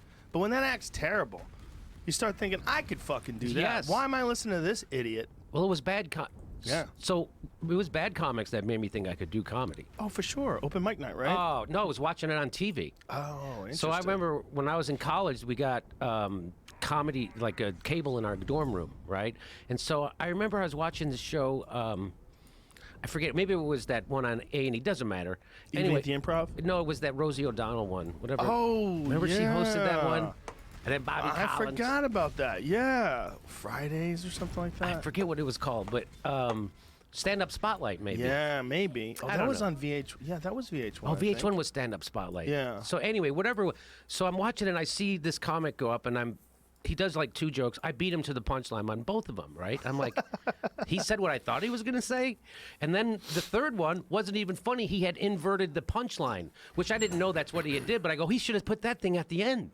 And then afterwards I go, wait a minute. That guy, I'm funnier than that guy, and he's on TV. I think I could do this. Yeah. Right? Like when I would go to clubs, I would go to Zanies in Chicago. And those guys would just be hilarious. And I'm like, I could be funny for 5 minutes at a party, but I can't fucking do that. Right. But I didn't realize they were how it went. You do an act and you work and you do the whole thing. And so that's why I was like, I can't do that. Those guys are special funny. And then I saw guys on TV suck. I'm like, well, I could do that. I might not be able to go to Zanies, but I could go to TV. Well, there was a time during the 80s where there was so many spots and so few comics that some really mediocre comics got on television. Yeah. Really, like, mundane nonsense bits. Yes. And they all had that kind of comedy timing. Yes. Well, you're from Chicago, too, which is a rough spot. Like, it's fucking cold there. People don't take any bullshit. It's a different kind of thing. You know, like, those are the kind of places that make great comics. Like, fucking cold. Like, Boston, same shit. Yes. New York, fuck. You That need cold and... need a little misery and a little too many edge. Hong Kong, fuck you. And then You need a Yes. there has to be a need for comedy. Yes. It's like I said, I was just in Hawaii. We did shows there. I'm like, man, these people are laid back. Yeah. There's not a lot of great comics. There's a few good comics that come from Hawaii, but not a lot. Yeah, Not a lot. It's not. It's not. You gotta. It's hard to be upset. They have a lot of local humor. Like the comics from Hawaii. I've seen some comics from Hawaii. And they talk about local stuff. You know. Yeah, just like a cruise ship. Yeah, sort kind of like that. Well, yeah, like the guys who live there, they do their whole act as local. Yeah, and a lot of times they like a morning DJ guy too, or something like that. And That's think about it. That's a pretty great life. Pretty fucking great Fucking place great to live. life. You're a comic and a DJ in Hawaii. Jesus H, you beat it. You did it. You really did. First time I went to Hawaii, I was in Maui. I was working at some stand-up gig booked through the Ice House, and I get off stage, and this guy comes up, and we're talking, and I said, "Oh, where are you from?" He goes, "I'm from Pittsburgh." I go, "Really? What did you do there?" He goes, I was a plumber." I go, "What do you do here now?" He goes, "I'm a plumber." I go, "How do you make it from a plumber in Pittsburgh to Maui?" He goes, "Well, one day I woke up and I realized I could be a plumber in Hawaii or I could be a plumber in Pittsburgh." I'm like, makes all the sense in the world. Makes all the sense in the world. Yeah. If I was a plumber, I'd move there. Yeah, I know a guy who teaches jiu-jitsu there who used to teach in... He actually gave me my first lesson ever in Los Angeles. And after a while, he was like, fuck this. What am I doing? And I could teach in Maui. You know, and the thing about like a place like Maui, there's enough people. Like, you need everything. Like, it's not like Lanai we were talking about earlier. Yeah. That's a weird spot. Because there's only 3,000 people on the whole island. It's like a good theater show. Like, you take a good theater show, and those people empty out, and that's the whole island. civilization. And then there's people that fly in because it's a resort area. But it's... I was in Kauai one time, too, and it's similar. Like, after I got off stage, I was like, hey, where can I go to get something to eat? They're like, there's no place to go. You got to go in the ocean and catch it. Here's That's a where spear. Laird lives. Who does? Laird Hamilton. He lives in Kauai. I don't know Laird Hamilton. That's the fucking coffee you're drinking, bro. Oh, this guy. We talked about him for about a half hour earlier. I'm bad with names. Does that work? Is that a good enough excuse? I'm bad with names. Laird Hamilton is married to Gabriella Reese. Oh, that's the guy. Giant Aquaman motherfucker. Great coffee. Yeah, he makes killer coffee. Who thought to put turmeric? Kauai is a spot that I need to get to. I've never been to that one. I've never been to that island. I've only been to Honolulu very briefly during a layover. You know, when I was actually the first time I was going to Lanai, we flew in Honolulu first, and then you have to take like a puddle jumper to get to Lanai. Oh, yeah. But Lanai is like, there's nobody there, man. And you go on the beach, there's like fucking 8 other families on the beach, and everybody's just like, everybody's just chill. I never sleep better. Oh my God. When Relaxing. when I was in Hawaii, I would go to bed at midnight and wake up at 8 in the morning. I'd sleep straight through. You feel I'm great. like, this never happened. And you feel great. Ever. Yeah. I come back to LA, I'm immediately getting headaches. Immediately, I get fine, like, God damn it. So I go get a drink, and I order a Mai Tai. Believe it or not, Maui and Hawaii in general, I think they have some wonky weed laws. I don't think weed's legal there. No, it's not. It's medical is, I think. That's hilarious. Yeah. Medical. Life is my condition. I know. And what do I need it for? Life! Yeah. But I have fans there, so they just give me some. Uh-huh. Do you still ever take pot from fans? You get No. afraid? Yes. Yeah, me too. Yes. Just you're asking for it. You are, right? Yeah. I thought I'd give you a little extra taste. I put some acid on there Yeah. for you. I don't need Look, that, right? My good friend Ari Shafir dosed Bert Kreischer when they were doing a podcast together. So that's real? That's real. I thought that was a joke. No. He gave him Molly, dropped it in his drink.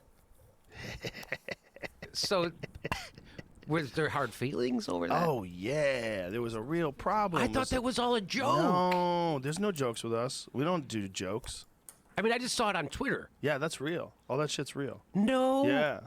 So they're not pals? Oh, they're back. Oh, okay. The wife hates him still, though.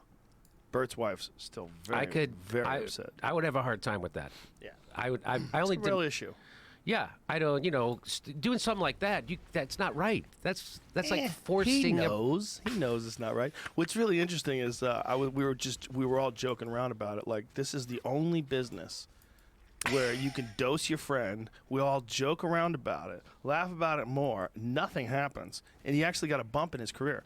Like, he started selling out places faster, and when he was going places, Ari would be doing shows, and people would yell out, "Dose me, Ari! Dose me!" So now he's known for dosing people. And before that, Ari used to do something, I should say allegedly, because this thing, which may or may not have happened, is very illegal.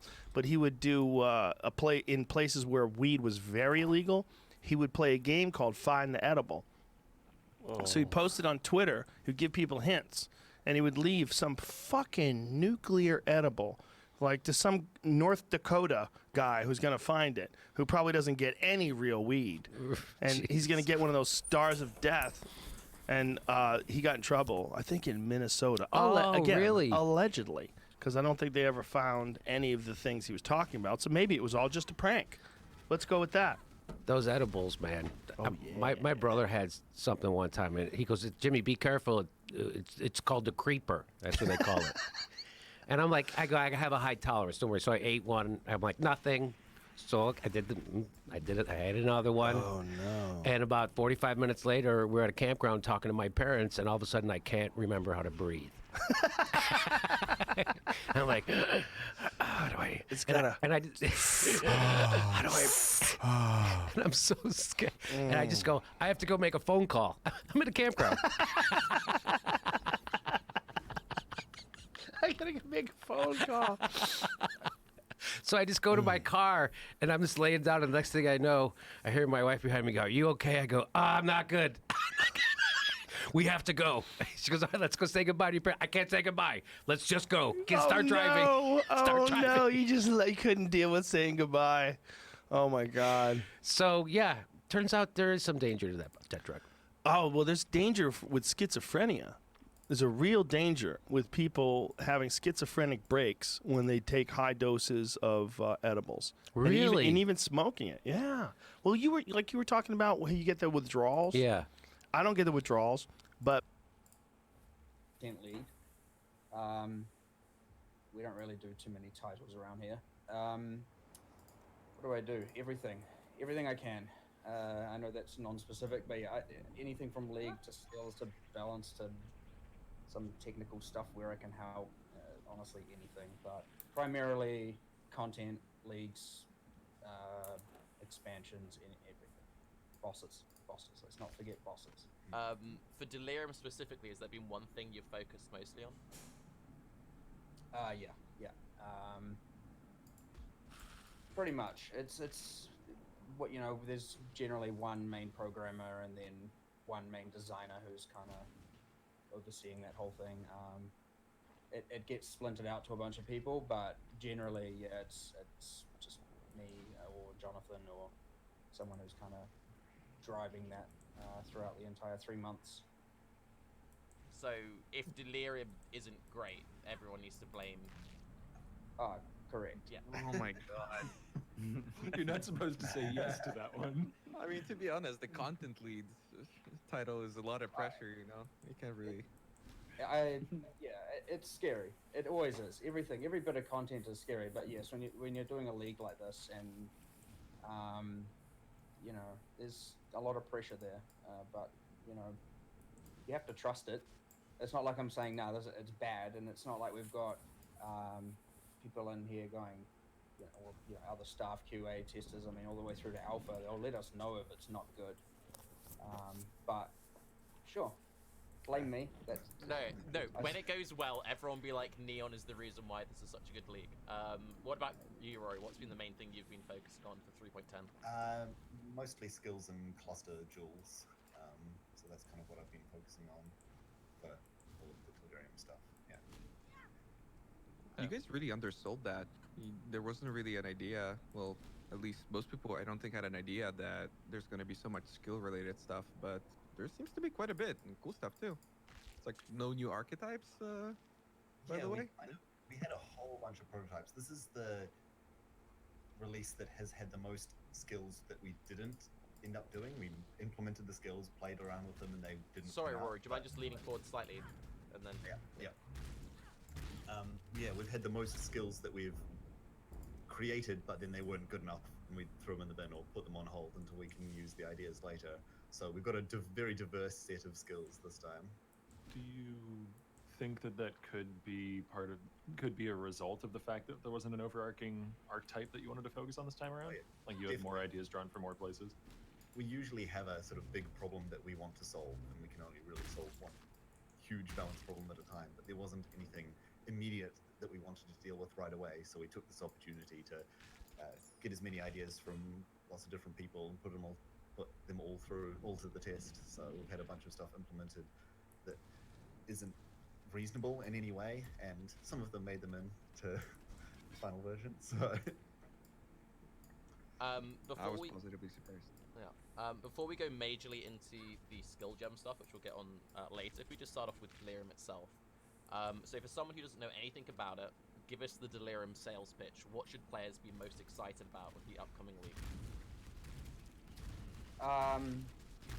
Well, it's a good league. Well, there's a few main things, but okay, let's start with it's the league that has the most interaction or overlapping with existing game content. You take your Breach, you take your Legion and all that, even Synthesis, where it had more meta systems, even Delve, they were their own thing that's quite contained, whereas this is kind of, I wouldn't say necessarily designed to work with them, but it was designed in a way that it doesn't prevent you from being able to overlap layers of content. So you can do a Breach while doing a Delirium, you can do Betrayal content. You can't Delve, we don't spawn leads in Delve, and of course it's not like in the Labyrinth. I know that was said that it was in those two, and that was a mistake. So clearing that up here. But for most other in-map content, including influence from and also affecting bosses, which we often haven't done before. So yes, the league will work with the most content that any other league has overlapped with. So that's kind of interesting in that regard. From a thematic standpoint, it's quite, we're playing on horror. We try to be scary. We actually, we did a different strategy when we were coming up with the aesthetics of this league, where we actually took all the effects artists and kind of let them all produce. We kind of gave them a basic rundown of mechanics, and we said, if you were to have to put this league into Vision, what would it end up looking like? And we ended up with quite a lot of scary stuff, which is good. So you're getting, some spiders, but also you're getting, you're seeing these demons and your fears, or what would be your character's fears, and audio's going really well with it as well. And of course, the main other thing would be the difficulty. It allows players to experience everything, and that's much harder than ever before, much more difficult. It is, it's not the whole league though. It does kind of get into it. So generally by end game, and it's one of these things where the better you do, the more difficult it becomes.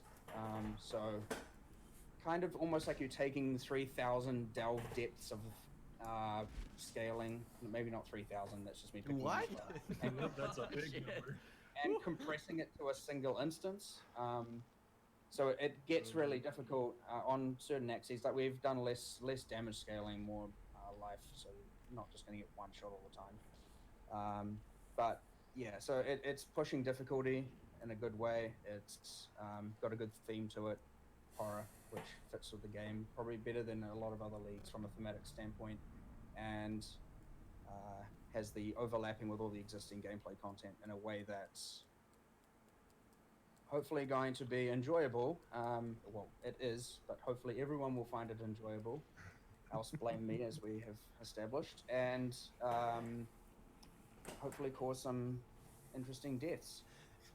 I'm sure Deaths. Rise will have you covered on that one. Before we go into like the difficulty thing, because I want to go back to that, what's the reward structure like? Like, how rewarding would you compare it to previous leagues? So we're still doing well. This part of the rewards is the cool passive system. So, you know, that is as rewarding as you find that system to be, which hopefully is quite good. But generally, so what happens is it picks a reward per instance. So instead of doing, say, the Legion style where Monster A has currency, Monster B has uniques and that kind of system, it picks, say, currency for that instance or for that delirium encounter, and then you effectively repeatedly fill up a progression bar. So throwing out some numbers, they're not real. You kill 10 monsters, you have earned 1 currency reward outcome, but then you need to kill another 15 to get a second, and then another 20 something to get a third, and then so on. And so it promotes killing as much as possible. It's not just raw kill counts, it is multiplied by things like the rarity of monsters and whatnot. So you want to kill uniques and rares and magics just as much as normals. And your goal is to kind of maximize as many of those rewards as you can. Now, obviously, it doesn't have the same problem as we had with Domain of Timeless Conflict, which we learnt from, which was not to have a linear amount of kills to reward relationship, because that was obviously the build Headhunter, max out everything and get as many rewards as possible, and if you weren't doing that, it wasn't worth doing. This doesn't have that problem, but yeah, it's you get a cool progression there where you're getting, say, 3-4 reward outcomes per instance, but then like you might be starting to get close to 5, and you're like, I want to push my character a bit further just so I can start getting 5, and then maybe get 6, and then get 7. It's promoting, making sure your character is quite powerful. You're given that information as to which reward you're going to get basically as soon as you start the Delirium event, right? Yes. And the Delirium event is, if I recall from one of the posts, you're trying to make the Delirium event spawns towards the start of the zone when you enter it, so you can, you know, have as much of the zone access as possible. Do you think that would cause problems with like Harbor Bridge farming, where you're just resetting Harbor Bridge instances until you get the currency one and then clearing that and then doing it again? It is a valid concern, and this is just where we generally have to really push it such that as you're getting into maps, especially higher maps, is where the really good reward types appear. But yes, it could be considered profitable to just start an instance, check the reward type. If it's not the one you want,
start a new one.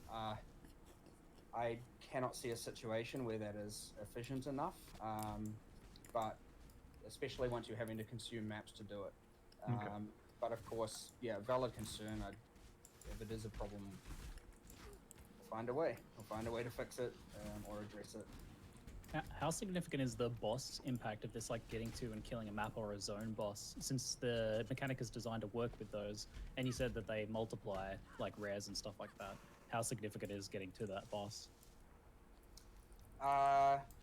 It's so a lot of the scaling, rewards and difficulty are based on the depth, which is the distance away something is from the start, but not like a raw distance. It's kind of like a pathfinder distance, I guess. So the router character would have to run, and as such, it could mean that a map boss has, I don't know, any linear map that's just, you know, start to end, strand or glacier, whatnot.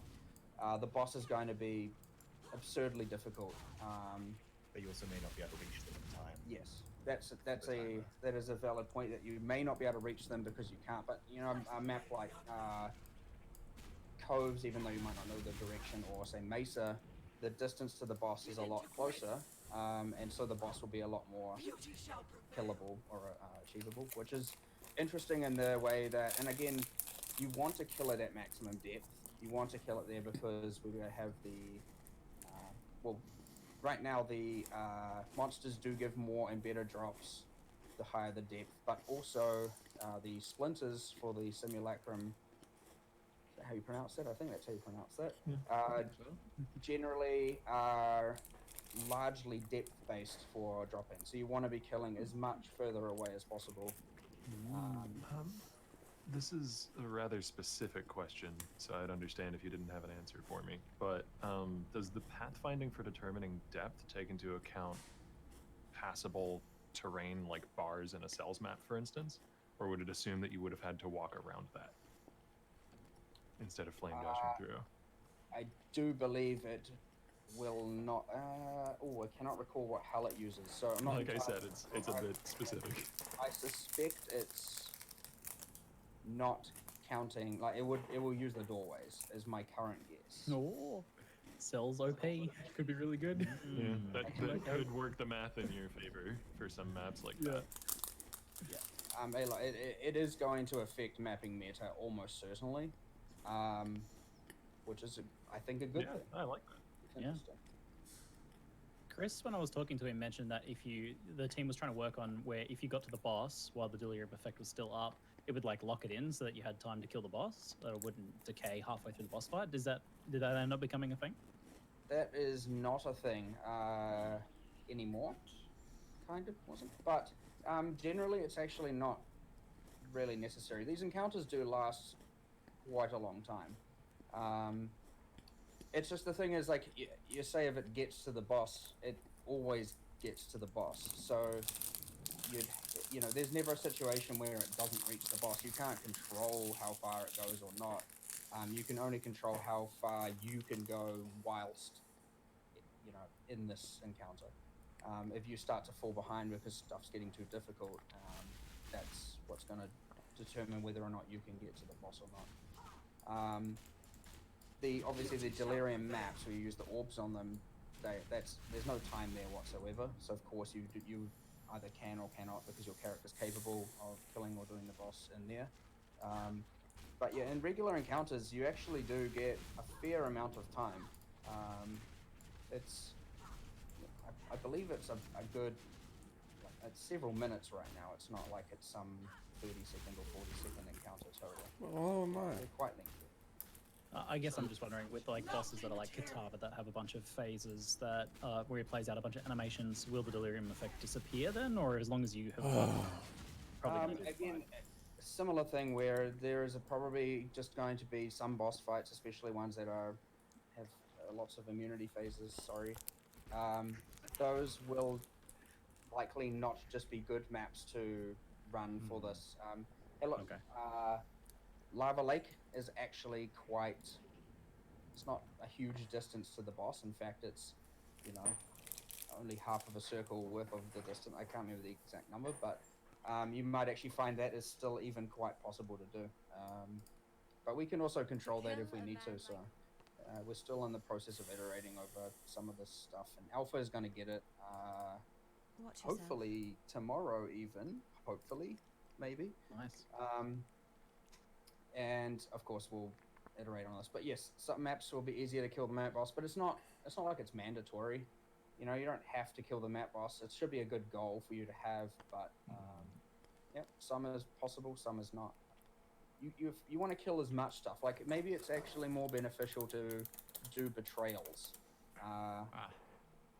or something that, you know, because you're getting multiple unique monsters there, and they're not the same value as a map boss possibly, or whatever the case is, but those are also capable of yielding splinters and do get the benefits and bonuses. Warband prophecies. Warbands, yes. Does the difficulty of its snapshot, like if you were to take a betrayal guy and like carry him over to the end of the map, would that be more beneficial than fighting him on the spot? I cannot recall. I know it uses the monster's life when it first applies it to it, so you can't do anything where you get everything down to 1% life.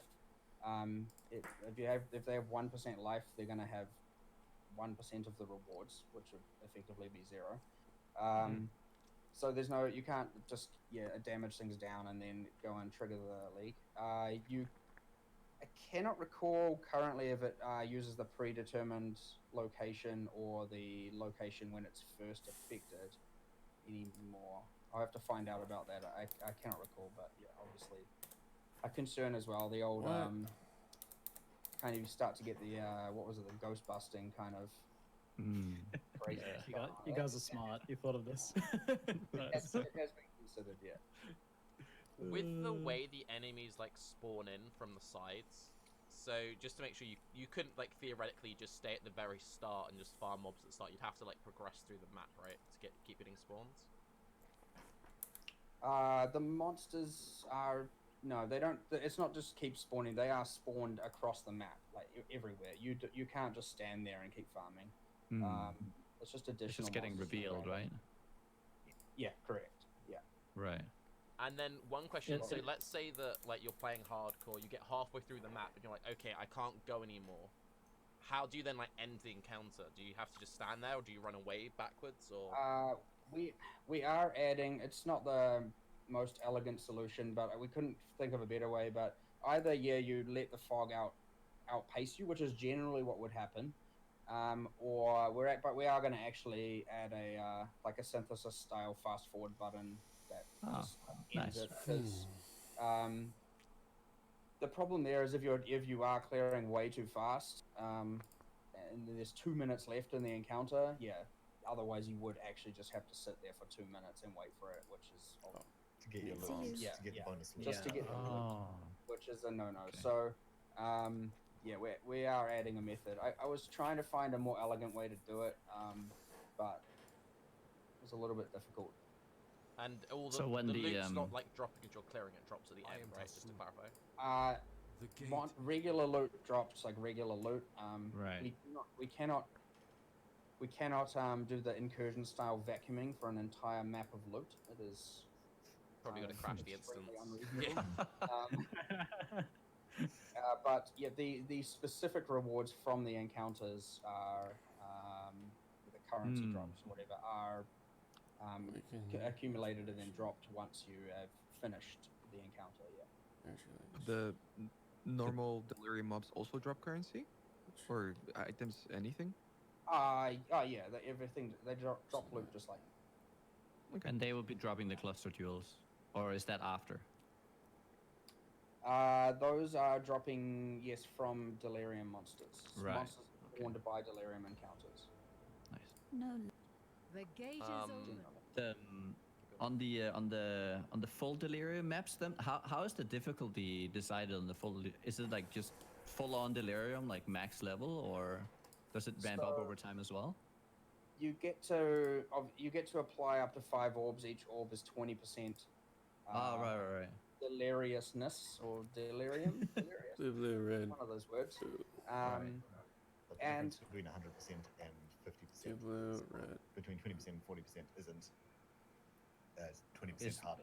It's Right, it isn't significantly linear. harder. It's like, yeah. It gets significantly harder, and you get significantly more rewards. I suspect, the right answer is to apply 5.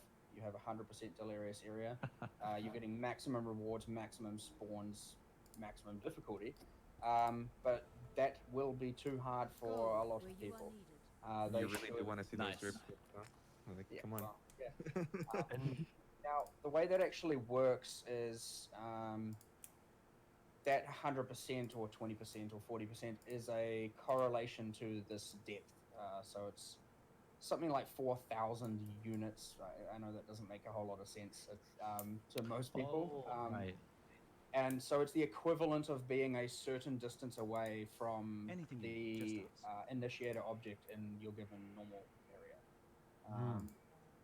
So it is which is the case with a regular delirium. After a certain point, it does stop scaling the monsters because, and it is that same as that 100%. So the most scaling that could apply to monsters in a regular delirium encounter is the equivalent of the map having 5 of those orbs applied to it. So you're basically starting at maximum volume, so to speak, and you're staying at that for the whole map. Yeah.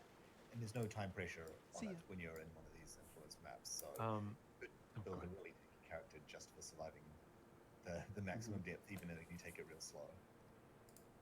And these maps behave normally otherwise in terms of being maps. So like they'll inherit sextant modifiers in their region, they'll have prophecies, that sort of thing.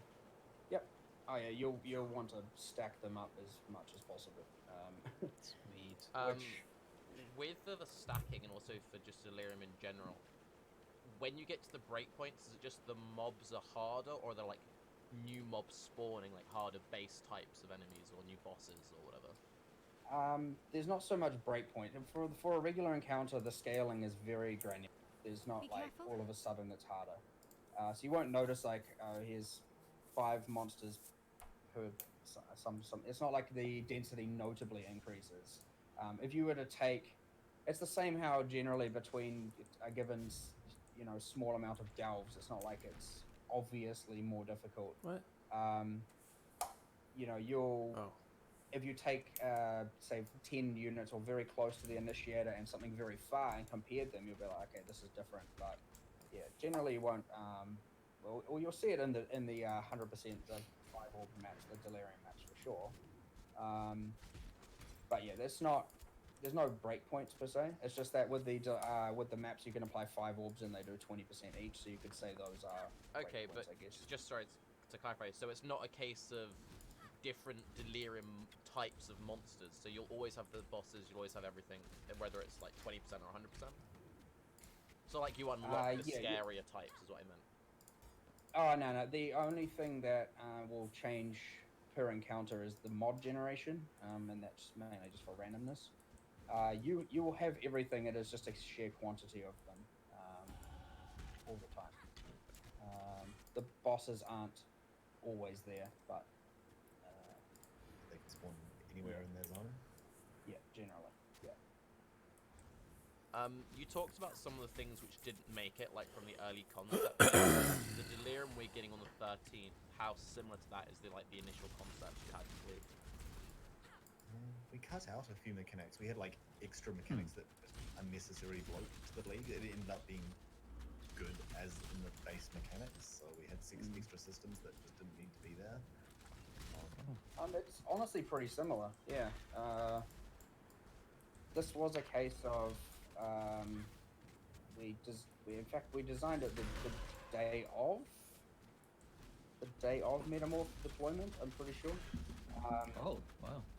And then just started the Monday coming just straight away. But of course that was getting into Christmas and already the majority of the company wasn't around, so it wasn't a huge team to start doing it. But yeah, it's actually very similar, minus a few things. We had originally planned not to have as many new monsters, but we ended up, getting some assets and there was some pipeline. And again, when you have only 10% of the staff here over Christmas, you generally have to go and say, okay, we might not be able to get A, B, and C. But we did, which was good. But otherwise, I think most of it pretty much went as we had planned originally, yeah. Minus some technical hiccups here and there and all that, but that's standard. Do the delirium monsters leave corpses? Can you proliferate? Can you detonate them? The delirium monsters do not. Regular monsters do, and they're just there like they would have been in any other. So you can't proliferate. Ooh. Rise's build But you plans. can, were because done. they're gonna be in. Most of the time. Yes. I don't know. To have an What's the entire reasoning for screen that? of only delirium monsters is nearing impossible, right? I mean, But don't jinx it. Almost. I was going to ask next whether delirium monsters are primarily made up of, you know, like, here's a few rares and a few magic monsters that are real tanky, or if it's hordes of little guys. Because if it's a you know, handful of rares every screen or something like that, it it's wouldn't not be as too many monsters. I mean, it adds a lot because it has to add enough across an entire map, so the total sum. But the amount you will actually encounter outside of delirium maps, I mean, maybe you can only clear 25, 30, 40, 50, or 100% of the map while it's affected by delirium. So you may or may not see a lot of the monsters that are even there. But yeah, there's not too many, right? This is additive with a base map and what might also be Conqueror, Influence, Sextants, and every other way to spam your map with monsters. So we don't actually need to add too many. You've seen a lot more of the magic and rare existing monsters being modified by the delirium, giving extra abilities rather than new monsters. Yeah, there is a lot of modification to every other monster in the map. So you add all the Conqueror Influence. You now can selectively say it's going to be one with Conqueror Influence, and then you can go and say, all right, I will, you know, add everything else as I just mentioned before. And now, you know, all those monsters that you added have been modified by the delirium, or the character is seeing them as modified. And they are more difficult, and they do have extra mods and skills are going off, and it's not just about the delirium monsters. It is also about how it modifies everything else. Are there concerns at the top end of investment, since we're going to have access not only to delirium but to, you know, as you just mentioned, being able to strategically time when you get influence on a zone? Are there concerns at the top end of investment about stability of the zone? We have already seen some zones that are pretty damn nasty, with the number of things going on in them. Delirium is going to be adding to everything. It is a valid concern, yes. It's the kind of thing where I guess we're at that point where we are, I guess, hitting that threshold of acceptability, and we possibly or probably are going to have to start, you know, making sure we don't add anything more. And it's simple things. I mean, we say it is effectively power creep of a method of adding monsters to maps, and yeah, I guess if we're going to hit that point, or we already somewhat have hit that point, then we're going to have to nerf stuff or change stuff or limit something, or we're going to have to do something, right? But if we're okay now, and we'll have to see. I mean, we've obviously been testing with these most extreme cases. It's a large part of the testing that's gone on with delirium so far. It's still within reason. You know, it gets kind of chaotic, but then we've also done, you know, leagues where we spawn ridiculous amounts of things all over the instance, and they still somehow hold up just fine. You can't delirium blighted maps, can you? I wanted it, but no, you cannot. Look, well, I'm gonna try and see if we can get that to work, but it might not be for the release. For now, we've disabled it because it kind of didn't work. They just conflicted with each other. We'll try and make it work. I mean, I don't know if it's worth doing. I think it'd be great just for the Reddit thread of my computer exploded, my house is burnt down, GGG, what are you doing? You don't need a blighted map for that, though. That's what I'm saying. Like, this is can't think of another that would fit this description. This is like the first multiplicative mechanic we've had rather than additive, you know? It's not like a Prophecy Plague of Frogs, it's adding 7 packs or whatever. It's adding 20% to everything in there. It's really adding monsters that is more costly. And it's not that to an extreme. It's okay. We're modifying monsters, sure, but that's okay. Adding stats or speed bonuses, damage taken, life, whatever, all that stuff is generally okay. I mean, it's somewhat performance intensive, but not in a way that you'd notice. The spawning monsters is the main issue. I mean, more monsters, more pack size is just more stuff going on all the time, more combat. I mean, generally, just more stuff to fight. Whereas we're not really pushing it over a threshold here that's unacceptable. It's the blighted map. I suspect you'll actually find you'd probably just lose them because the monsters they'd be relatively unkillable. I guess it depends how many orcs apply. But you'd probably just start it, and then in the first like 20 seconds, you're just like, oh yeah, I can't do anything. One of the main concerns that people had when they first saw the trailer was the whole fog thing. Do you want to just talk about that? I mean, in most cases, the fog makes monsters more visible in the area and effects stand out quite a bit in it. So in terms of actual like combat visibility, it's usually improved, but not in every zone. Not every monster's effect has been optimized for fog. Yeah, we've got a few things like, obviously it's been something we're aware of. I can tell you, for at least personally, I don't find it that bad. I when I looked at the trailer, I'm like, okay, yeah, obviously people are going to say or bring this up. Like, we knew this was going to happen.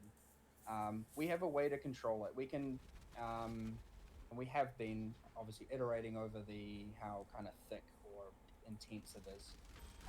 We've had numerous iterations of it.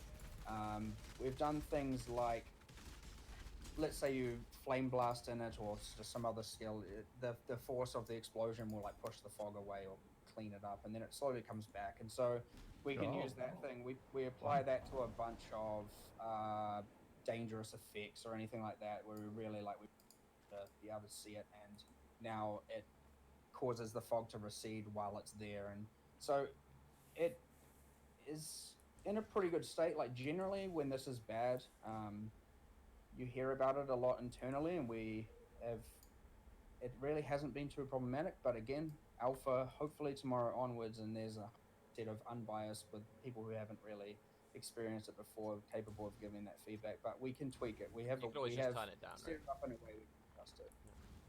What was that, sorry? I was just going to say, you can always just turn it down if it does be an issue, so we shouldn't be that worried, basically. Yes. It is very fixable very quickly. Yes. The fog uses new tech that we've never really used before for our fog, so we have new powers never before available. One thing that we haven't really seen anything about, and Beck specifically asked you to put this question in, so you're allowed to answer it. Without giving any spoilers, what sort of fight is the simulacrum? Like, what is it? Without giving spoilers. Like, generally. Talk about the thing we don't know anything about without spoiling. Tell us what it is. It's effectively a wave-based increase. So you are in some areas fighting. Well, you start a wave, and then the wave ends, and then you start another wave. And every wave, it increments the amount of, or how delirious you are, which is obviously the intensity, the mods, all that stuff. So it is largely just a self-contained, just 20, I think it's 20 waves total, going from 5% to 100% delirium. You start to get bosses after a while. You get a lot more monsters. The loot is all dropped at the end of the wave, and of course there are rewards like how the regular encounter has a currency one, the wave might have a currency one and something else, and then the next wave it'll have 2 or 3 others, and then the next wave 2 or 3 others, and so on, and they get some more and more, and you end up with 5 rewards all ticking as you're killing monsters. It will drop all the loot at the end of the wave, and you will then it will enable a stash, allow you to stash the items. You don't have to leave it. And then once you start the next wave, the stash goes away, and any remaining loot on the ground, it'll say it in red, and it won't allow you to misclick it immediately, but it'll say, you know, deletes all the items remaining on the ground so that it doesn't just build up an infinite amount of clutter. But yeah, it's just that. There's a few different areas it can pick from, and it gets it starts off pretty tame, and then by the end of it, it gets pretty extreme. And yeah, there's some. It can get pretty difficult. So the idea would be, if you're powerful enough, do all 20 waves. Otherwise, maybe you get to 14 or 15. I mean, you'll have to learn at what point or where you can get to, and then maybe a bit later you get you another one. Your character's a bit more powerful. You go back, hopefully get to wave 16, 17, and then so on, and hopefully eventually you get to a point where you can clear it or not. Is it time based? The waves, yeah, the waves have a duration, but you know, it's not like it's a rush. Like you don't fail it. You just get overwhelmed. Well, yeah, if you can't kill monsters, then it's the same as you die to monsters. It's just standard you versus monster combat. But yes, you'll get overwhelmed if you can't kill fast enough. How rare, like how common people? I know it's splinter based, but like how many days or weeks would you say people would be getting them? It was, I mean, currently I think it's about every 30 maps you're getting one. I think it was. So I mean, like that's more rare than blighted maps, but the idea is that the delirium maps fill this in between. So it's, and of course, the more delirium maps you're running, the more juice, the more of these splinters you'll get as well. So it can. It's like better. It's better than Legion, right? Like, how did you guys pitch Legion at least for like the 4 or 5 ways? I can